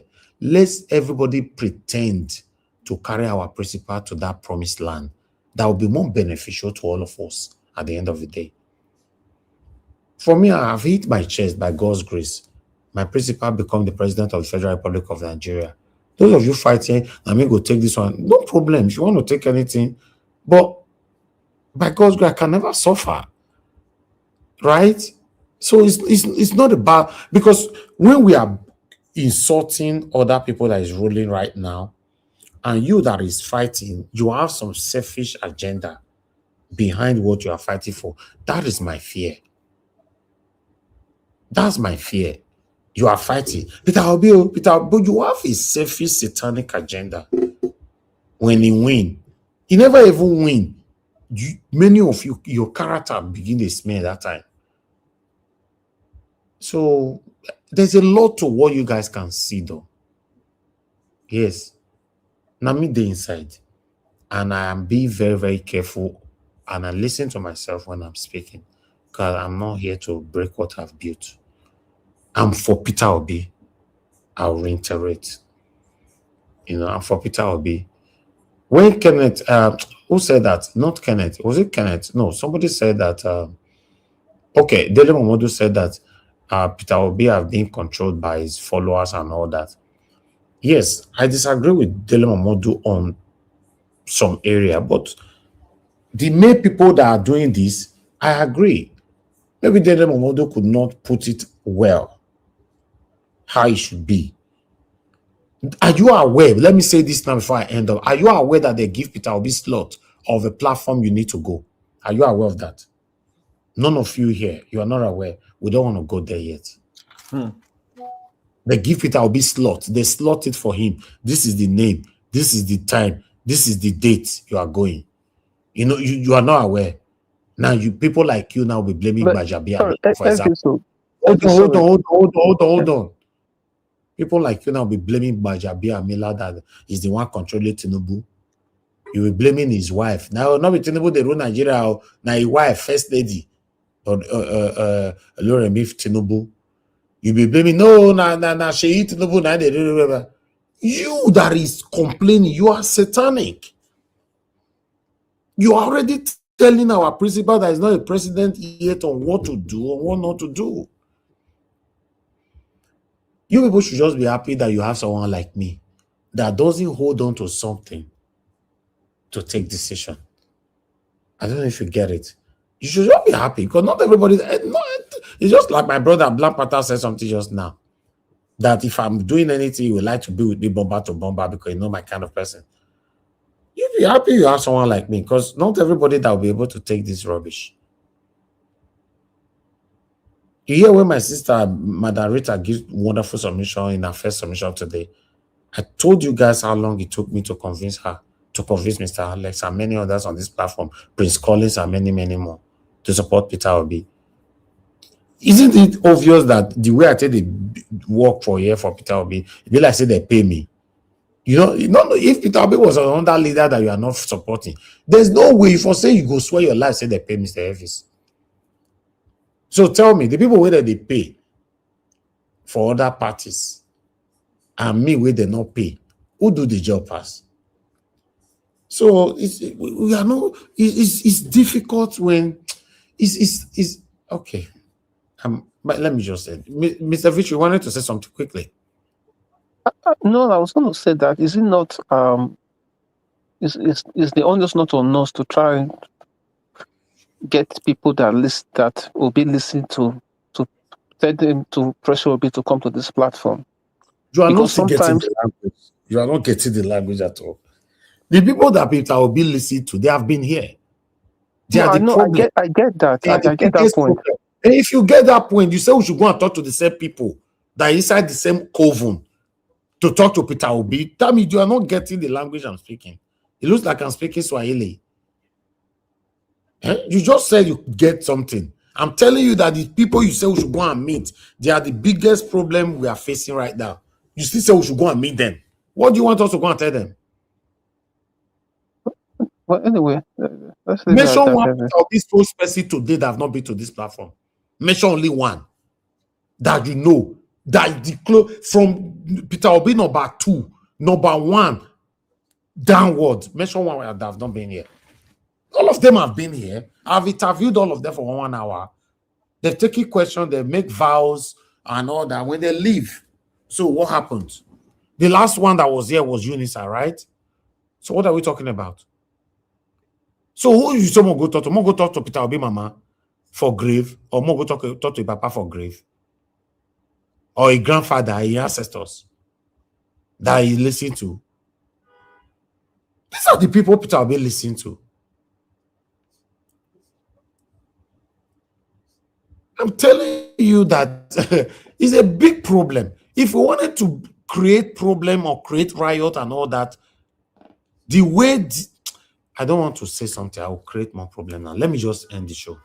Because sometimes question push people to speak. Let me end the show. Some of you on this platform right now, in fact, on this platform now, 2 of you inside this platform right now know what I'm talking about. You know everything because nobody we don't want to say it out. 2 of you, I don't want to mention name, still on the panel. You know what I'm talking about. Everybody just wants Peter Obi to succeed. Not that we don't know what is happening. We want him to succeed because we know between you and I, who is happy with this, the way this government is governing Nigeria? But how can we be saying we want a better country, a better leader, and satanic people are surrounding the same man? That's where the problem lies. How many of you know say Kenneth Okonkwo was part of the satanism? Kenneth Okonkwo was also here. Kenneth Okonkwo also promised his entire life, this will happen when he was on this platform. So if Kenneth Okonkwo not publicly naked now, how will you know that he was part of the satanism?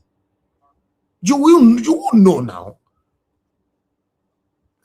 That's why I said, tell me one person that have not been here, that we have not interviewed, that you have not called to talk to on this platform. That's with Peter Obi, apart from Peter Obi. Mention one. Kenneth Okonkwo came here twice. So what are we talking about? So the thing is, what most Nigerians are fighting for is different from what you are seeing. That's my problem. Everybody here, they fight for their future. I'm telling you. Many of them, they're fighting for their future and they don't really care what Nigerians are facing. Now Peter Obi, that's why I'm talking about this NDC now. If they don't look and well, and so satanic people will infiltrate it, and at the end of the day, because they say, oh, people will enter, they don't go to APC. But because you didn't do the proper thing like Mr. Jonathan suggested earlier on. Proper venting did not happen. Now lobby, now they take get there. And Abure was the head at that time. Even the Abure who they talk about never reached here twice. So we've brought everybody here. They don't talk to us here. The problem they have is the competition. So that's what I said. You should be grateful you have people like me. I'm telling you, you might not know my value now. You should be grateful because I'm the kind of person, I use my heart to do everything. And if you think I'm not doing it well, I've challenged you guys so many times. Do what I'm doing. Don't take a break and see. I will applaud you. I will even come to your platform and be super chatting you. You will see Nigeria Watch is super chatting you on your platform. I'm that kind of person. I will encourage you. Just do your first 6 months. Don't take one day off. Because we have satanic people, that ungrateful people that will still say, what did they do? What did they do? Say, wait, another person not go feed. Whereas you can't do it. You can't. They said it to me when I was fighting for land grabbing in my Edo state. Since I stopped now, over 4 years, nobody will go take that vacuum. The space is still there. Nobody go take them. Say, Mr. F is not a give my yoko come take them. But then you people thought I was enjoying it though, right? My people, if we want better Nigeria, I'm going to use better heart to follow this man. No? I'm going to use better heart to follow him. Yes. The slot that you people are giving to him, see where you want to go, see where you don't want to go. It's okay. If he works well and he ends up becoming the president, I still win. That's one thing you guys don't know. Yes, I still win. I have lots of plans. I love my country. I love my dear Nigeria country. So if I have good leader today, I win. So it's not all about me. So anyhow, I want to give this slot, it don't concern me. As long as he win, is what me I'm fighting for. That means I win. The day Peter Obi will win and they allow him to rule and sworn in, I promise you that day I go remove my cap and my glasses. Now I will see my head, now I will see my eyes. I don't tell you now. All my career, I never remove those two things. I'll remove them because of my principle. You don't know what that in me. You think I want to sit in one corner and be dwelling on people passing slot left to right? No, now. They're not rich. We all are for Peter. I'll be focused on the man. Thank you. God bless you all, my people. I appreciate every one of you. Anybody want to say something quickly, just for 1 minute? I'm pressing the button right now. I appreciate every one of you that joined the panel today. Thank you, Madam Rita. Thanks for moderating that final submission. I'm very, very grateful. Thank you, my brother, Mr. Alabo, Oga Victory, Mr. Jonathan, Black Panther, give us a mandate. Thank you, Madam Adama, and many, many more. A lot of people came in today, though. Oga Chris as well, and many others. Every one of you that called, Mr. Joseph Oji, Madam Debbie, Madam Amy, a lot of you called in. Thank you. And those of you that super chatted us, I want to say we are grateful. Mr. Joseph Oji, Vivian, thank you for becoming a member. I'm very, very grateful. Thank you, Pretty AJ. Thank you very much. I'm grateful. Thank you, Seven Girl Omede. Thank you, Jedima. And thanks for renewing your membership as well. Jedima, I'm very, very grateful. Cross B, thank you very much. And thanks for becoming a member. I'm grateful. Agati, thank you very much. God bless you all. Now they pay me. I talk all the time for this platform. My super chatters, my membership member, now they pay me for this platform. Now God will bless all of you now. Thank you very much, you all. Remember that we still have our donation that is still going on, our contribution rather. It never finished. That is it right there. In case you want to support us, the total amount that we currently have is what you have on the screen, 9.5 million. We have 1.5 million naira to go. We are looking forward to completing this out of the way. We are very, very grateful. The account number here is still right there on the screen. In case you want to support, do your part. While our people on the comment section, my lovely mother for Mommy Diaspora, thank you very much, Mommy. I appreciate you always for that you do. Thanks for always being there for us. And thank you, my lovely brother, Abu Azi. Thanks for always being there. Thanks for your selfless service. Thank you, Mr. Michael Oganamaro. Thank you very much, sir. God bless you for all that you do. Thank you, Oyi, Desmond. Thank you, Madam Amen Bright. Thank you, Madam Peggy Modi, Madam Eugenia, Madam Stella Masemedo, Mr. Johnson Emmanuel. God's grace. Thank you, thank you. God bless you all. And in fact, not plenty for the comment section. I just need to move on right now. Okay. I'll see you guys again tomorrow. Fingers crossed. By God's grace, 7 p.m. will continue. Not be tomorrow. I'll see you later. It's already 1 o'clock here. Jesus Christ, I don't even know how they talk, they go.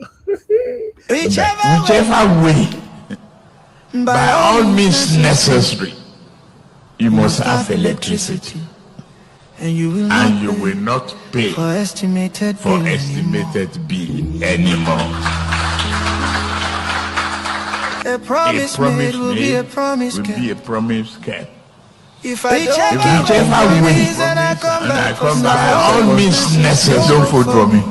You must have electricity. That's the truth. And you will not pay for estimated bill anymore. A promise will be a promise. But he said, if I don't keep the promise, by all means, and I come back for second time, don't vote for me. You will not pay for estimated bill anymore. Now now GBT, now Ojoro, now deceit, now mago, now lie, truth, no day, their mouth. Listen again. If I don't keep the promise and I come back for second time, waiting, you say, make we do. Don't vote for me again. Don't vote for me again. Don't vote for me, good. That is the truth. By all means necessary, you must have electricity. If I don't keep the promise and I come back for second time, don't vote for me. If I don't keep the promise and I come back for second time, don't vote for me. That is the truth. Don't vote for me. Don't vote for me.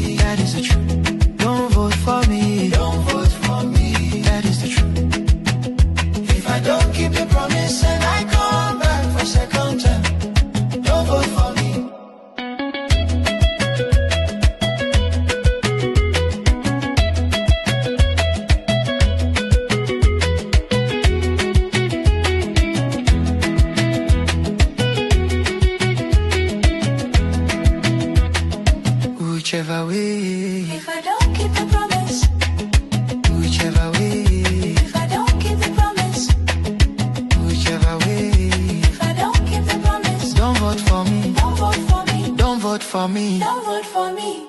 That is the truth. Don't vote for me. Don't vote for me. That is the truth. Don't vote for me. Don't vote for me. That is the truth.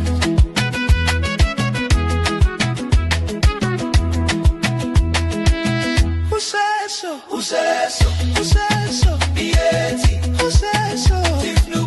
Who said so? Why your leader? He fulfill him. No. He keep the promise. Not at all. Waiting he say make we do. Don't vote for me. You go vote him. No way. You go vote him. Nigga. Don't vote for me. Don't vote for me. That is the truth. Don't vote for me. Don't vote for me. Don't vote for me. That is the truth. Don't vote for me. Don't vote for me. Don't vote for me. That is the truth. Don't vote for me. Vote like liar. Out. Vote mago mago. Out. Vote GBT. Out. Vote wayo. Out. Vote incompetence. Out. Vote boro boro out. If I don't keep the promise, don't vote for me. Don't vote for me. That is the truth.